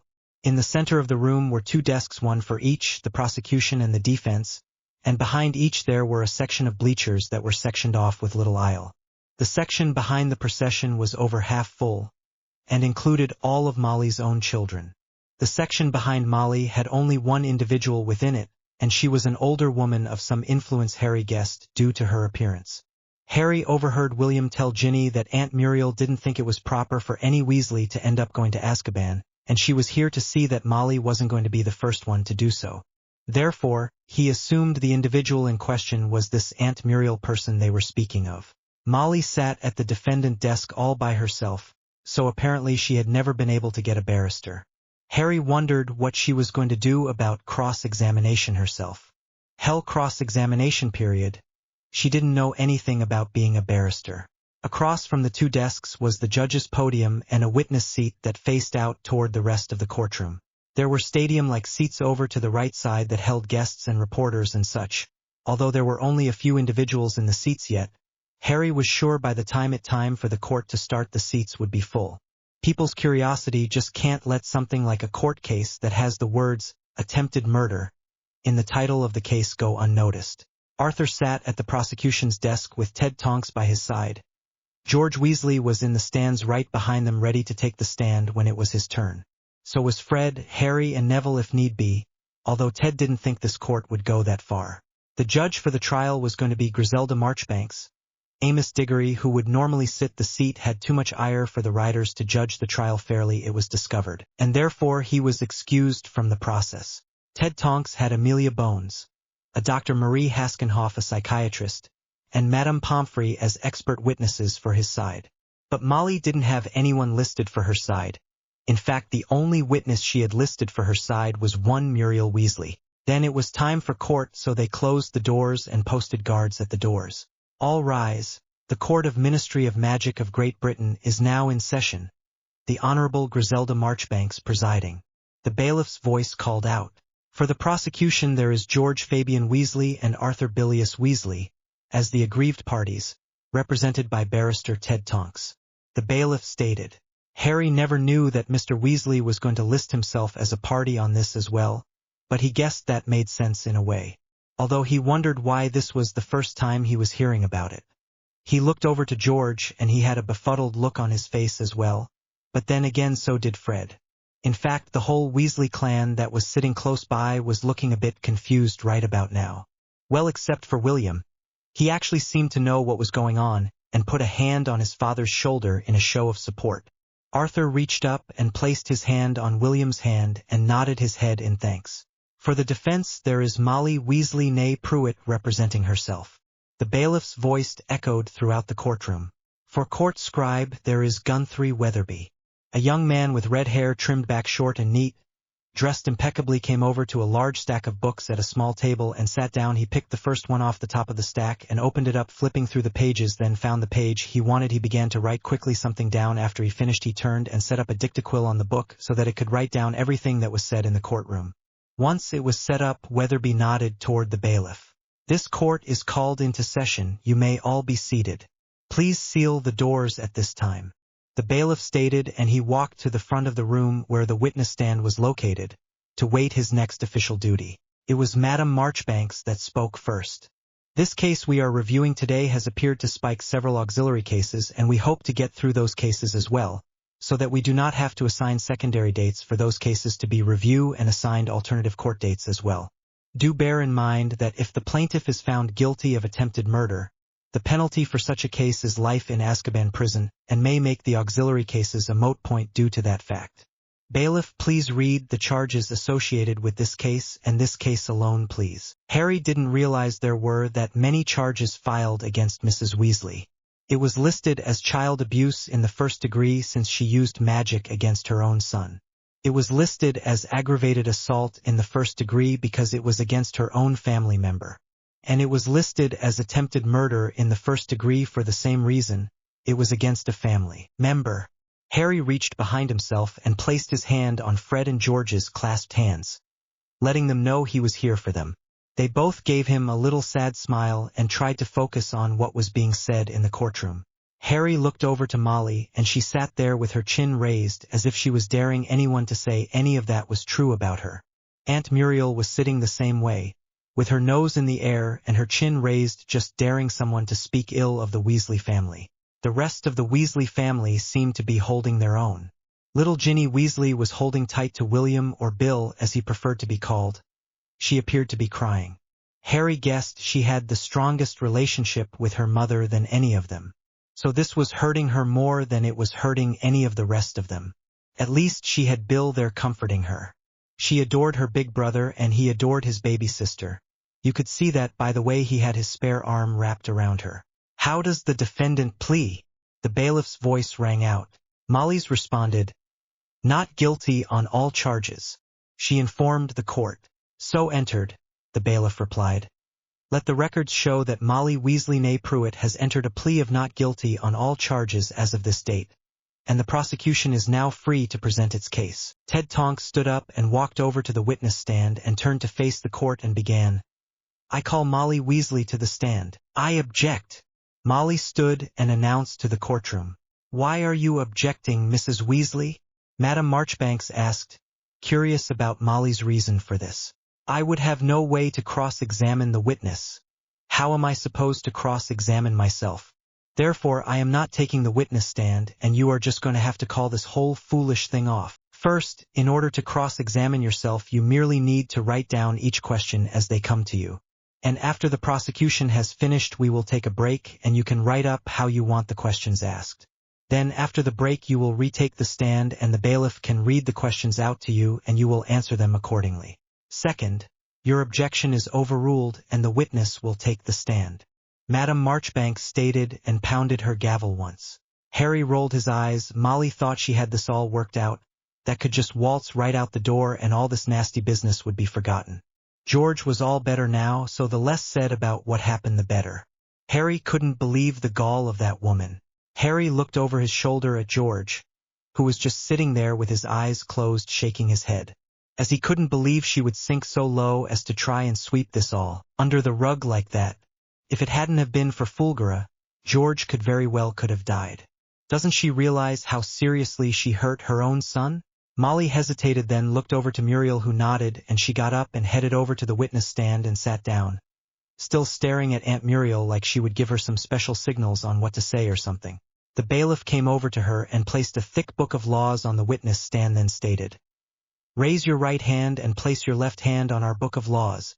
Do you swear to tell the truth, the whole truth and nothing but the truth? Molly glanced over to Muriel, who nodded. Molly did as instructed and stated, I do, was all she said. Please state your full name and place of residency for the records. The bailiff stated, Molly Weasley née Pruitt, Weasley Manor at this precise moment, but normally I live in the Burrows. Molly stated. The bailiff nodded and removed the book and went over to his spot and put the book of laws back on its podium where he had retrieved it from. Very well, Mr. Tonks, the floor is yours. Thank you, Madam Marchbanks, Ted stated as he rose from his chair and headed up to the witness stand, looking every bit the professional that he was. His walk was sure. His stance was that of a man, that of honor and wisdom. Ted Tonks could be a very intimidating individual when he wanted to be, but today he had an almost daunting air about himself. Mrs. Weasley, you are currently married to Arthur Bilious Weasley, is that correct? Ted asked. That's correct. Molly couldn't help but wonder why he said currently, though. And you have several children together, is that not correct as well? Ted asked. Yes, we have 7 children. 6 boys and a girl, Minerva, Molly Weasley. Molly nodded. Is George Fabian Weasley one of your children? Ted asked. He is our 5th son. Yes. On August 13th of this year, your son was involved in an incident. Could you tell us about it? Ted encouraged. He was running in the hallway of our house and fell down the stairs and got hurt. Molly tried. Do you remember the oath you swore to just a few moments ago, Mrs. Weasley? Ted looked curious. Of course I do, Molly stated. And you do understand basic English? Is that also correct? Ted asked just to make sure. Yes, of course. Molly rolled her eyes but answered still the same. Then the statement truth, whole truth and nothing but the truth should be easy for you to understand, should it not? Ted asked. I understood it. Molly put her nose in the air. Then why did you just lie on the stand? George Weasley was not just running down the hallway at your house, was he? He was being chased by you. Was he not? Ted asked. Yes, she answered. And he did not just fall down the stairs, did he? You hit him in his right hip with an severely overpowered stinging hex. One that was strong enough to leave a 1/2 inch deep and 3 inches in length wound on his hip, isn't that correct, Mrs. Weasley? Ted appeared to be breaking down what she had said into little bit pieces and ripping it to pieces. Yes, Molly answered. When he was hit with this stinging hex, he was at the top of the stairs and he fell to his knees in pain, causing him to miss the first step and fall all the way down the 2 stories of stairs in your house. Is that not correct? Ted continued.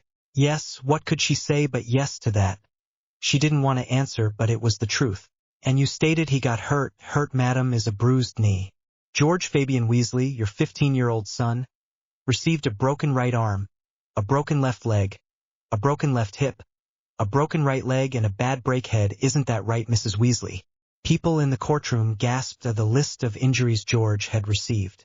Even Aunt Muriel seemed taken aback by his list, which meant that Molly hadn't told her the whole truth either. However, she was beginning to realize it. Yes, Molly said, looking down at her hands. George Weasley, your son, could have died if it hadn't been for the quick response of Mr. Harry Black and calling his elf to get George over to Hogwarts to be healed. Is that not correct? Ted questioned. You don't know that. No one does. Molly's head jerked up quickly at his words. That head wound alone was loosing enough injury. He would have died in mere minutes if Mr. Potter Black had stalled or not been prepared to act. If not for the healing and medical care George received at Hogwarts School of Witchcraft and Wizardry that day, only minutes after he was injured, George Weasley would have died. Is that not a fact? Ted tried saying it differently.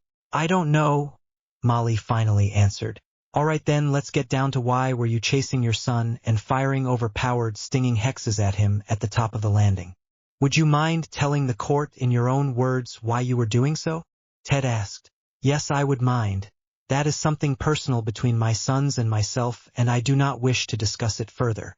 Molly put the nose in the air and just sat there as if that was the end of the discussion.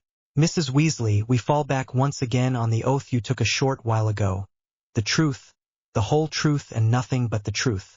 You being uncomfortable or embarrassed about a subject is not a reason for the court to decide that. Well, I guess she doesn't have to answer that question at this time. You may either answer the question willingly or I shall request the use of Veritaserum be used for the remainder of your questioning. Which shall it be? I object, Molly shrieked, slamming her hand down on the frame of the witness stand, probably just to make a point. What is it that you are objecting to, Mrs. Weasley? Madam Marchbanks asked curiously. He is threatening me with the use of Veritaserum. I will not be threatened. This is a court of law. You should put him in jail for that. Molly shrieked. Actually, he didn't threaten you, Mrs. Weasley. He merely gave you your options. Tell the whole truth of what happened on the day in question, or the court shall be forced to resort to the use of Veritaserum. So which will you choose? Madam Marchbanks asked. I will not be forced to the use of Veritaserum, and I will not discuss this further. I am a pureblood. You can't force me to take Veritaserum. It's against the law. Molly shrieked. Under normal circumstances that would be correct, but this is a case which includes both child abuse and murder, or like you have here, attempted murder. The defendant's option to deny the use of Veritaserum is taken off the table. Madam Marchbanks clarified. Well, I am not taking it, and you can't force me to talk about something I refuse to talk about. Molly shrieked. Molly Weasley, I find you in contempt of court, and fine you 100 gallons. Madam Marchbanks declared evenly. You can't do that. How am I supposed to pay that? If I had that much money, don't you think I would have had it to get a barrister for myself today? Molly was practically shouting by now. That will be another 50 galleon, Mrs. Weasley, and I will not be told what I can and cannot do in my own courtroom. How you pay is none of my concern, but you have 10 days to figure it out. Now I will give you until the end of this court case to decide if you want to testify. If after the other witnesses have been called you still refuse to testify, that will be a charge of contempt of court against you and a stay of 6 months in Azkaban as well. Molly gasped and reached up and grasped her neck, but stepped down from the witness stand when ordered to do so. She then went back over to the defense table and sat down in front of a very disgruntled-looking Aunt Muriel.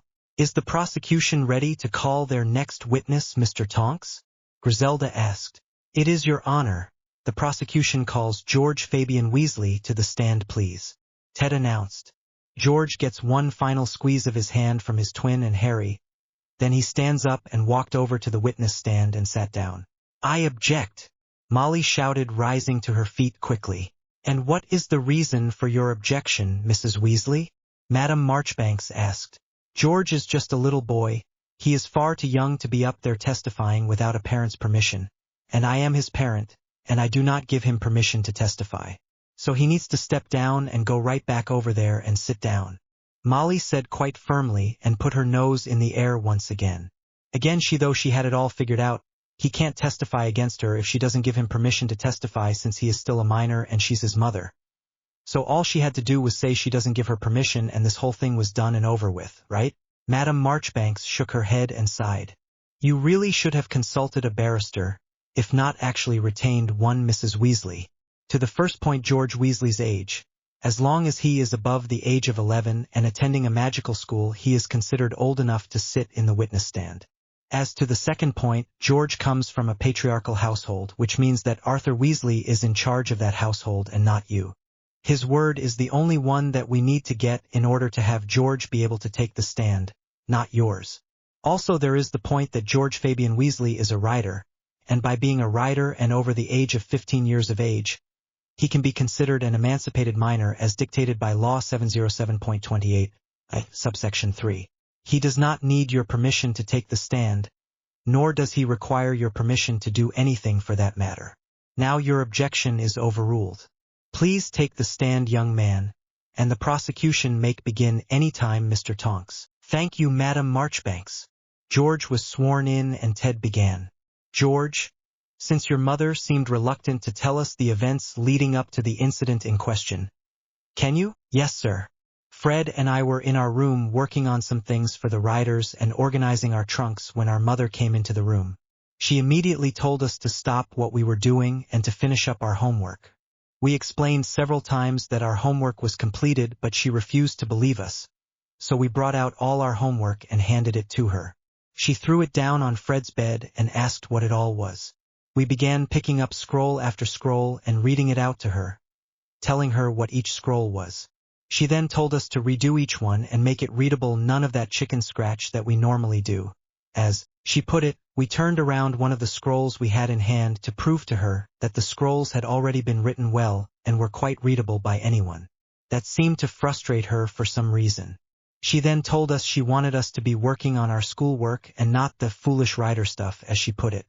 We explained again that we had finished out schoolwork and that we had contacted Headmistress McGonagall and had changed our classes. We had dropped out of Muggle studies and wanted to take runes and arithmancy instead. At that point she became irate and began screaming at us, stating that we would go down immediately and change our electives back and tell the headmistress we had made a mistake. But we hadn't made a mistake. We don't want to take Muggle studies. That is what she wanted us to take so we could get a job at the ministry after we graduate and work with our father. We don't want to do that. We are writers now. We want to be writers first and open up a joke and prank shop second. Invent jokes and pranks on the side and sell that and games and puzzles and stuff in our shop. When we told her this, she blew up and started screaming at us, demanding that we give back all the writer stuff, as she called it, and our Darkhorns, and that we stop all this foolishness now. When we refused, she began to get even more infuriated. It was at that point that Fred went downstairs and made a flu call.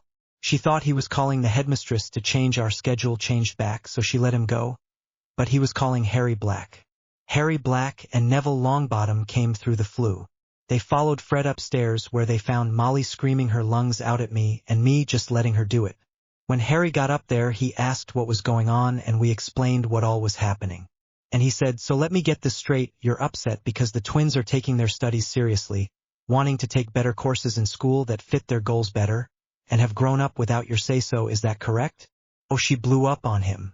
She basically said that she didn't give us permission to grow up and that she demanded we go back the way we were before. We began to pick up all our school things and the books and stuff and put them in our bags. Then shrink our trunks and put them in our bags as well. While we were doing this, Harry was mentioning the law passed by the Wisengamot stating we were considered emancipated minors, and that the riders were loco familia if we wanted them to act in that position. By that time Fred and I had everything we needed from our room packed and put into our bags and ready to leave. Fred said we were ready to leave whenever Harry was. This was when Molly realized that we were actually thinking about leaving with Harry and not just give him back the bag and trunk and things.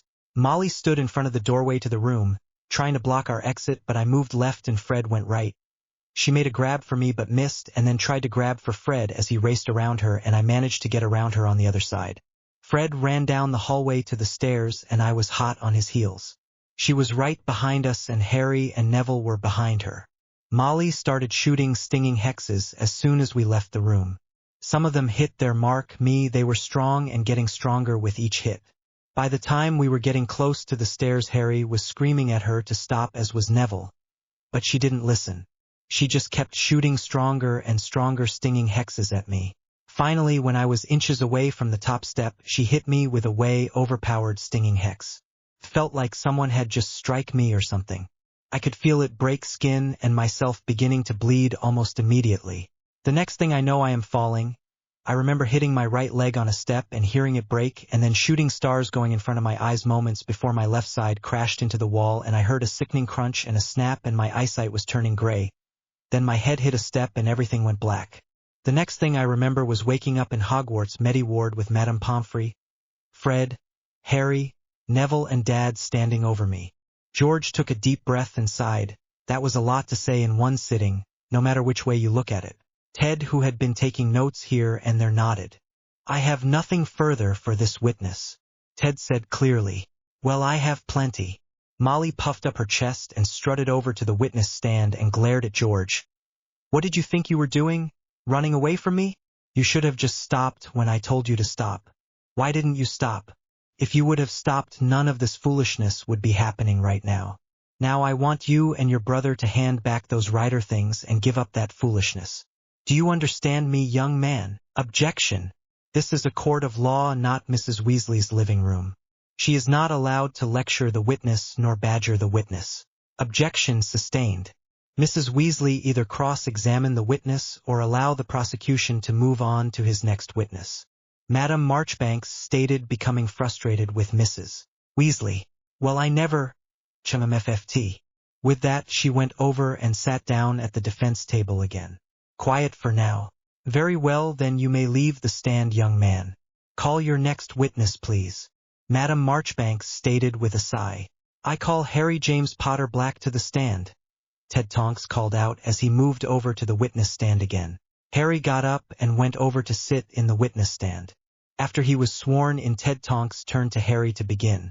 Mr. Black, or is it Potter Black? Just Black is fine, Harry stated, but I will answer to either. Very good, Mr. Black. When you got to the Weasley residence, would you say the situations was precarious? Tense? What? How would you best describe it? Ted asked. Yes, those and about a dozen other words too. Mrs. Weasley née Pruitt was shouting so loud I could hear her the moment I stepped into the house from the flue. By the time we made it to Fred and George's bedroom, Mrs. Weasley was practically screaming at George. George had stated that they would not be following her instructions. I stated we will not be giving our Darkhorns back. We will not be changing out classes. We will not be giving up on having a joke shop. We will not be going to work for Dad at the Muggle Artifacts Department. Take your pick. We will not be doing any of it. This seemed to infuriate her even more. After a few minutes of trying to explain the situation to her, she still didn't understand. I asked Fred and George what they wanted to do. They went about picking up their things, shrinking their trunk and putting everything into their bags, and then they said, "Ready when you are." Then they tried to leave. Mrs. Weasley tried to stop them and then started chasing them down the hallway, shooting stinging hexes at them. Myself and Neville were shouting at her to stop, but it was to no avail. She just kept shooting hexes stronger and stronger with each hex. Then she finally hit George with a stinging hex so strong that it brought him to knees. Unfortunately, George was on the first step of the stairs when she hit him with that hex and he missed the step. He started falling and we were too far behind him to do anything but watch in horror as he fell. I could hear his bones breaking as he doubled down the stairs. She just stood there staring at him, not attempting to do anything as he fell. Nothing. Neville and I raced around her and found George in a pile of twisted limbs and injury. I immediately did a scan and found the broken bones and sent for my elf. I instructed Jeeves, my elf, to take George to Madame Pomfrey immediately, which he did. Then told Fred to use the flue to head over to Sirius, my dad's place, and head to the Medi ward from there. That we would meet him from there, and he did. Right after he left, I told Neville to do the same thing. Then I called for Amelia Bones and told her what happened. She said she would be right there. Then I called Arthur Weasley and told him what happened, and he fled over as well. What was Mrs. Weasley's response at that time? Ted asked. She was still standing at the top of the stairs looking down. Harry stated.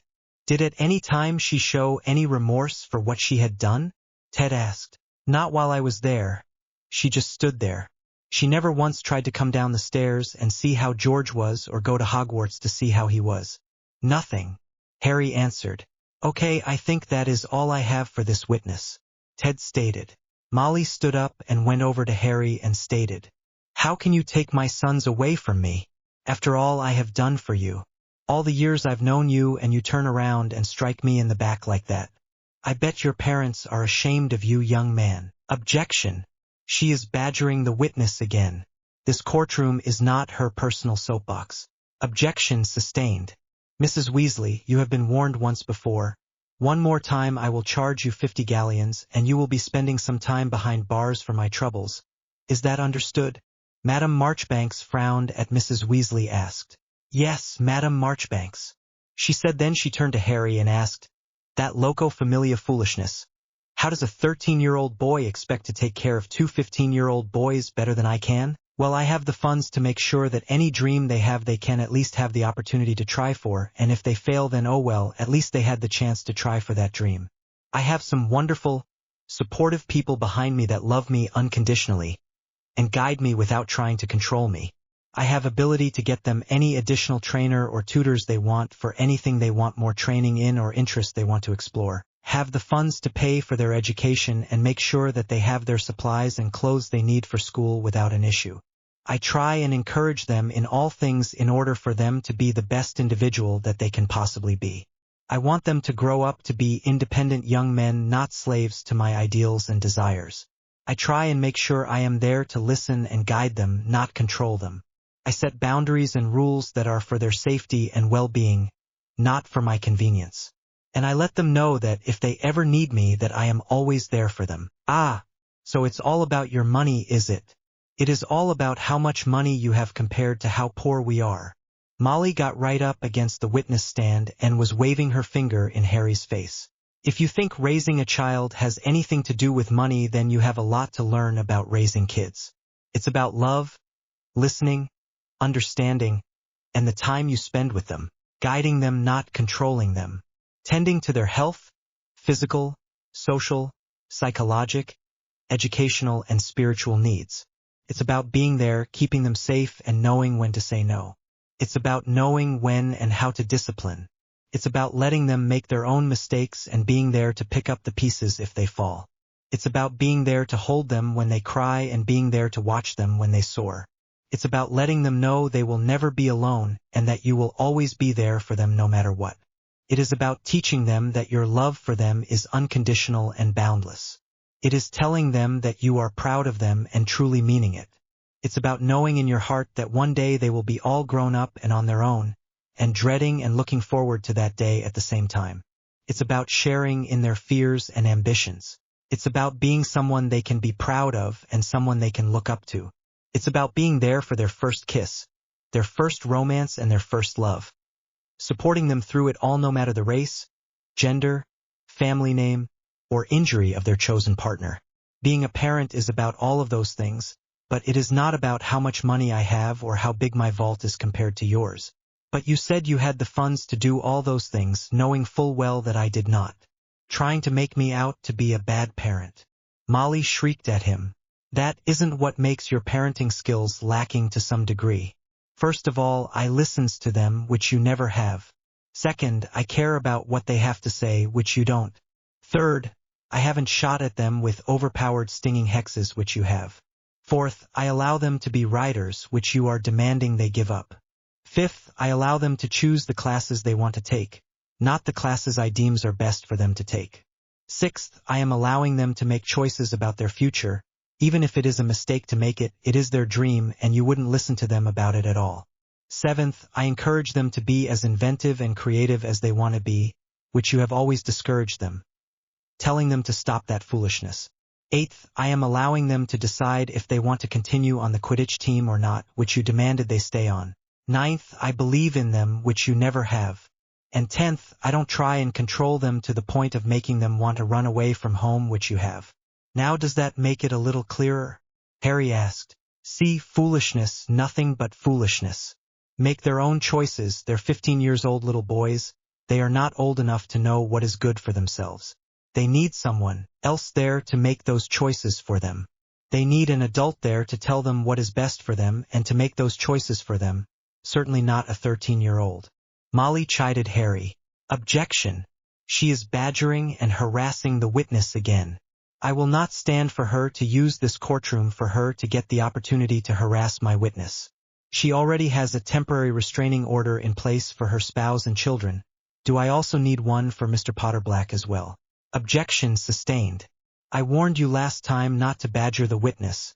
That will be another 50 galleons, and 2 nights in lockup. Do it again, and it will be 100 galleons and a week. I will not have my instructions ignored in this courtroom. Madame Marchbanks was getting frustrated with Molly, and you could tell she was almost at her limits with her right now. Molly turned and put her hands on her hips and glared at Griselda Marchbanks as if she were some unruly child or something that needed a good spanking. Madame Marchbanks glared right back at her, then said, Do I need to have the bailiff escort you to a cell right now and continue this trial in absentia? This seemed to snap Molly out of it. She quit staring at Madame Marchbanks and she stomped over to the defense table and sat down again, indicating she had no further questions for this witness apparently. Would the prosecution like to call its next witness, please, Mr. Tonks? Madame Marchbanks stated with a sigh. This court case was beginning to become one of the most trying of not the most irritating ones she had ever proceeded over. I call Madame Poppy Pomfrey to the stand, please. Ted announced, and Madame Pomfrey walked up to the witness stand and was sworn in by the bailiff, then waited for the questions to begin. Madame Pomfrey, how long have you been working at Hogwarts School of Witchcraft and Wizardry? Ted asked. 23 years, she replied. And how long have you been certified as a Medi-Witch? He asked. 35 years. I spent my first 12 years at St. Mungo's Hospital, after I came out of formal training. Madame Pomfrey stated. That is quite impressive, madam. Were all your years working in pediatrics? Yes, that's all I ever wanted, was to work with children. Now I have over 400 that rely on me on a daily basis. Anything from homesickness to Quidditch accidents and everything in between. Each year brings something new. New faces, new problems, new young friends, old friends graduating. It is all so exciting, Poppy stated with a smile. Do you remember the events of August 13th of this year around 2:20 in the afternoon? Ted asked. That is not something you very easily forget. A house elf popped George Weasley into my Medi-ward, setting off several alarms since it was off-school time, and elves normally don't pop individuals into my medical ward. It usually is something pretty dramatic if they do. George was in a badly hurt heap of his own limbs and bleed profusely from his head. Apparently, there had been some form of terrible accident and he had been horribly hurt. Before I could do much more than take a few scans and check George's vitals, Fred Weasley comes rushing into the room and begins to explain how George got hurt. Together we get George up on a bed, and I begin to see what I could do about the head wound. It was the most life-threatening. After a few minutes, Neville Longbottom comes racing into the room carrying a Darkhorn foal that was just a few weeks old into the room, followed by what I assume were the mother and father of the little thing. Mr. Longbottom placed the foal on the ground and it immediately tried to get in bed with George. Apparently that was his Darkhorn. The mother of the little foal came over and looked at George and shook her head. She lowered her horn down till it touched his head, and a golden glow wrapped around his head for a couple of minutes, and then the bleed stopped. Then she went to each broken limb and fixed them. Then the hip. That one must have taken more out of her than she expected because she staggered when she lifted her horn away from George, and the stallion pressed his horn against hers, and she began to glow all over a golden color. A few moments later she was prancing and pawing the floor, fully herself again. Then Harry Black rushed into the room and announced that apparently Neville had already done what he had just thought of doing, as he had just ran from the stables looking for the 3 guests we had in the Medi-ward. Shortly after Harry appeared in the Medi-ward, so did Arthur Weasley. They weren't there for more than 5 minutes when George started waking up. When I asked how he felt, he stated he was sore all over, that he had a headache and that his right hip hurt. This confused me since it was his left hip that was broken. I looked down and noticed that there was an injury stain on the sheets where his right hip was located. I asked the gentleman to help me gently roll George onto his side, and I found a mist wound. I scanned it, and it stated it had residual wand signature to Molly Weasley née Pruitt, and that the wound was created from a severely overcharged stinging hex. It must have been one horrible hex. Since the red burn mark from the curse was almost 7 inches in length, the cut itself was almost 3 inches in length and half an inch deep. I have seen that type of effect from a whipping curse but never a stinging hex. But Mr. Potter verified that that was indeed shooting stinging hexes at George at the time of his fall. Took me a few minutes, but I sealed the wound, then put some scar remover on it. The Darkhorn stomped a few times and shook her head about and stepped up next to me, then touched his hip where the curse had hit. Within moments all the redness and scarring was gone. You couldn't even tell that he had ever been hit by the horrible thing. Then she stepped back, nodding her head and whinnying, as if she now approved of how it looked. I turned to her and thanked her. Mr. Black handed me a chunk of raw meat and told me to open up my hand flat and hand it to her. I did, and she ate it out of my hand, then nodded her head and nuzzled my arm for a while. Then she went over and stood by her foal and watched over him. Mayhem, I believe his name is. Madame Pomfrey finished. Did at any time you get a request for information about George from Molly Weasley? Ted asked. Days later I did, after news of his accident was in the Daily Prophet, but not before. And I told her exactly what Arthur Weasley told me to say, to have her barrister to contact his barrister any questions about the children that she might have in the future. This infuriated her. She reminded me multiple times that she was George's mother, and I reminded her that I had no control over who the head of house wished information on their children being issued to. She threatened to have me fired, and I told her to try, and that was the last I heard of it. Pomfrey replied. How has George healed, in your professional opinion? Ted asked. With the healing from that Darkhorn, brilliantly. If George hadn't had that Darkhorn to heal him, he would have suffered through weeks of painful healing and therapy that followed it. But thankfully all that was unnecessary. Once the Darkhorn healed Mr. Weasley, there was no need for further healings or any therapy at all. A few moments of golden energy, and it was like there was never an injury at all. Madame Pomfrey stated. Without the Darkhorn's healing ability, what do you think Mr. Weasley's condition would be at this time? Ted questioned. I would have to say that he would undoubtedly be left with a permanent limp, due to the injury to his left hip and left leg. He would probably been restricted from Quidditch or flying a broom for the rest of his life. He would never have been able to hold a regular job or even have that joke shop that he has always dreamed of due to the limitations on his mobility and endurance. In fact, it would be questionable if he would be able to finish his education at Hogwarts. Sitting in one position for too long, walking to classes, standing in some of the classes that require you to be on your feet for the duration, would all be difficult for him to endure at that point. If it wasn't for the Darkhorn's healing, that is. Madame Pomfrey answered. No further questions for this witness. Ted stated, and he went over and sat down at the prosecution's table. Everyone looked over to Molly to see what she was going to do now. No questions, was all she said. That was weird, that she didn't want to cross-examine someone. Madame Pomfrey gave a sigh of relief when Molly said, no questions, and the judge had told her she could step down from the witness stand and resume her seat. Your next witness, please, Mr. Tonks. Madame Marchbanks called out. I call forth Senior Amelia Susan Bones, please. Ted stood, as did Amelia, and together they walked up to the witness stand. Amelia was sworn in, and Ted began. Madam Bones, do you remember being called to the Weasley residence on August 13 of this year? Ted started. I do. It was a little hard to forget. Amelia answered. Why would you say that? Ted probed. Well, we get child abuse calls every now and then, but rarely are they serious enough that a charge of attempted murder can be added to the list of charges filed against the individual. Amelia explained. Who made the call to you, if you don't mind? Ted asked. That would be Harry Black. He gave a brief overview of what had happened, and we came through the flue immediately. Amelia stated.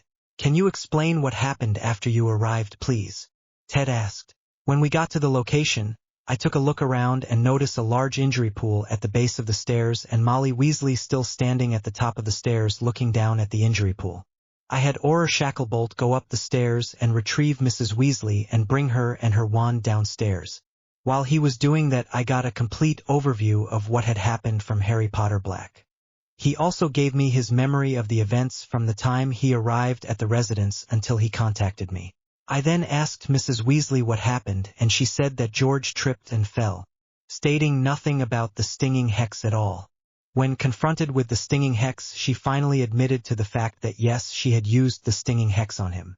When we tested her wand, we verified Mr. Black's observation that it had been progressively stronger and stronger stinging hexes, until the last one, and it would undoubtedly would have broken skin if it would have made contact. I asked Mrs. Weasley if she hit George with an extremely overpowered stinging hex, and she stated that she may have been a little upset at the time and made it a little too strong.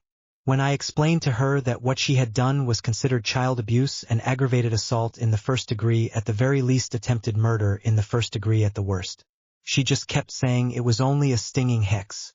She wanted to get up and wash away the injury, but we wouldn't let her. Then she wanted to call the headmistress and change the twins' class choices back to what they had been and not their new choices. But again, we wouldn't let her. Amelia paused for a moment. Did she at any time attempt to go see about George or call about him? Ted asked. Not while she was in my presence. Amelia answered. Did she perhaps ask about him, his well-being? Maybe ask if he was even still alive? Ted asked. No, not that I know of. Amelia had a very contemplative look on her face, as if this was something she just realized herself. I see. Please continue. Ted stated. We decided to take her down to headquarters for booking, and she began to fight, stating that this was her home and we had no right to remove her from her home, demanding to speak to her husband, and threatening to sue the Department of Magical Law Enforcement within an inch of its life if we didn't release her. She kept saying it was only a stinging hex, over and over again, and demanding to speak to her husband. She started kicking my Auror and picked up a charge of resisting arrest and assaulting an Auror for her troubles. When we finally got her down to headquarters and booking, she was still screaming about Auror abuse and how it was only a stinging hex. We put her in an interrogation room cuffed to a table for a few hours to let her cool down. But it only seemed to infuriate her more. Myself and Auror Kingsley Shacklebolt had gone to Hogwarts and spoken to both Fred and George Weasley, who thankfully was doing fine by this time. We retrieved the memories from each twin all the way back to when she first entered their room, and had reviewed the memories.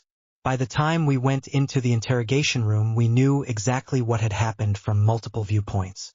Harry Potter Back, Neville Franklin Longbottom, Fred Gideon Weasley, Madame Poppy Pomfrey, Arthur Bilious Weasley, and especially George Weasley had all given us their memories of the incident and events following the incident, namely the Darkhorn healing George Weasley. We played for her the horror of George's memories, specifically of getting hit by the hex and then falling down the stairs, and all she would say was that it was only a stinging hex. No more, no I'm so sorry, no dear Merlin, no please turn it off, nothing. Just it was only a stinging hex. We explained that if it hadn't been for that Darkhorn healing her son, that he probably wouldn't be alive. She demanded that the Darkhorns to stay away from her son, and for George to give his Darkhorn back. Even after she had been shown how the Darkhorn saved her son's life, she demanded that they stay away from her son, and that George give up all this rider nonsense, as she put it. This rider nonsense saved her son's life and kept her from being charged with murder in the first degree, but she didn't care. It was only a stinging hex. She just kept repeating that over and over again throughout the entire interview. Finally, she contacted Muriel Angelina Weasley, who bailed her out. We informed Molly Weasley that Arthur Weasley had placed a temporary restraining order on her against any of the Weasley's children, and had forbidden her from entering the burrows or any property associated with it. She became irate and started screaming again, demanding we arrest him since the burrows was half hers. We had to explain to her it was a patriarchal household and he was the head of the house. It was his right to do both things, and we informed her she could fight it in court if she wanted to, when the hearing to make the temporary restraining order is reviewed and possibly made permanent. At that point Molly Weasley left with Muriel Weasley, and that was the last I had seen from either until today. Amelia wanted to say thankfully, but she was trying to keep this professional. Would you say at any time did Molly Weasley seem remorseful for her actions? Even if it was only a stinging hex, it was an extremely overpowered stinging hex, as we have seen. And, according to Madame Poppy Pomfrey, it created a burn that was 7 inches in length with a laceration that was 3 inches long and half an inch deep. Did she show any remorse for hurting her son with such a powerful hex, even if she didn't accept the responsibility for causing him to miss the step and fall down the stairs? None at all. It was as if this was just an everyday thing to her. So she was angry when she cast the hex. Maybe it was a little overpowered, but it was still just a stinging hex. So stop making such a big deal about it and let her go on about her way. That was basically what she was saying. At no time did she show remorse, even for the stinging hex. Nothing. It was as if she was blind to the fact she had just harmed her own son to an extreme degree.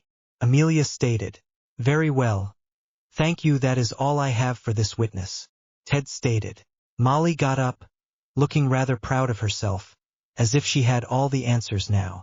"Did you have my or my husband's permission to be in our house on August 13th? "No, it wasn't necessary," Amelia answered. "Not necessary, of course it is necessary. You can't just barge into someone's home at the drop of a hat, whenever you want to. There are laws against that, you know. It's called trespassing. You and your aura were trespassing into my home, since I didn't give you permission to be there. So any evidence you got from my home and my arrest were illegal, and I am going to be suing the ministry for your actions. I will own the ministry by the time that I am finished with you." Molly smiled real big at Amelia and looked down her nose at her, as if she actually believed what she was saying. Amelia just shook her head. "We were called to your place of residence following the commission of a crime. At that point we were lawfully entering your residence. Since we were there to investigate the commission of a crime, we had the right to gather evidence and question witnesses, or perpetrators of said crime, which we did. We spoke to a direct witness of the crime in question, gathered memories, and then we proceeded to detain you. We used priori incantatem to review the spells that were last used on your wand and found the stinging hex was indeed the last spell that was used. In fact, a series of increasingly stronger hexes had been used. It was evident that the final hex used was so massively overcharged that if it had made contact with an individual it would have done severe physical damage. We had the right to be at your place of residence, because we were notified of a crime having been committed there. We had the right to investigate said crime because a witness to the crime described the crime in question and gave us his memories of such. We had the right to detain you due to the fact that all the evidence that we obtained verified the witness's accusation and description of the events as explained to us. We had the right to remove you from the location and move you to a secure location while further investigation proceeded due to the flight risk you proved to be. We had the right to further our investigation by going to Hogwarts and speaking with all the other witness and victim of the crime itself and getting their memories of said event and the events that followed. We had the right to charge you with the crimes you are currently facing based on the evidence that we found and presented to the court. Before you go quoting what your rights are, perhaps you should speak to a barrister and find out what rights you actually have," Amelia stated. The smile fell from Molly's face and she was left glaring at Amelia. "If you don't have any further questions for this witness, then let's move on, shall we?" Madam Marchbanks stated. Molly's shoulders slumped as she walked back over to the defense desk and sat down. Molly looked as if she thought she had used her last option to get out of this situation. And now things were hopeless. She sat slumped in her chair instead of sitting proudly with her nose stuck in the air. At least she did until Aunt Muriel struck the back of her chair with her cane, and she straightened up and sat in the chair correctly, with her head once again proudly held high and her nose again stuck in the air. Harry just shook his head at the sight of Molly, trying to look like the proud pureblood that she was, when in truth she was just a normal witch who happened to have pure injury parents. Ted stood up and went over to the witness stand and called out, "I would like to call Dr. Marie Haskenhoff to the stand, please." And with that, the sharply dressed middle-aged woman that had been sitting next to Amelia got up and went to take a seat in the witness stand. After she was sworn in, Ted began. "Dr. Marie Haskenhoff, could you please tell the court a little about yourself before we start?" "Well, my name is Marie Danielle Haskenhoff. I am a Muggle-born and was raised in the Muggle world until I reached 11 years old when I met Headmistress Minerva McGonagall. I became a proud Gryffindor and graduated head girl in my year. I graduated with 10 newts and 5 with honors, 3 with distinctions. I left Hogwarts and went back to the Muggle side of things and got a master's in psychology. Then I returned to the wizarding world and began a residency with St. Mungo's, working with a mind healer to work on my mastery as a mind healer on this side. I have received my mastery in mind healing 12 years ago, and have been practicing with St. Mungo's since then. Marie stated. Thank you, Dr. Haskenhoff. Have you had the opportunity to speak with Molly Weasley? Ted asked. Yes, I have. Marie answered. And what is your professional conclusion to her mental health, please? Ted asked. Dr. Haskenhoff took a deep breath then began.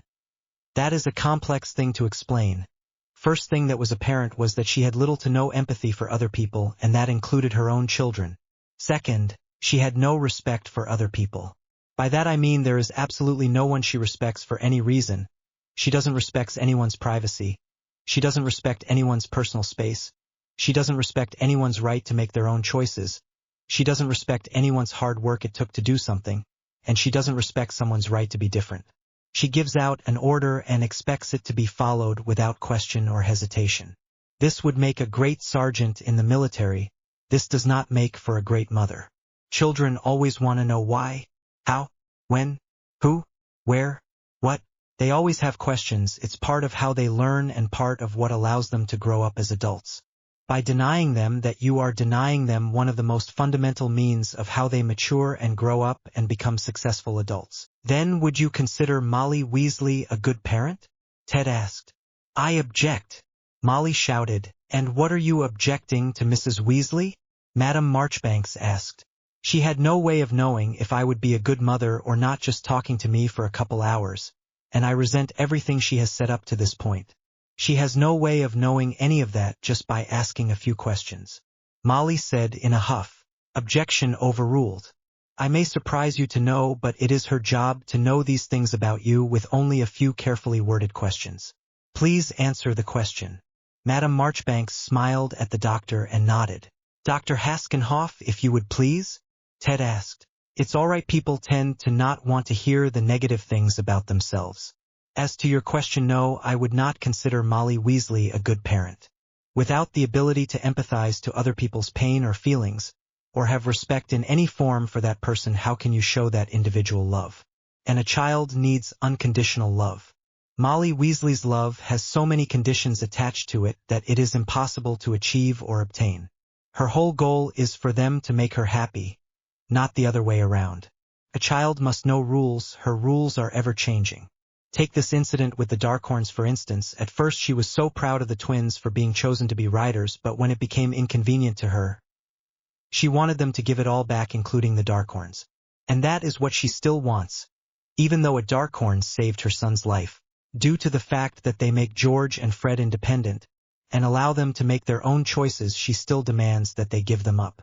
She is so shallow that she is more concerned with her own wants and needs instead of what is best for her own children. She is inconvenienced by the fact that being a rider allows the twins to be emancipated adults at the age of 15. This infuriates her, and therefore they have to give everything back and refuse to be a rider no matter the cost to themselves or their future. Thank you, no further questions, Ted stated. Molly got up and tugged on her dress down sharply, then marched over to the witness stand. What gives you the right to say I am not a good mother? Do you have any children of your own? 8 actually, yes. I have Stephen, who is 18 years old. Scott, who is 16 years old. Jesse and Jordan, who are 14-year-old twins. Then there is Rachel, who is 12. Catherine, who is 10. Elizabeth, who is 8. And Daryl, who is 4. Marie smiled back at Molly. She knew that Molly was just going to say she had no right to say anything because she had no experience being a mother. But in truth she had more experience than her. Oh well, I see. But you still only spoke to me for a matter of a few hours. How dare you tell all these people that I am not a fit mother? I am a wonderful mother. Molly shrieked. Your oldest moved to Egypt as soon as he left Hogwarts. Your next child moved to Romania. And your twins moved out when they were 15, all in order to get away from you. Does that sound like a wonderful mother to you? She asked. They didn't move away to get away from me. How dare you make such accusations? I want her fined or something for lying under oath. She turned to Madam Marchbanks and demanded. Your request is denied. Did you have a question for the witness? If not, dismiss her and we shall move on. Griselda stated. How dare you say that my children moved away to get away from me? Molly glared at Marie. Simple, I asked them and listened. You forget that not only did I speak to you, but I have spoken to all of your children and your husband as well. It is my job to be informed. And as part of my job I spoke to your two eldest, Bill and Charlie, and they both stated that they took jobs as far away from you as possible. That they missed their family dearly but they couldn't handle being around you any longer. The twins are the same way. They had the opportunity to get out from your iron thumb and they took it. They all adore their family. They love their father dearly and adore their brothers and little sister. But they cannot tolerate the way you try and control them and their lives any longer. Your definition of love it control, period. If you can't control them then they aren't worthy of your love. Marie finished. That is not true, I love my children. But they need guidance and that is what a good mother gives. Maybe you don't understand that, but I do. Molly stated, then turned and headed back to the defense table and sat down. Madame Marchbanks shook her head and looked over the prosecution's table and stated, "Your next witness, please." With that, Dr. Haskenhoff stepped down from the witness stand and headed back over to the seat where she was sitting previously. "I rest my case at this time, madam." "Very well. Then the defense may call its first witness. I call Muriel Augustance Weasley to the stand as a character witness." Molly looked over to Muriel, who nodded and rose from her seat, as if she were royalty or something, and headed for the witness stand. Muriel went up to the stand and was sworn in, and Molly, smiling brightly, asked, "Madam Weasley, can you tell the court in your personal opinion what type of person I am?" "You are a loving, giving, hard-working, strong-natured woman that has worked hard most of her life, has loved and raised 7 children on a pauper's budget, but with proper management you managed to make it work." "How I will never know," Muriel stated. "Would you say I am a good mother?" she asked. "You care very deeply for all of your children, that much is very evident. You are quite proud of your 3 eldest and how well they are doing for themselves, and you practically dote on your daughter, Ginevra. She's the apple of your eye," Muriel stated with her nose in the air. "Thank you, no further questions." Molly looked over to where the doctor was sitting with a smile on her face as if to say, "See there, I am a great mother, you don't know anything," and she went back over and sat down at the defense table. Ted got up and walked over to the witness stand and began, "Madam Weasley, you stated that Mrs. Weasley cared very deeply for her children, but you didn't state that she loved her children. Why is that?" Ted asked. "It's the same thing. I just chose my wording poorly," Muriel clarified. "Well, actually it isn't. You can care about your boss at work without loving them. You can care about your teacher at school without loving them. You can care about your neighbor without loving them. So you see, they aren't the same things at all. So which is it? Does she love her children or just care about them?" Ted asked. "I would have to assume that she loves them. Any proper mother would love their children," Muriel replied. "Would any proper mother chase her child through the house firing overpowered, stinging hexes at them? Hexes to the point that one landed and left a 7-inch long burn, and a 3-inch long laceration that was 1/2 inch deep? Does that sound like a proper mother to you?" Ted asked. "Well, no, but things happen. And sometimes we get carried away. Sometimes we make mistakes." Muriel attempted. "Mistakes that almost cost our own child their very life?" No more questions. Ted turned and walked back over to the prosecution's table and sat down. "Call your next witness, please, Mrs. Weasley," Madame Marchbanks instructed. Muriel got up and headed back over to where she had been seated and sat down again, not looking quite the proud pureblood that she had only moments ago. "I don't have another witness," Mrs. Weasley stated somewhat sadly. "Very well. Then at this time do you wish to finish your testimony or do you wish to be given veritaserum?"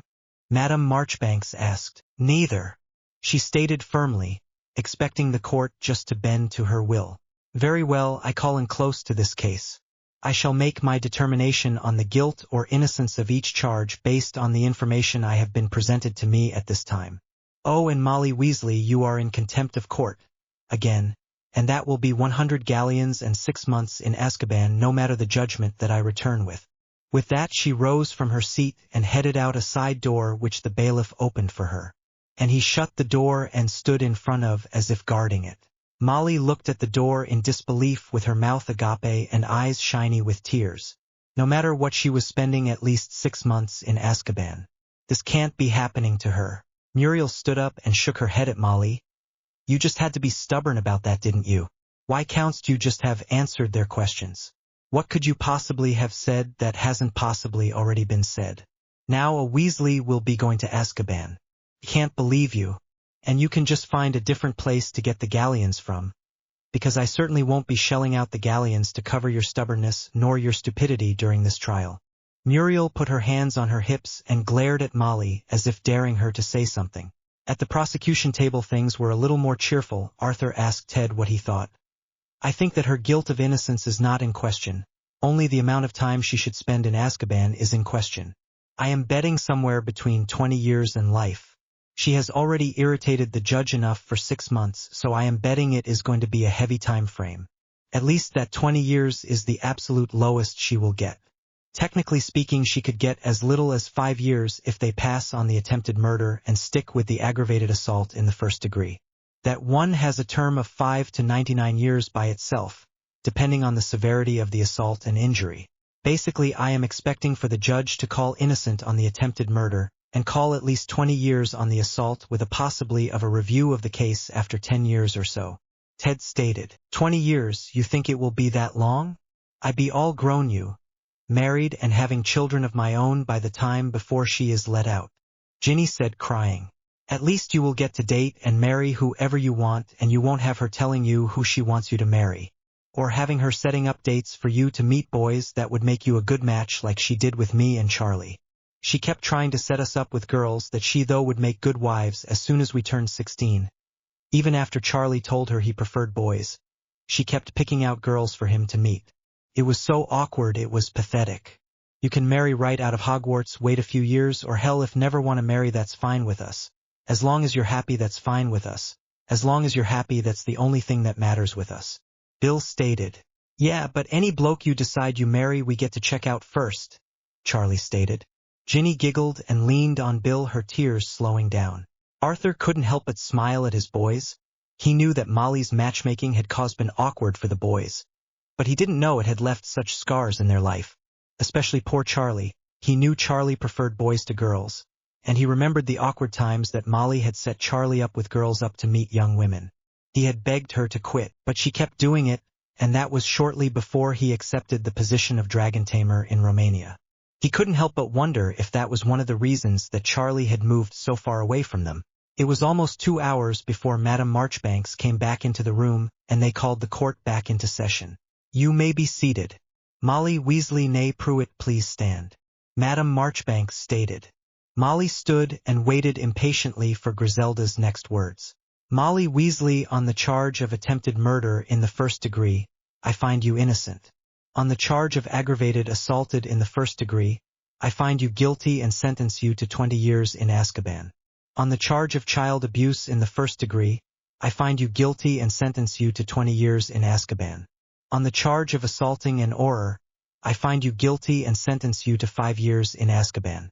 On the charge of resisting arresting, I find you guilty and sentence you to 5 years in Azkaban. These sentences will be served in the maximum security section of Azkaban and will be served concurrent, to begin immediately following the end of these proceedings. I also will allow the possibility of review on these charges after 10 years. Madame Marchbanks stated. She raised her gavel and pounded it 3 times, signally the end of the trial. Molly looked at Madame Marchbanks with wide eyes. Then after a moment she fainted. The next thing Molly knew was waking up in a small cell in prison garb, laying on a hard, thin cot.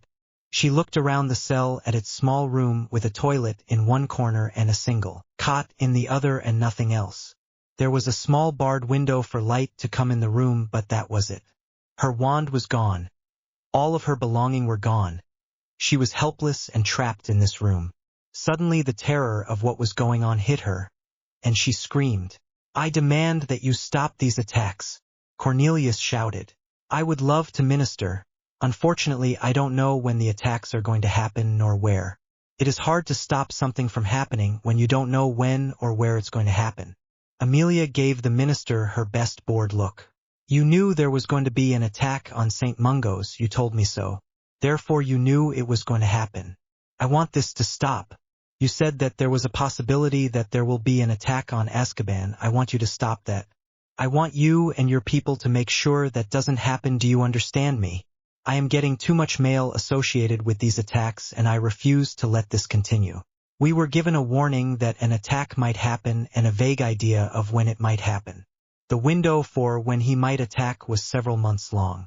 It was just the prisoner's suggestion that if it was he would strike sometime close to Christmas to cause the most terror and fear in the people as possible. But it was a guess of a prisoner in custody, and how much we could trust what he was saying was questionable at best. Now I will be placing more guards at Azkaban and doing everything I can to make sure that a break-in at Azkaban will be as useless as possible for Voldemort. But beyond that I can't do anything at this point. Well, do more. I demand that you do more. The last thing we need is a bunch of criminals that are probably insane by now, back out on the streets. I give you the authority to do whatever is necessary to make sure that that prison break does not succeed. Fudge blustered, puffing out his chest and trying to look more important than he really was. All right, just remember you said that though. And Amelia turned and walked out of the minister's office and headed back to her own. In her office, Moody, Shacklebolt and Dawlish were waiting not so patiently for her return. As soon as she stepped into the room, they began firing questions at her. Whoa, whoa, whoa. Let me walk into the office before being bombarded with questions first.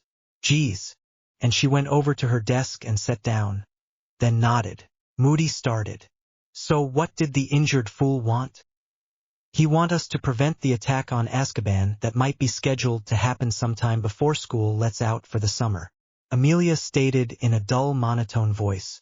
And exactly how are we supposed to do that? We don't have an injured clue when it's supposed to happen. Alastair asked. That is what I pointed out, but he didn't want to hear it. He just demanded that it be done. Then he stated that he gives me the authority to do whatever is necessary to make sure that the prison break does not succeed. Amelia sat there at her desk thinking. She was in such deep though, she didn't hear Alastair attempting to get her attention until he flashed red sparks at her from his wand. Oh, so you decided to pay attention, did you? Well, what is on that little bitty mind of yours? I could practically hear the rusty gears grinding from out here. Alastair asked snidely. He stated he wants us to make sure it doesn't succeed. Not that it doesn't happen at all. So I think if we put our recent additions and out most famous pick of the litter to sleep, put them in an undisclosed location and do the full nutrient potions and water wand evacuations of waste, then I think we could just make this work. We pull all his old crowd out like Rodolphus, Rabaston and Bellatrix Lestrange and Lucius Malfoy. Then we pull all the new people that have been put in there in the past 3 years like Severus Snape, and Alecto and Amicus Caro and all the mercs that he has been hiring lately. We put them all asleep and move them, set them up in the new location and begin monitoring them round the clock. We can post one person to monitor them, so that would be 3 people we would need for that post. Then we would need a team to do the feeding and waste removal that we could trust. The writers volunteered to help in that area. If we could get a team together to do it 4 days a week and then have them do it 3 days a week, that wouldn't be too much a burden on them. She decided. We have 30, 30 and 14 in just the last 3 attacks alone, let alone the ones in the Azkaban that are already there. That is a lot of people to maintain. Do you think we can handle it? Shacklebolt asked. The writers are 11 people, and if they did it only 3 times a week they could do it. If we set it up with 8 to 10 people that did it 4 times a week, it would take a couple of hours and that is all. I think we could make this work. We would need a large team, but the larger the team the faster they get in there and get out. Working Monday, Wednesday, Friday and Sunday for 3 hours isn't that bad. The writers would have Tuesday, Thursdays and Saturdays again for about 3 hours. It might take them a little longer until they got into the rhythm of things and used to how to carry out the whole process quickly and efficiently. Amelia explained. Shacklebolt, I want you to pick the people for the team personally. Since it is every other day and only a matter of 3 to 4 hours, we will only need one team of 8 to 10 people. We want people that we can trust, and we may need to have them take a wizard's oath on their mission and the location of the prisoners. If they are unwilling to take a wizard's oath, pass them over and move on to the next candidate. You are in charge of this project. I trust your judgment on this, so it's your baby. Amelia gave Shacklebolt a serious look and he nodded in response. I already have a few in mind. I will let you know when I have a full selection and who they all are. Shacklebolt stated firmly. This was a huge responsibility and he was taking it very seriously. This was the kind of responsibility that could see him with a promotion if it turned out successful. and he was going to do everything in his power to make sure that it did. With that, Moody and Amelia sat down with the list of current prisoners of Azkaban and began to choose who all they were going to move to the designated location, and the plan for the transfers began. Chapter 27. Chapter 27. The writers spent most of the early morning hours Christmas Eve at the Department of Magical Law Enforcement with Harry and Neville waking up prisoners. At 11 o'clock then finished up there and headed over to the Leaky Cauldron to grab something to eat. Afterward they were scheduled to meet with a man who had a horse ranch not far from London proper. In fact, it was just to the outskirts of the city itself towards Essex. They traveled by elf to the ranch and met Mr. Sage at his home there at the Laziest Ranch and walked down to the corral that held the geldings he had. Now most of what I have left are 3- and 4-year-old geldings, although there are a couple of 1- and 2-year-olds. I try and keep them separated from the older geldings since the 3rd- and 4th-year-olds are ready to ride already and the 1st- and 2nd-year-olds aren't yet. Here you go, boys. And girls, sorry ladies didn't see you there. Do you have any idea what color you area looking for? Mr. Sage asked. Black, Cedric stated. I have a beautiful black 4-year-old right over there. He is a big one though, you want to go look at him? Here's an apple, he loves apples.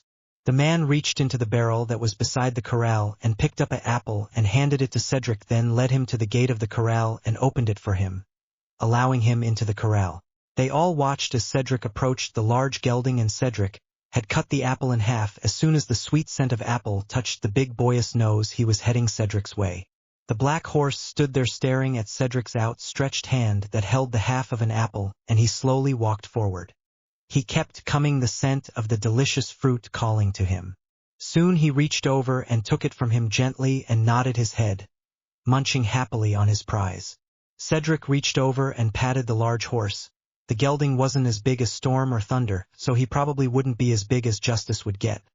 But he was a good 16 hands tall. Cedric then opened his hand and offered the other half of the apple to the big gelding, and it was happily taken. Apparently Cedric had made a friend. While everyone was watching what was going on with Cedric, a handsome-looking roan snuck up behind Susan and was occupying itself with trying to taste her ponytail. What the? Stop that, you silly thing, you. That is my hair. I think you made a friend there, Susan. Here's a carrot. See what he thinks of this. Harry handed her a carrot from another one of the barrels beside them, and she took it, and using the knife at her waist she cut it into 3 pieces and then held out her hand to the gelding, and the offering was immediately taken, gently mind you, but there was no hesitation at all. I think we have a second choice over there, Mr. Sage. Now if you only had a pair of twins we would be finished. Harry laughed a little. I do have a pair of twins actually, those 2 chestnut geldings over there by that gray and the brindle. Those 2 are mischievous, so watch your hats between those 2. They love to take them and toss them around between the 2 of themselves. But thankfully none of you are wearing hats, so who would like to try for my twins today? US. The twins immediately spoke up.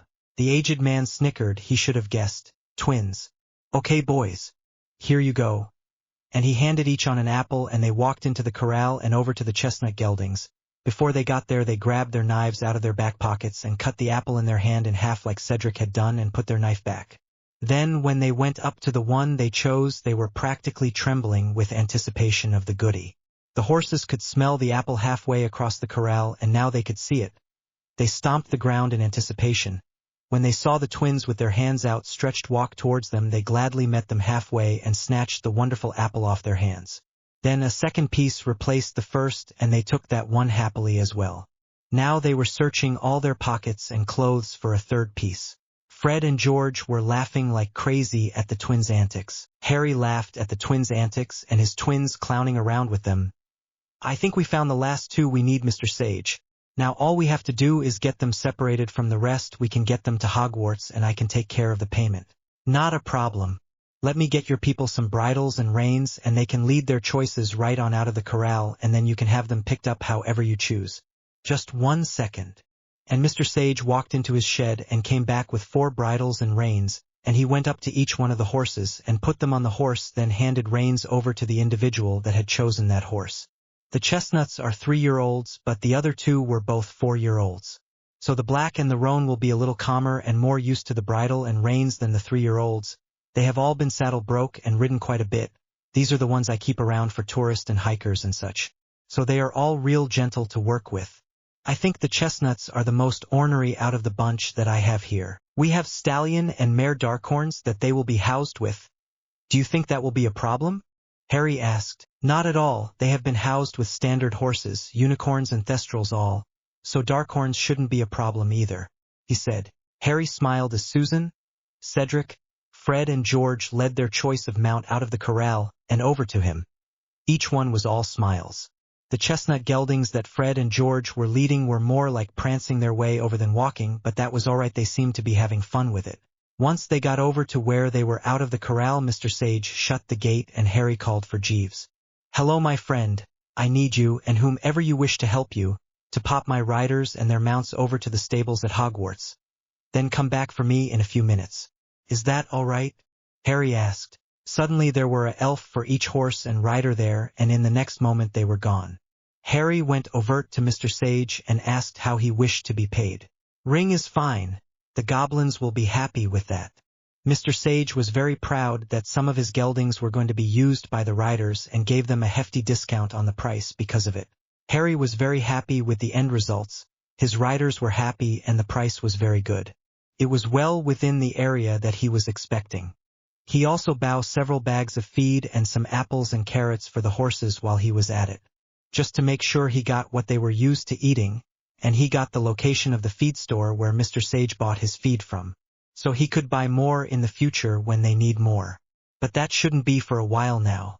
Harry reviewed the receipt and nodded his head, then placed his ring in the wax that was there for him to use.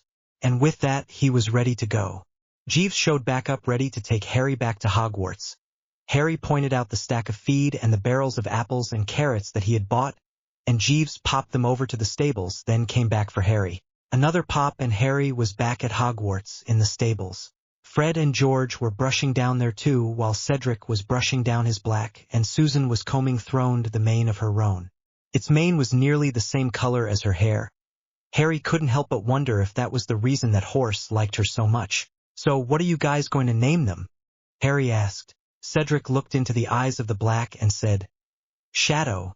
This one is definitely a shadow to me. Susan giggled when she thought of the romance novel she had in her trunk, and then she decided to name her mount Destiny. I think this one should be Destiny. I don't know why, but it just sounds right. Fred and George were thinking, and George spoke up first. Rogue. This one is definitely a rogue if there ever was one. Fred smiled at that and nodded. Well, his brother couldn't be anything but a rascal if he tried. So rascal it is. Harry just shook his head. All right then, we have Shadow, Destiny, Rogue and Rascal now as part of our stables. I bought plenty of feed that they are used to and some apples and carrots as well. Make sure you give them both and not just the apples, or else they will get the runs from eating too many apples, folks. Now you all are in charge of taking care of your new mounts as well as taking care of your Darkhorns. And Fred, George, we will get someone in here to train you on how to ride as soon as possible. I can teach them, Cedric volunteered. Are you sure? It will take up some of your downtime, Harry asked. Sure, it's no problem. I have to work with Shadow anyway. Cedric smiled and said, all right then, that is appreciated, so you four start working with the geldings and start getting the foals used to being around them and working with them. Get the Maras used to them as well, talk to the Maras about them. Let them know that the geldings are not replacing their foals, just training you on how to ride. It should satisfy them without much drama, Harry stated. Each one nodded and led their horse into a stall and began to set the stall up for their horse. One good thing is though that anyone can tend to the horses, and it doesn't necessarily have to be you four. So if we hire someone as a stable hand, then you don't have to worry about the extra workload of tending to the horses and mucking out stalls and such unless you want the practice or such. But you all still have to exercise them and your foals. I would suggest putting the saddle on the horse and then leading the foal around by the reins and letting him or her get exercise and let them get used to being led that way. Harry stated, and all four of his riders nodded in agreement. They would see who they could get hired on as a stable hand and see able having someone work with the twins on riding as well as teaching them how to handle both Darkhorns and standard horses. They may only be able to find someone that is used to working with standard horses, but Christian can teach them what all they need to know about handling a Darkhorn. At least he should be able to. Draco had just put his lemon, ginger, honey chicken on to roast, and he headed upstairs to see what everyone else was doing, when he noticed Fred and George were busy thumbing through book after book after book looking for something. "What are you two looking for? Maybe I can help," Draco stated. "If it has something to do with potions, that is." The twins looked at each other and then looked at Draco for a moment, then handed him a recipe. "We are trying to make that night-night powder, but we need a stabilizing agent and we can't figure out what they used." Draco took the piece of paper and looked it over and read through the recipe a couple of times. "Yes, this could work. Have you tried sugar? Probably powdered would be best. But sugar would be the easiest stabilizing agent you could use," Draco stated. George and Fred stared at him for a matter of moments, then both of them pounced him. "You're brilliant." They hugged him. "Powdered sugar, why didn't we think of that? It's perfect. Back, I say. Or no more free advice." Draco was trying to push them both off of him. As soon as he said that, they leapt off of him and returned to their seat on the couch. They immediately began calculating how much sugar would be necessary to be used to stabilize the potion. Draco stood there trying to fix his hair and his clothes back to perfect after being manhandled by those two, and he just shook his head at their antics, then headed over to where Harry seemed to be studying for something and sat down. It took him a couple of minutes to figure out that Harry was working on runes. Harry was top of the class in runes, so Draco was curious what he was working on. "What are you up to?" Draco asked straight out. "I'm trying to figure out if there is a way we can do the fall back in time thing to a specific person or not. I would love to get to talk with Darius, and I know you were wanting to talk to Nicholas Malfoy, but I just don't know how to focus the runes in the right order to get them to work right." Harry pondered. "Have you thought about focusing on a time frame and letting the runes do the rest? I mean, if you focus on just a time frame, that is half the battle. You know they are going to put you in contact with someone from that timeline, and hopefully it will be your partner from that timeline like it did last time. I would love to get to see Nicholas, but he was second in command, so the likelihood of that is practically impossible. So I would take what I could get. But still, it would be fascinating to see who I could match up to anyway," Draco suggested. "Meeting Franklin was one of the most fascinating times of my life. I shall never forget it. It was like a dream come true," Draco confessed, with a smile on his face. "Focused on just a time frame. Draco, you're a genius. That just might work. I think I could do it too. Let me see. If I change out." And Harry went to moving runes around and calculating runes possibilities, then all of a sudden he say, "Yes!" throwing his fist into the air.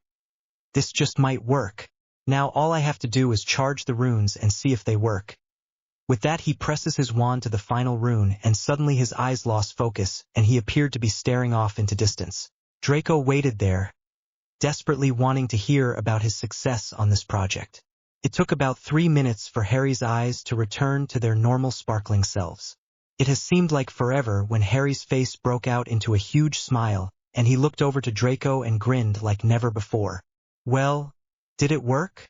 Draco asked finally, getting impatient, and the suspense was killing him. "It worked. I got to meet him. Darius, the real Darius. He is just as wonderful as I thought he would be. He is so impassioned about being a writer and keeping the writer code, it just makes you want to be the same. He is so magnificent. It's hard to describe. He is so intelligent. He has such passion for being a writer. Such drive. I want so much to be like him. I want our group to be like the writers of old, helping everyone, fighting any crime they found and helping out with the orphans like they used to do." Harry's voice was thick with emotion. At times he was finding it hard to speak or say what he meant. It had worked. It had actually worked. His suggestion had worked. He couldn't believe it. Draco watched Harry for a couple of minutes and listened as he described what all the older writer had said and done, what he had told him and what it had been like. He went over every detail and had Draco practically shaking with anticipation at what it would be like to do it himself. "Would you like to see if it would work for you next?"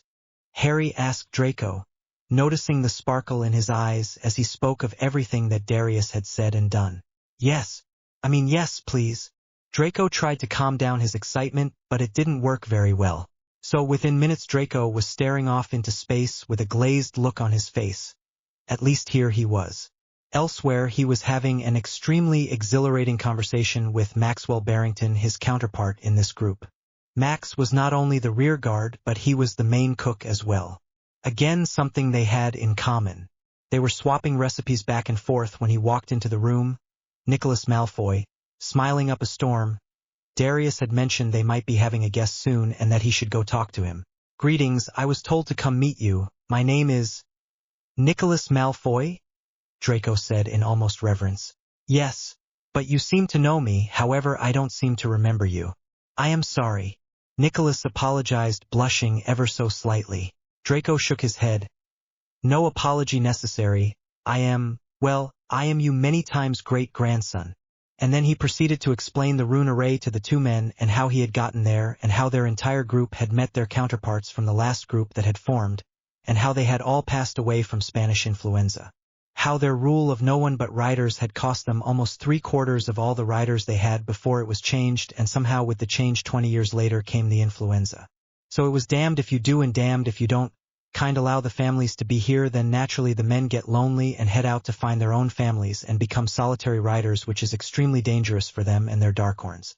This saw the population of Darkhorns dwindle to such a small amount they had to make concessions. So it wasn't really a matter of choice, it was a matter of desperation. Now they had no idea how many Darkhorns live behind those sacred walls, but they intended to find out this summer, and they would come back and let them know. Right now they knew of 12 Darkhorns that were out there, although they didn't do a lot of traveling right yet. That again was set aside for this summer.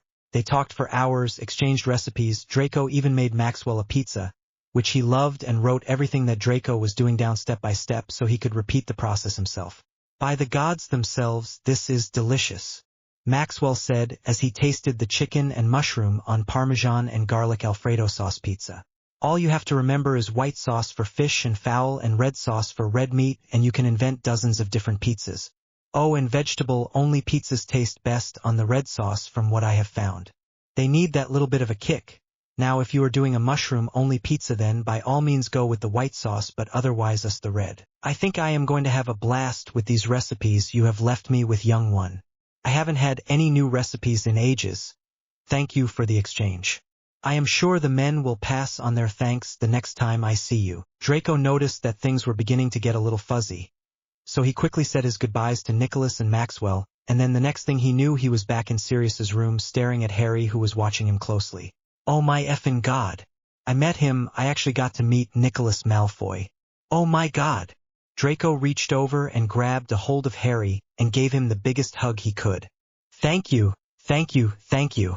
Harry just held on as the overly emotional young man let all of his emotions loose on his shoulder. He couldn't believe it. Draco Malfoy crying on his shoulder. The ever-prim and proper pureblood was sobbing his heart out on his shoulder. Harry couldn't figure out what to do until Neville walked into the room, then saw what was going on and tried to make a hasty retreat, but Harry stopped him and waved him over to come help him. With a heavy sigh, Neville came over and sat down beside them and began to try and figure out what was going on. "I made a new rune array. It works based on a specific date, and it will take you back to the time of Darius and Nicholas if you wanted to go. I already got to meet Darius. To say he was magnificent is an understatement. I have never met a man I want to be like so much in my life, not even Sirius, but don't tell him that. I want our group to be just like his group. I want our people to have the closeness that his people did. I want them to have that same kind of love and sense of family as his group did." Then Harry went on to say that Draco got to meet his many times great-grandfather, Nicholas Malfoy, and was a little emotional right now. Apparently the meeting of his grandfather had been a little much for him. "He said thank you many times, then grabbed me and started crying on my shoulder," Harry said quietly so as not to disturb Draco, who was still sobbing away. Neville had no clue what to do about an overly emotional Draco. Luna would know, but she was down in the stables mucking out stalls with Pavarti right now, and so that wouldn't help. So Neville took a shot in the dark. He pulled Draco back from Harry gently, and sat him up on the sofa next to Harry, then asked Draco to tell them all about meeting his great-grandfather, which he did with great gusto. He told them every little detail about what he had experienced. And this made Neville want to go see if the man was anywhere nearly as great as Draco was letting off that he was. So after a few minutes Harry set the rune array up again, and Neville was off on his own little adventure.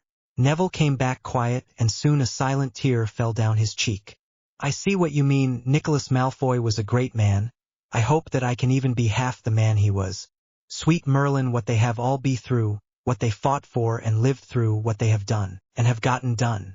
The people they helped, we have just scratched the surface with what we are doing. Neville said.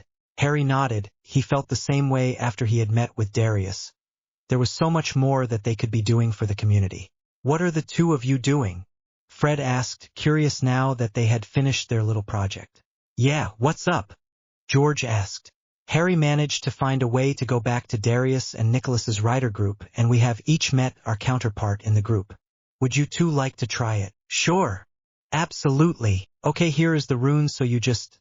Harry explained the rune array to the twins, and soon enough the two brothers were off and their eyes were staring off into space, glazed and looking off into nowhere.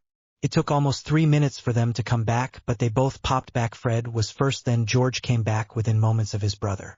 Fred looked over to his brother and waited for him to come back to reality. Then when he did, it was an excited conversation all around. Apparently Fred's counterpart was named Patrick, an Irish fellow that was the plant expert for their group. And George's counterpart was named Benjamin, a Scottish fellow who was the animal expert for their group. What was funny was that Patrick's full name was Patrick O'Brien O'Shaughnessy, and he was born on March 17th, what we now celebrate as St. Patrick's Day. As to say he was the butt of many a jokes was a mild statement. He had red hair and a red beard, and he honestly didn't know how he could get more Irish than he already was, accent and all. He could drink any man under the table and dance the feet off any a maid. Patrick had a wicked sense of humor and loved to play pranks. His best friend just so happened to be Daniel. They did everything together, go figure, the animal guy and the plant guy always getting into one bit of mischief or another. Benjamin McGregor was a gentle soul that wouldn't hurt a flea, but at his 6'9" frame you couldn't really convince anyone else of that factor. He was always rescuing this animal and that one, or helping some poor sick animal or wounded beast that needed his help somehow. But get him into the human world, it seemed like he always found the groups of people that just wanted to see if they could win a fight against the mountain of a man. No one had, of course, but it seemed like they all wanted to try. He had a blast being the best friend of the fiery little Irishman, Patrick, who stood to be maybe 5'10" on a good day. Benjamin was always calling Patrick a leprechaun because of his height and heritage. And the two would head off to some kind of trouble they would cause. Usually it would start with Patrick's mouth and end with Benjamin's fists. The twins told them all about the two's antics and meeting both of them. How Patrick could cuss up a storm in English, Gaelic and Irish and could make a sailor blush with any of the three.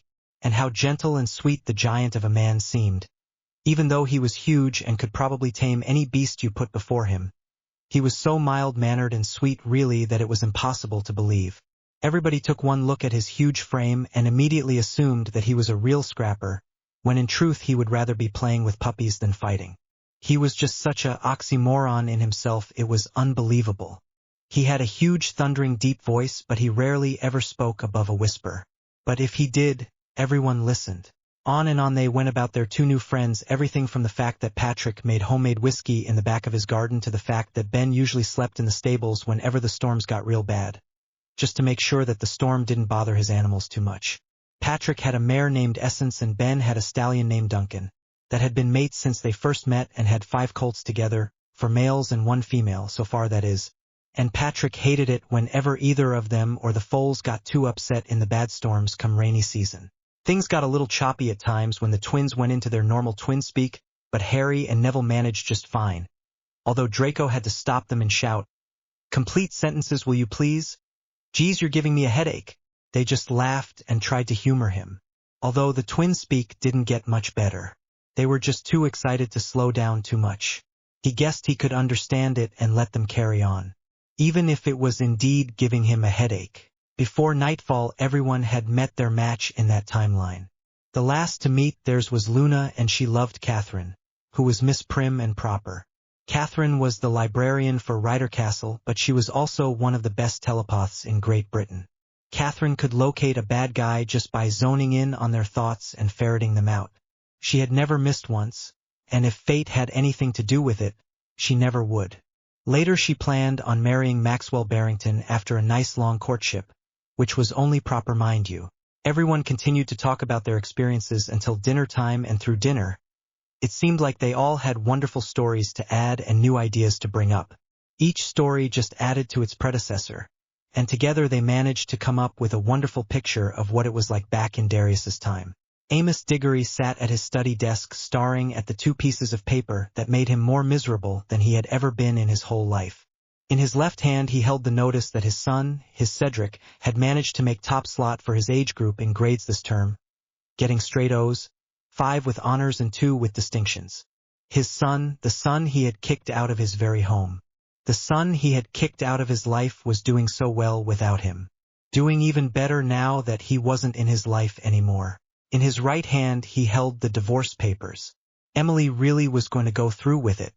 He really didn't think his wife had it in her to follow through with her threat, but apparently she did. Her barrister had drawn up all the papers and she had signed them.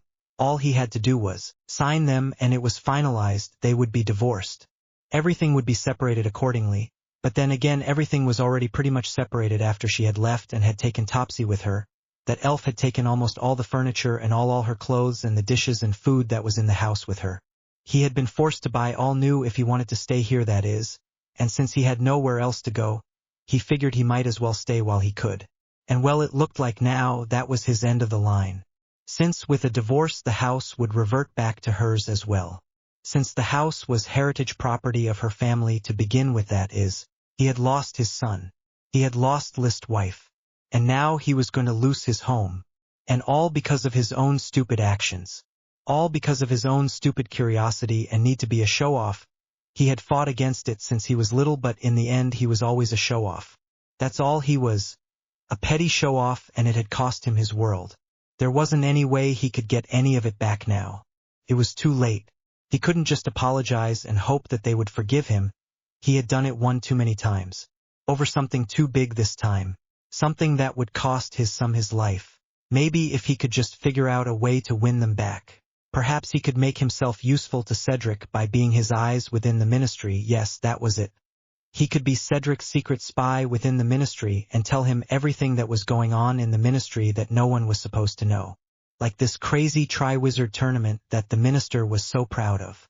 He would write to Cedric right now and tell him all about it and give him all the information that he had and give his son advance notice of the whole mess. He could buy a small house somewhere close to work and live there. He didn't honestly need a mansion with just himself at this point. He didn't have much, just his clothes and a few relics from his family. Left behind. A few bits and pieces here and there. Nothing near as much as his wife had from her side of the family.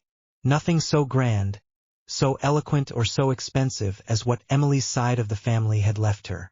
He mainly had paintings and a few pieces here and there. Great-grandfather Jacob's chair, great-great-grandmother Bethany's writing desk, grandfather Horace's dining room set. Things like that. Nothing spectacular. But they had memories with them nonetheless. All he needed was a nice little house and he could make do with a couple of bedrooms. Just a guest room in case this worked out and Emily or Cedric ever decided to forgive him and visit. Something simple. And he could go down and buy his own elf. Someone that would be loyal to him and take care of his needs. Oh yes, he could do this. He needed to write that letter first though. And with that thought in mind Amos Digory began to write. And nearly 2 hours, and many renditions later, he finally sent away the finished letter to his son. With all the hope and prayers he could think of, he sent his owl off into the evening air, flapping away to its destination. It was 2 days before the train was set to bring everyone back, the students from Christmas break, when the grades came out. Alice dutifully passed out the grades at breakfast to everyone in Gryffindor when there was a furious shriek over by the Ravenclaw tables. The next thing Harry knew, there was the sound of skin hitting skin, and he looked over and Hermione was standing next to Draco, with her hand raised to slap him again. Before she could, Harry and company were by Draco's side, and a firm hand encircled her wrist, stopping her from further injuring the Slytherin. Harry raised his hand in the air with 3 fingers raised, and immediately Susan and Padma rushed across the dining hall and joined the others. Looks like she's bloodied his lip and maybe his nose. I can't tell. There is too much injury, Harry told Susan. Susan took out her wand and began to do a scan, and sure enough she had broke his nose as well with a simple episki. The cut on Draco's lip was healed, and another, and his broken nose was healed. One scourgify on his clothes, and the injury was all gone. There, you could barely tell what had happened. Thankfully, the teachers had arrived before Susan had, and had seen the whole thing, injured Draco and all. Professor Lovegood was furious, and so was Professor Flitwick. Both looked like they were fit to be tied. Hermione was struggling in Harry's arms trying to get at Draco, trying to hit Draco again through the whole thing, when Professor Lovegood reached their side and took over. "I'll take it from here, Mr. Black. Come on, Miss Granger, we appear to have an appointment with the headmistress that I intend to see that we meet." With that, Professor took the struggling Miss Granger by the arm and guided her out of the great hall and towards the headmistress's office. "All right, somebody tell me what that was all about," Harry demanded, looking over to Draco for an explanation. Draco handed him his grade card that he had just gotten and had barely had the chance to look at yet. "Notice my position this term. That means I am ahead of Hermione. I guess she took it badly. I didn't even get to the part that shows the overall grade board yet." The card said that Draco was 5th in his year, and that he had received all O with 5.0, 4 with honors and 2 with distinctions. His with distinctions were in arithmancy and charms. Arithmancy was one of the hardest classes they had too. Harry went over to the Gryffindor table and picked up his card and began to read it. Straight O's with 5.0, 5 with honors and 2 with distinctions, defense and runes for him. Neville got all O's with 4.0, 4 with honors and 2 with distinctions, and that was in transfiguration and herbology. Luna got all O's with 5.0, 5 with honors, and 2 with distinctions, and that was in potions and care of magical creatures. Pavarti got all O's with 4.0, 4 with honors and 1 with distinction, and that was in history. Padma got all O's with 4.0, 5 with honors and 1 with distinction, and it was in astronomy. Susan got all O's and 3.0 with 3 in honors and 1 with distinction, and that was in first aid. Everyone was passing around their grade cards and looking at what they had gotten in comparison to the next person. Harry was quite proud of his riders, he had to say. They spread them out a little bit this time, but they all managed to get some, even Padma, which thrilled both Padma and Pavarti. They were both squealing and jumping around. It was quite distracting, you know. "We probably need to head up to McGonagall's office since we know what made Hermione snap and can explain it in clear English, which who knows what Hermione is saying at this point. She may still be on her, he made better than me, it must be discrimination kick like she had been," Harry stated. They all nodded in agreement with Harry and took off towards the headmistress's office. On the way there, Harry found out that George and Fred had made it to 2nd and 3rd in their grade, both with all O's and 5.0. George got 4 with honors and A with distinction in potions and transfiguration. Fred got all the same but with distinctions in runes and defense just like Harry. Cedric got top slot for the first time ever with all O's and 5.0. 5 with honors and 3 with distinctions, transfigurations, defense, and charms. He had really put his heart and soul into his work there. At the end it had shown in his work. Christian got 2nd slot right behind Cedric. He had gotten all O's and 4.0. 5 with honors and 2 with distinctions, care of magical creatures, and runes. There were congratulations all around for everyone. Harry was very proud of his team. In fact, he couldn't be prouder. His team was some of the top on the boards, and they worked hard to get their spots. They all deserved their places they got.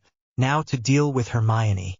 Harry stopped at the gargoyle in front of the headmistress's office and said, "Truth, justice, and honor." And the gargoyle leapt aside happily. They headed up the stairs to her office and could hear the arguing even from the stairway, although they couldn't quite make out what was being said through the closed door. Harry knocked on the door and they received a loud, "Come in" from within. Harry opened the door and the entire group went inside. "But you don't understand. He can't be in the number 6 slot and me drop down to the number 8 slot. It just can't happen." Hermione shrieked, again. "Young lady, I will not tolerate that tone of voice used in this chamber any longer. Either modulate your tone or be silenced. Your choice." The headmistress was getting tired of being shrieked at and it was giving her a headache. Hermione's head jerked back like she had been slapped and she gulped. But she quieted her tone. "You must understand that there is something wrong here. I warned you about it earlier. How some students were going to make wild and unsubstantiated suppositions and how it would be prejudicial against those of us that chose to make fact-based hypotheses. And that it was discrimination against those of us who wished to stay true to our morals and stick to facts and not go with wild suppositions and ideas that came out of nowhere. I suggested getting rid of the written portion of the test and just go with the standard questions, but you denied me. Even the extra credit on each test was in the form of a thesis or written question where the answer had to be written out, and it couldn't be a simple yes or no, matching, fill in the blank, or true or false. It seemed to me that it was all set up to be made easy for those that made the wild suppositions, and very difficult for that are fact-based students, that is discrimination. Hermione's voice was beginning to rise again as she was getting more and more frustrated. Expecting all students to do the same test is not discrimination, Miss Granger. It is common practice. The fact that you refuse to adjust yourself to the method of testing is not our problem. If you want the higher score, you will learn to make those adjustments or learn to deal with the slot that you rightfully earn. Now, as I informed you earlier, I will not be adjusting our method of testing. I will not demand a retesting of all students. I will not remove the written portions of the tests, simply because one disgruntled student demands it. I will not demand my teachers write their tests differently. I do not see any discrimination here, nor do I appreciate you calling it such. The headmistress was on a roll. McGonagall went on. Now, you struck Mr. Malfoy without provocation, and I refuse to allow such action to go unpunished.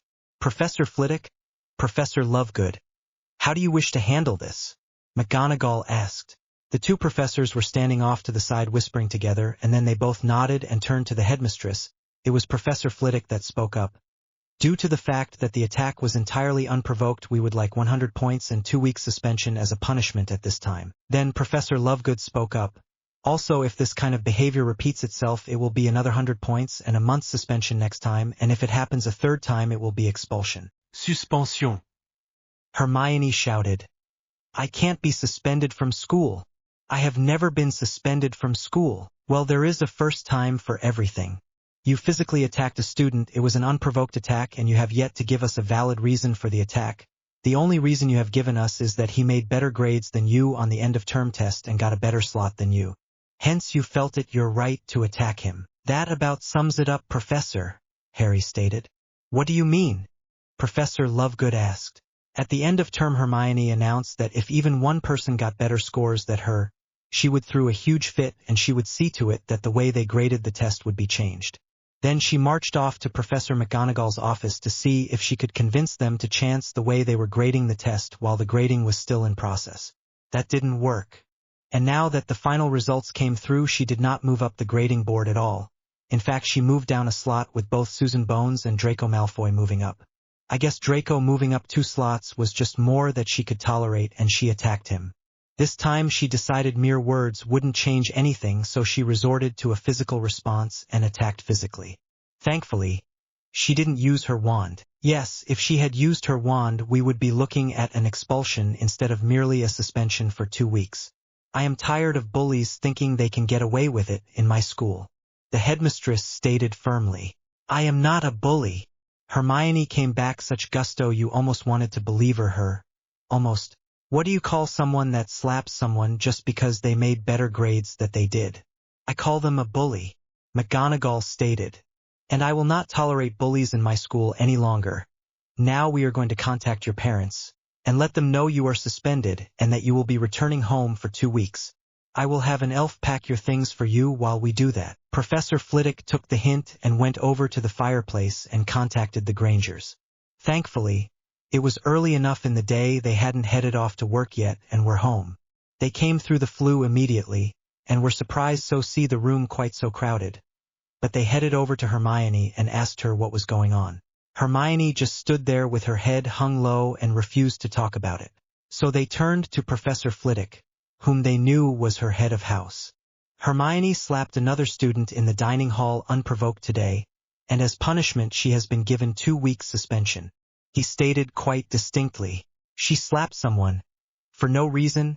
Just slapped someone? Dan questionet. That's not true, Hermione spoke up finally. Draco moved up to the 6th spot, he was in 8th spot, so he moved 2 spots and moved me down to 8th spot on the grading scale. So you slapped a student just because he had the nerve to get better grades than you? Jean asked. You don't understand. I went down a slot, because of him. Hermione's voice began to rise. Watch your tone, young lady. Dan emphasizet. I apologize, but you don't understand. He made me move down a slot. And He had the gall to get better grades than you, so you got up and went over and slapped him? That's the bottom line here, isn't it? If he hadn't gotten better grades than you, he wouldn't have been able to move up above you, and you wouldn't have moved down a slot. So that is the bare naked fact. You slapped him because he had the gall to get better grades than you. Dan stared at Hermione through narrowed eyes, waiting for her to deny it, but she couldn't. It was the truth. If you took away all the pretty-sounding words and niceties, then that was the bottom line. Yes, she had slapped Draco because he made better grades than she did. Grades are not the be-all, end-all thing on this earth. They do not make us who we are as a person, nor choose who we can be in life. They may help us as stepping stones, but they are only markers in our pathway along our way to get somewhere in life. They aren't as important as honor or morals or integrity or values or honesty or hard work or friendship or family or faith. These are the things that make us who we are, not good grades. I thought we had discussed this when you had tried to kill yourself over grades last time. You didn't like the fact that you didn't go up the ladder. Now, instead of hurting yourself, you're hurting another individual. What's it to be next? Taking it out on your teachers or the people grading the tests? At this point, young lady, I am seriously thinking of pulling you from school and having tutors teaching you what you need to know. Then there won't be any of this competition nonsense or the attacks or any further misbehavior on your part. Dan announced. No. Please no. I learned so much here. Please, I love being here, I love my classes and the teachers here. It is just that the way they grade the tests, that is the problem. They normally have 3 essay questions that you have to come up with some form of supposition for, based on facts that you reviewed during the semester. I do great on detailing the facts and listing out all that we reviewed, but when it comes to creating new and interesting suppositions right out of the clear blue sky, I am at a loss. I don't know how to do it. I try and can come up with some fact-based suppositions, but not wild and imaginative ones like they can. Harry said that the clue to it all was to make the people who grade the papers think about what you wrote and maybe make them research what you wrote. I can't do that. All I can do is list the facts and come up with a supposition based on the facts that I am aware of.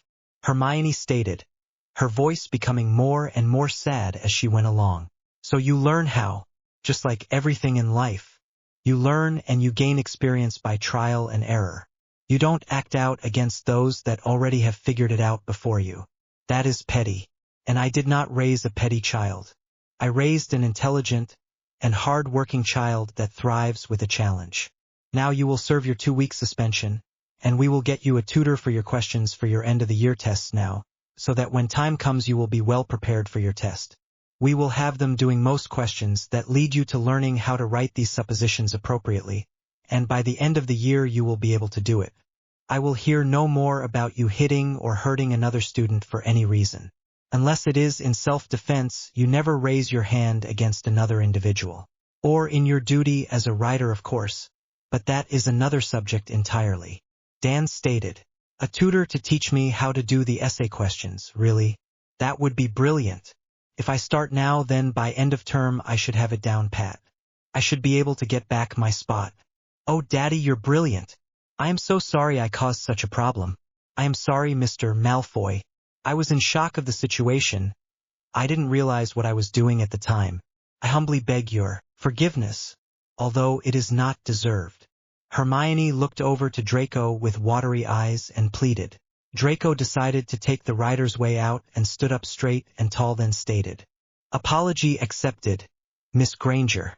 I hope that the solution your father has offered is successful and await the challenge of the oncoming year. Harry walked over to Draco and placed a hand on his right shoulder as a sign of his support. Neville did the same to his left shoulder. Soon everyone was standing behind him and had at least brushed an arm and stood back out of the way to let him know they were there. Hermione smiled a timid smile and nodded. Miss Granger, Harry started. If this works out and your behaviors change, I believe I have a job for you. Hermione looked at him curiously. Darkhorn historian. We need someone that is logical and focused, as well as driven and works hard to keep the records of all the Darkhorn stallions, the mares and the foals. Who breeds with whom and when each are born, facts like that. We need to make sure that there is no cross-breeding going on like brother to sister, father to daughter, etc. Hopefully when we get to Darkhorn Castle there will be several more Darkhorns there, and they will be just foaling, so you would have to research and see who the stallion was that fathered the foal and give it some identifying insignia like a foal name or something. Something to identify it from the others until it finds its rider. You would have to figure all that out though. But I am sure you could do it. It would require a lot of research and a lot of your time, but it would be worth it in the end. Think about it and let me know what you think. Harry stated. He had been thinking about this for a while and decided that now was just as good a time as any to spring it on her. Hermione's eyes were just sparkling away as she smiled and said, "I don't need to think about it. I would love to be the Darkhorn historian. It sounds so exciting, so challenging, something that would be such a wonderful opportunity for me to have. Thank you for giving me the chance to prove myself. I know I can do better. With the tutor I can do better on my tests. And my behavior will definitely change whether my grades do or not. An opportunity to be the Darkhorn historian is far more important than stupid old grades any day. Thank you so much for trusting me with such an important job, Harry." "That's right, and just keep that in mind when the finals come out for next term and you will have it made." Harry agreed. With that, Dan smiled at Harry and shook his hand before he led his daughter through the flue and back to the Grangers' home. Jean Granger gave Harry a peck on the cheek and followed right behind them. Then McGonagall smiled at Harry and nodded. "That was a very nice thing you did, Mr. Black. Very intelligent, if I must say so myself. Give her a goal, a job to do to occupy her time, and get her mind off of grades. Also the added responsibility will help her grow up some, and mature a little bit, which she so desperately needs. I think your idea is well thought out and creative. Something beneficial to all in the end, and will definitely help one desperate young lady who is confused about her own self-worth." Harry nodded, then blushed a little at all the praise. "It is something we needed to do, especially if the Darkhorns are getting to be as rare as everyone thinks they are getting. We don't want interbreeding to become a problem and weaken the bloodlines. We may have to search far and wide for new injury lines, but if that is what we have to do, then that is what we have to do. The thing is, we will only know that if we have an accurate accounting of the foals in the herd. And if it helps Hermione in the end as well, then that is just an added bonus." Persephone couldn't help but give Harry a nod of approval. His idea was brilliant, and she intended to tell him about it as soon as they were out of McGonagall's office. Professor Flitwick was smiling at Harry as well. His solution was ingenious, inventive, and absolutely impressive. Neville couldn't help but smile at his brother. It had been a surprise at what his brother had done. But then he thought about it, and he realized it was his brother through and through. He was always trying to save someone, so he couldn't help but try and save Hermione. It was his people-saving thing going off inside of him, and he had to try and make things right for her somehow. Whatever it was, he would support it 100%. He was always right in these sort of things. If Harry said she would be good in that spot, then that is the spot she would be good in. He had faith in his brother that Harry knew what he was talking about, and he was right about them needing someone to keep count of the young foals like that. So if the idea helped out Hermione and filled the position, then all's the better. The rest of the group were doubtful about having Hermione in such an important role, but they believed in Harry, so if he said that she would do good in that role, then she would, and that is all that mattered. At least to them, that is all that mattered. They were all smiles and congratulations when they came to Hermione, and a pat on the back when it came to Harry. They knew it would work out best because Harry said it would. The start of term was eerily quiet. Everyone was still in shock over the attack at St. Mungo's. They were all whispering about it, although no one spoke too loudly. No one wanting to be heard saying too much or to the wrong person and bringing the ire of the wrong people down on themselves or their family. That was the problem. You had no idea who to trust, or who might say something to someone that might say something to someone else. It was a horribly terrifying circle, and it would take you nowhere you wanted to go. One wrong word to the wrong person and your whole family was dead. Another wrong word and all your friends outside of Hogwarts were dead. Another wrong word and your friends inside of Hogwarts start having accidents. Another wrong word and... well, you get the picture. In many ways it became a very sad place to be. People that had been in your life since your birth now became possible enemies. Could you trust your own parents even? After each attack, someone was always getting a black envelope from the ministry, and try as you might, you couldn't help but pray that the envelope was for someone else and not yourself. Voldemort continued his little terror attacks here and there, Nothing major mind you since St. Mungo's, but small attacks on neighboring villages or in nearby townships. No one knew where he would hit next. Usually it was just 5 to 10 Death Eaters raiding an area, terrorizing the people, setting fires, killing a few people here and there, and hurting as many as possibly as quickly as possible and getting out of there before the Aurors or help came. 5 to 10 minute hit and run attack job was all they were. But people were dying and the toll was adding up. One day there were 5 owls with black envelopes that came flying into the dining hall during breakfast mail call. The painful screams and sobbing echoed through the great hall that day and the next. Family members were allowed to go home, and so the heart-wrenching sobbing and painful wailing was soon silenced in the room itself, but the echoes still remained. And did so for several days. No matter where you were at in the castle, you could still hear it everywhere. In general, most of the riders hung out in Sirius's room and pretty much stayed down there unless it was class time or meal time. And meal time was dreaded. They would either study, play music, play poker, or play games. The twins were getting really good at Cluedo, although Monopoly wasn't that much farther behind it for everyone.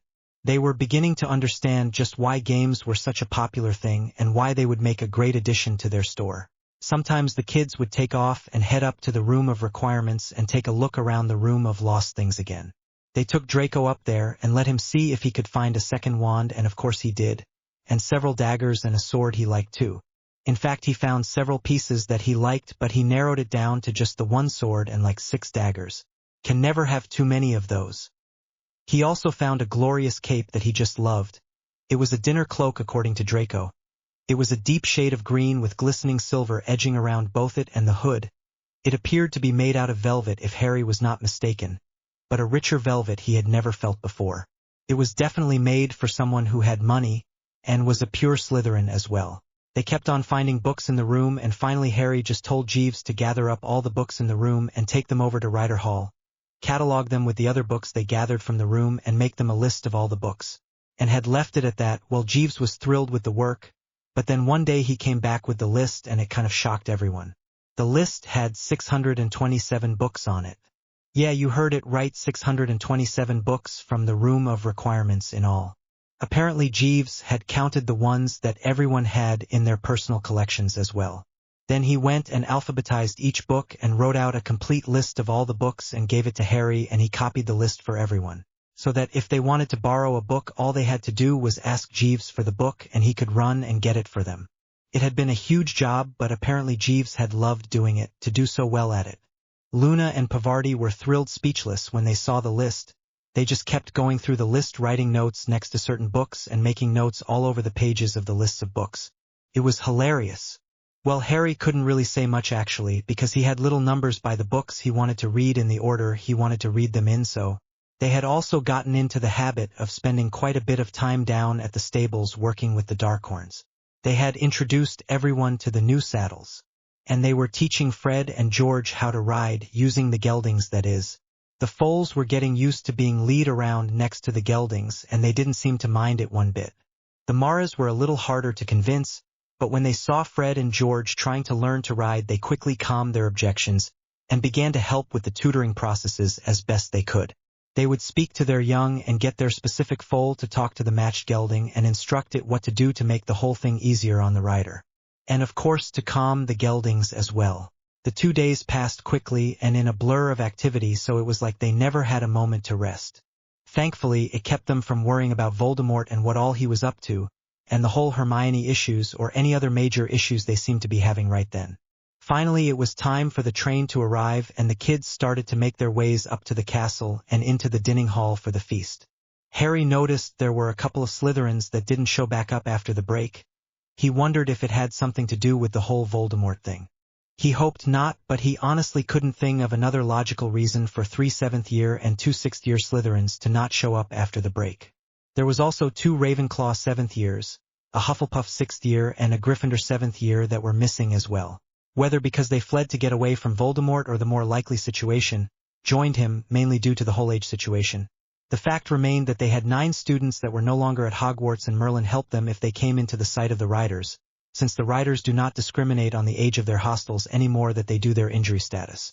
The first class in charms was very interesting, at least to Harry it was. They learned sonorous and quietus. Professor Flitwick went to each and every student and had them perform sonorous on themselves and say a simple phrase or sentence and then perform quietus to reverse it, and then he would ask the whole class what the person said and they would tell the professor if they understood what the student had said. If they all understood the student correctly, they received full marks for the day. If only a percentage of the room heard what the student was trying to say, then their score for the day was based on how much of the room heard what they were saying. Harry and his friends of course got perfect scores. Dean Thomas and Seamus Finnegan seemed to notice Hermione's disappearance first and were most taken back by it. Without her, they didn't think they would pass the practical on any of their tests or do any of their homework that required you to understand the wand movements of things. They just didn't have her finesse when it came to working with new spells.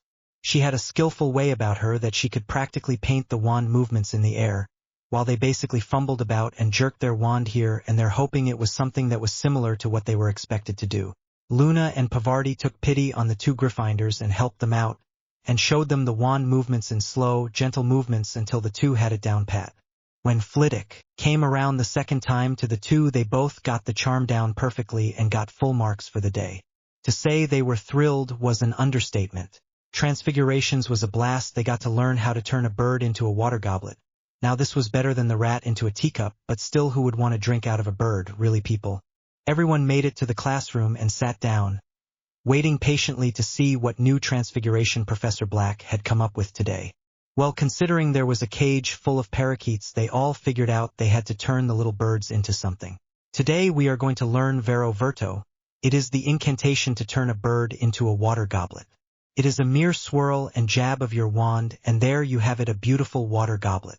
Now today we are going to do this a little different that we normally would. First, we are going to start off with this rock. And he passed out a basket full of rocks and let everyone pick out their rocks they wanted. Next, I want you to do that transfiguration we learned last year, Kotasavis, where we turn that rock into a bird. Now I want you to try and make it something small like a canary or a dove or pigeon or something, but just small. Then stun it using Stupefy that you used this year in your defense against the Dark Arts class. Then finally we have the last part. This is Vero Verto, which will turn the stunned bird into a water goblet. The good part about doing it this way is that if you want to take this one home with you, it is fine. Since the original state of this transfiguration was a rock, you won't be actually harming anything if you wanted to make this goblet permanent and keep it. It would have originally just been a simple rock. Okay, whenever you're ready, just start with your stone and do the Kotasavis transfiguration, and be prepared to do a basic Stupefy as soon as you get your bird in place. Professor Black announced. Harry thought about what kind of bird he wanted to use for his water goblet, and then closed his eyes and Kotasavis. When he opened his eyes, there before him stood a beautiful snowy owl. Then Stupefy, and the bird was frozen in place. Finally he closed his eyes again, and Vero Verto, a beautiful milky white water goblet, stood where the owl once stood. It had an intricate feather pattern on the sides and had two big huge owl eyes on the front of it. To say the least, the goblet was a work of art, and Harry was definitely keeping it. Neville finished his transfigurations, and before him stood a dark blue water goblet with a beautiful depiction of a mountain scene on it. And in the mountain scene was a hawk soaring high in the sky above the mountains, enjoying the view from above. It was gorgeous. Luna was next to finish hers, and it ended up looking like a stained glass window would if it was made into a goblet, and in the center front of the stained glass was a delicate little hummingbird hovering over a lily getting a little drink from the flower. Pavarti finished her transfigurations just after Luna had, and she had a beautiful green goblet with what looked like vines growing up all around it and little flowers growing here and there. On one of the vines was perched a European bee-eater bird, with its sea foam green chest and chestnut brown back. It looked gorgeous against the darker greens of the vines and flowers.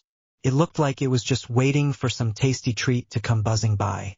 Sirius saw their goblets and went over to them and congratulated them on their work, then held each one up for the class to see their ideas, giving each one 20 points for their work. Then Draco Malfoy did one with he made from a white dove, and it was a white peacock feather that wrapped around a gorgeous silver goblet. Saying the goblet was gorgeous would be like saying the sun was hot. And he of course got 20 points for his work as well. Since this was a series of 3 spells that had to be done properly in order to come up with the finished product, Sirius didn't mind handing out the big points as an end result. Normally 10 points was the most he ever gave in this class to anyone except the person to finish the transfiguration first.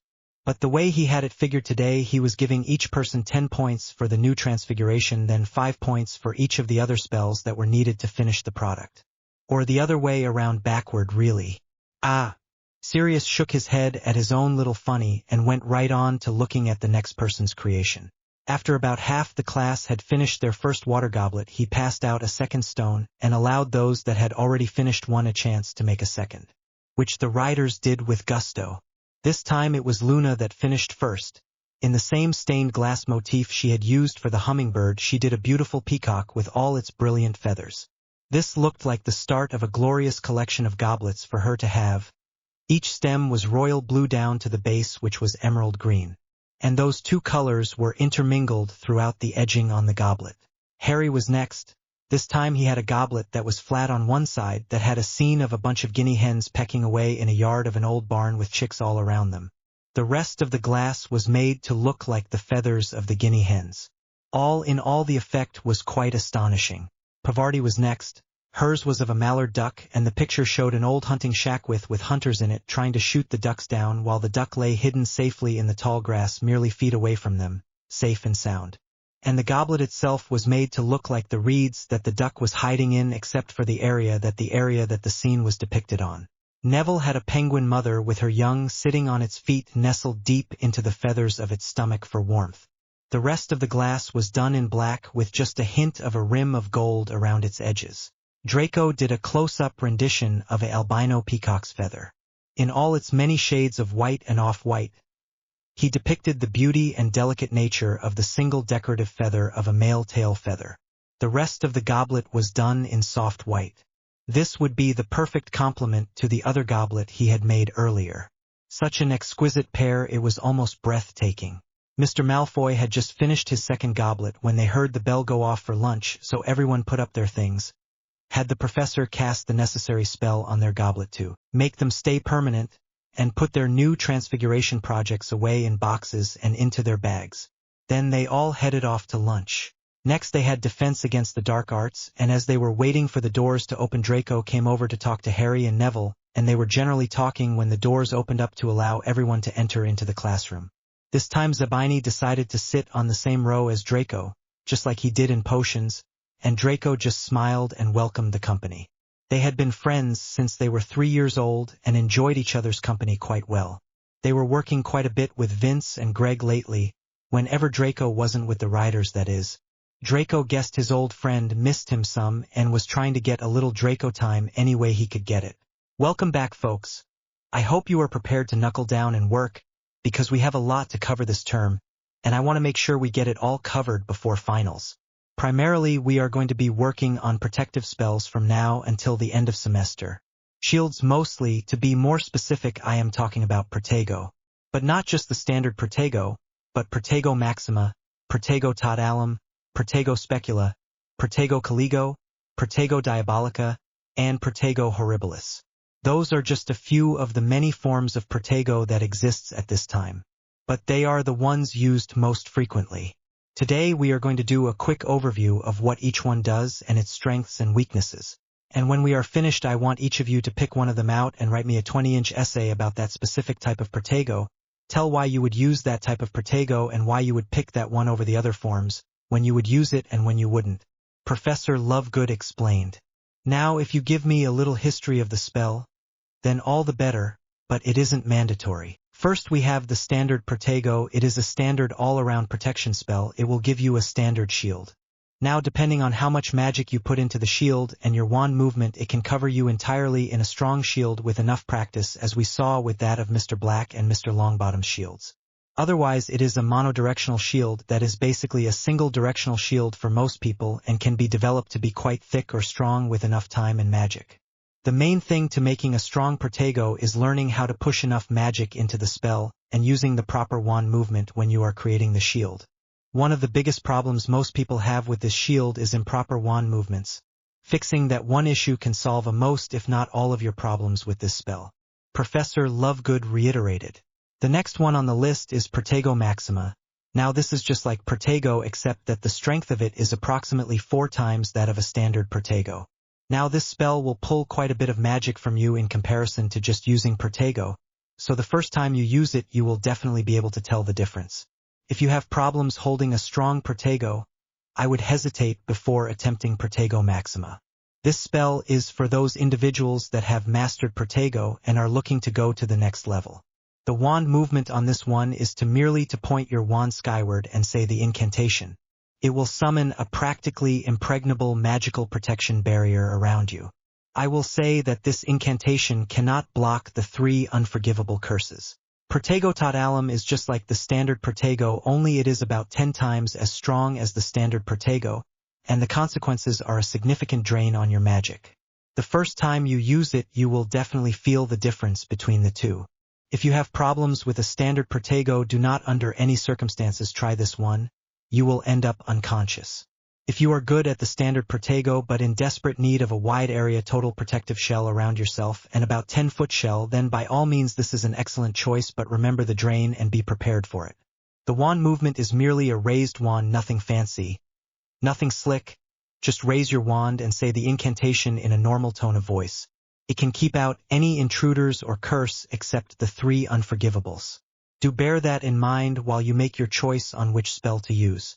Protego Specula is a mirror shield that reflects or redirects all spells except the 3 most damaging, the 3 unforgivables. The others simply bounce off or slide off the mirror effect of the shield. The drain on this one is about 2 times that of Protego, so not as much as Protego Maxima but more than Protego. Depending on how well you master this spell, you can master it to the degree that it sends the curse right back to the individual who cast it originally, and a few curses cast to you, then all of a sudden game over and you won. Simple. Next we have Protego Caligo, which is a protective fog or mist that you conjure around yourself and your immediate area. It goes out for about 10 feet around you and stays for as long as you can maintain the spell, then slowly dissipates. The problem with this shield is that while your opponent can't see you, you can't see to easily escape, so use it as a last resort. Nothing works in this mist or fog, not point me spells, not scrying for the individual, nor any other form of locator spell. It is like the fog eats away the spells that are sent into it, except of course the unforgivables, and if the person on the other side of the fog realizes what the fog is, then they very well could just start sending a Varda Kedavra through the fog at this point, hoping to hit you at some point. Then we have Protego Diabolica, which is a protective black fire that eats any form of fire magic that it comes into contact with. This is great when your opponent has cast Fiend Fire or is using fire whips at you, but otherwise it is rather useless. It is so specific it becomes a waste of energy unless you need a fire repellent spell. Now if you are trapped in a small space and someone has cast Fiend Fire, then it can very well save you life, and the life of any other individual that is trapped in the near vicinity. This spell also does a similar draining of your magic just like Protego Caligo, so somewhere between double the drain and 4 times the drain is about where this spell lies. The wand movement for this one is to aim your wand where you want your line of protective fire to be and simply draw the line at a distance around yourself. The last one we will be working on this semester is Protego Horribilis, which is a spell for opponents that are primarily using dark magic only. This is a great benefit when you are working against Death Eaters since they primarily stick to dark magic, and it can shield against any dark magic except the killing curse. However, if they know this spell, they will switch over to light magic and use it in very dark ways. Like lifting up heavy object and hurling them at you is not considered a dark spell. A standard fire spell is also seen as a light spell, as is a frost spell or freezing spell. Vanishing the bones in an opponent's wand arm isn't seen as a dark spell, but what if you vanish a person's head or chest cavity? The weight of an individual's own vitals would strangle them to death, or cause their heart to stop beating. The wand movement for this spell is just to raise your wand straight up and speak the incantation. Those are the 7 Protegos that we are going to talk about this term. Each one of these different spells has its good and bad parts. Each one has a difficulty level that must be mastered before it can be attempted, and each one has a physical drain on the caster to some degree. However, the better you get at casting the spell, the less it will affect you. I find that these 7 spells truly are cases of practice makes perfect. The more you practice the spell, the easier it is to cast, the faster you are at casting it, the stronger the shield is that you cast, the less of a drain on you that the shield cost you, and the less focus you have to have on your wand movement and the more second nature it becomes. Professor Longbottom explained. Harry Black raised his hand. Horribilis and Diabolica seem so specific that they would only be useful in very particular circumstances, and Caligo makes impossible for you to run away while your opponent is distracted, so that basically leaves Specula and the 3 strengths of the standard Protego as having any major use. And for those of us that have not yet mastered the first Protego, that leaves Protego and Protego Specula as the only choices. Is that a fair assessment? However blunt and rather abrasive that was, it was still technically accurate. Mr. Black summed it up rather quickly. If you have not mastered Protego, your options with defense shields are rather limited. So we need to get each of you to a high enough level on Protego that you have more options available to you. That is something we are going to start working on next class time. For those that have already mastered Protego, they can choose one of the other Protego spells and we can see about working on them. Professor Longbottom stated. Neville raised his hand. Which do you feel is more important to learn after you have mastered the Protego spell? Protego Maxima or Protego Specula? Professor Longbottom thought for a moment and nodded. Very good question, very good. I think that due to the fact that Protego Specula can actually send the spell back to the caster once you have learned to master the spell, then I would go for that one. Protego Maxima is just a stronger version of what you already know, so it is just a matter of learning to pump more magic into the spell and not let it drain you too much. With Protego Specula, it has the ability of sending the curse back to his original castor, and can block all but the 3 unforgivables, which are unfortunately on the top of most of the Death Eater's to-do lists when it comes to curses. I would indeed go with Protego Specula as the next one that I would learn. Everyone in the class was writing every word that the professor was saying down and was caught up short when the bell rings and the class ends. Don't forget to get me those papers, people. 20 inches one on of the Protego spells. I don't care which one, but give me something to think about and you might get extra credit for it. With that, everyone packed up their bags and left the room. When they arrived in the arithmancy classroom, there were a list of single numbers and descriptive words listed underneath them on the board. Just for the hell of it, the 4 of them, Harry, Neville, Luna, and Pavarti, wrote down everything that was on the board. Leadership, independence, individuality, determination, and ambition.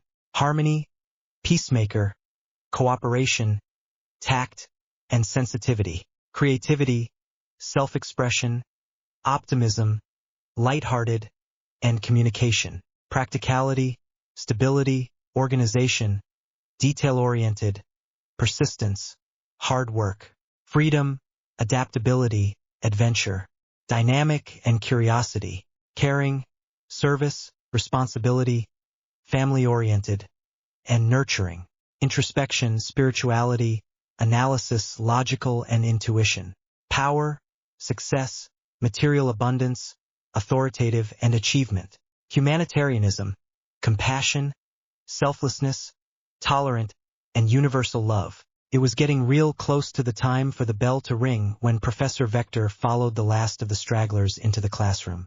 She was carrying several books with her today, and Harry couldn't help but notice a couple of the books were the numerology books that they had gotten her for Yule. Everyone find your seats quickly now, Professor Vector stated. Everyone rushed to find their places and sit down as fast as they could and sat down, taking out their books and writing supplies. Okay, everyone, we have a lot of work to do, so let's get started.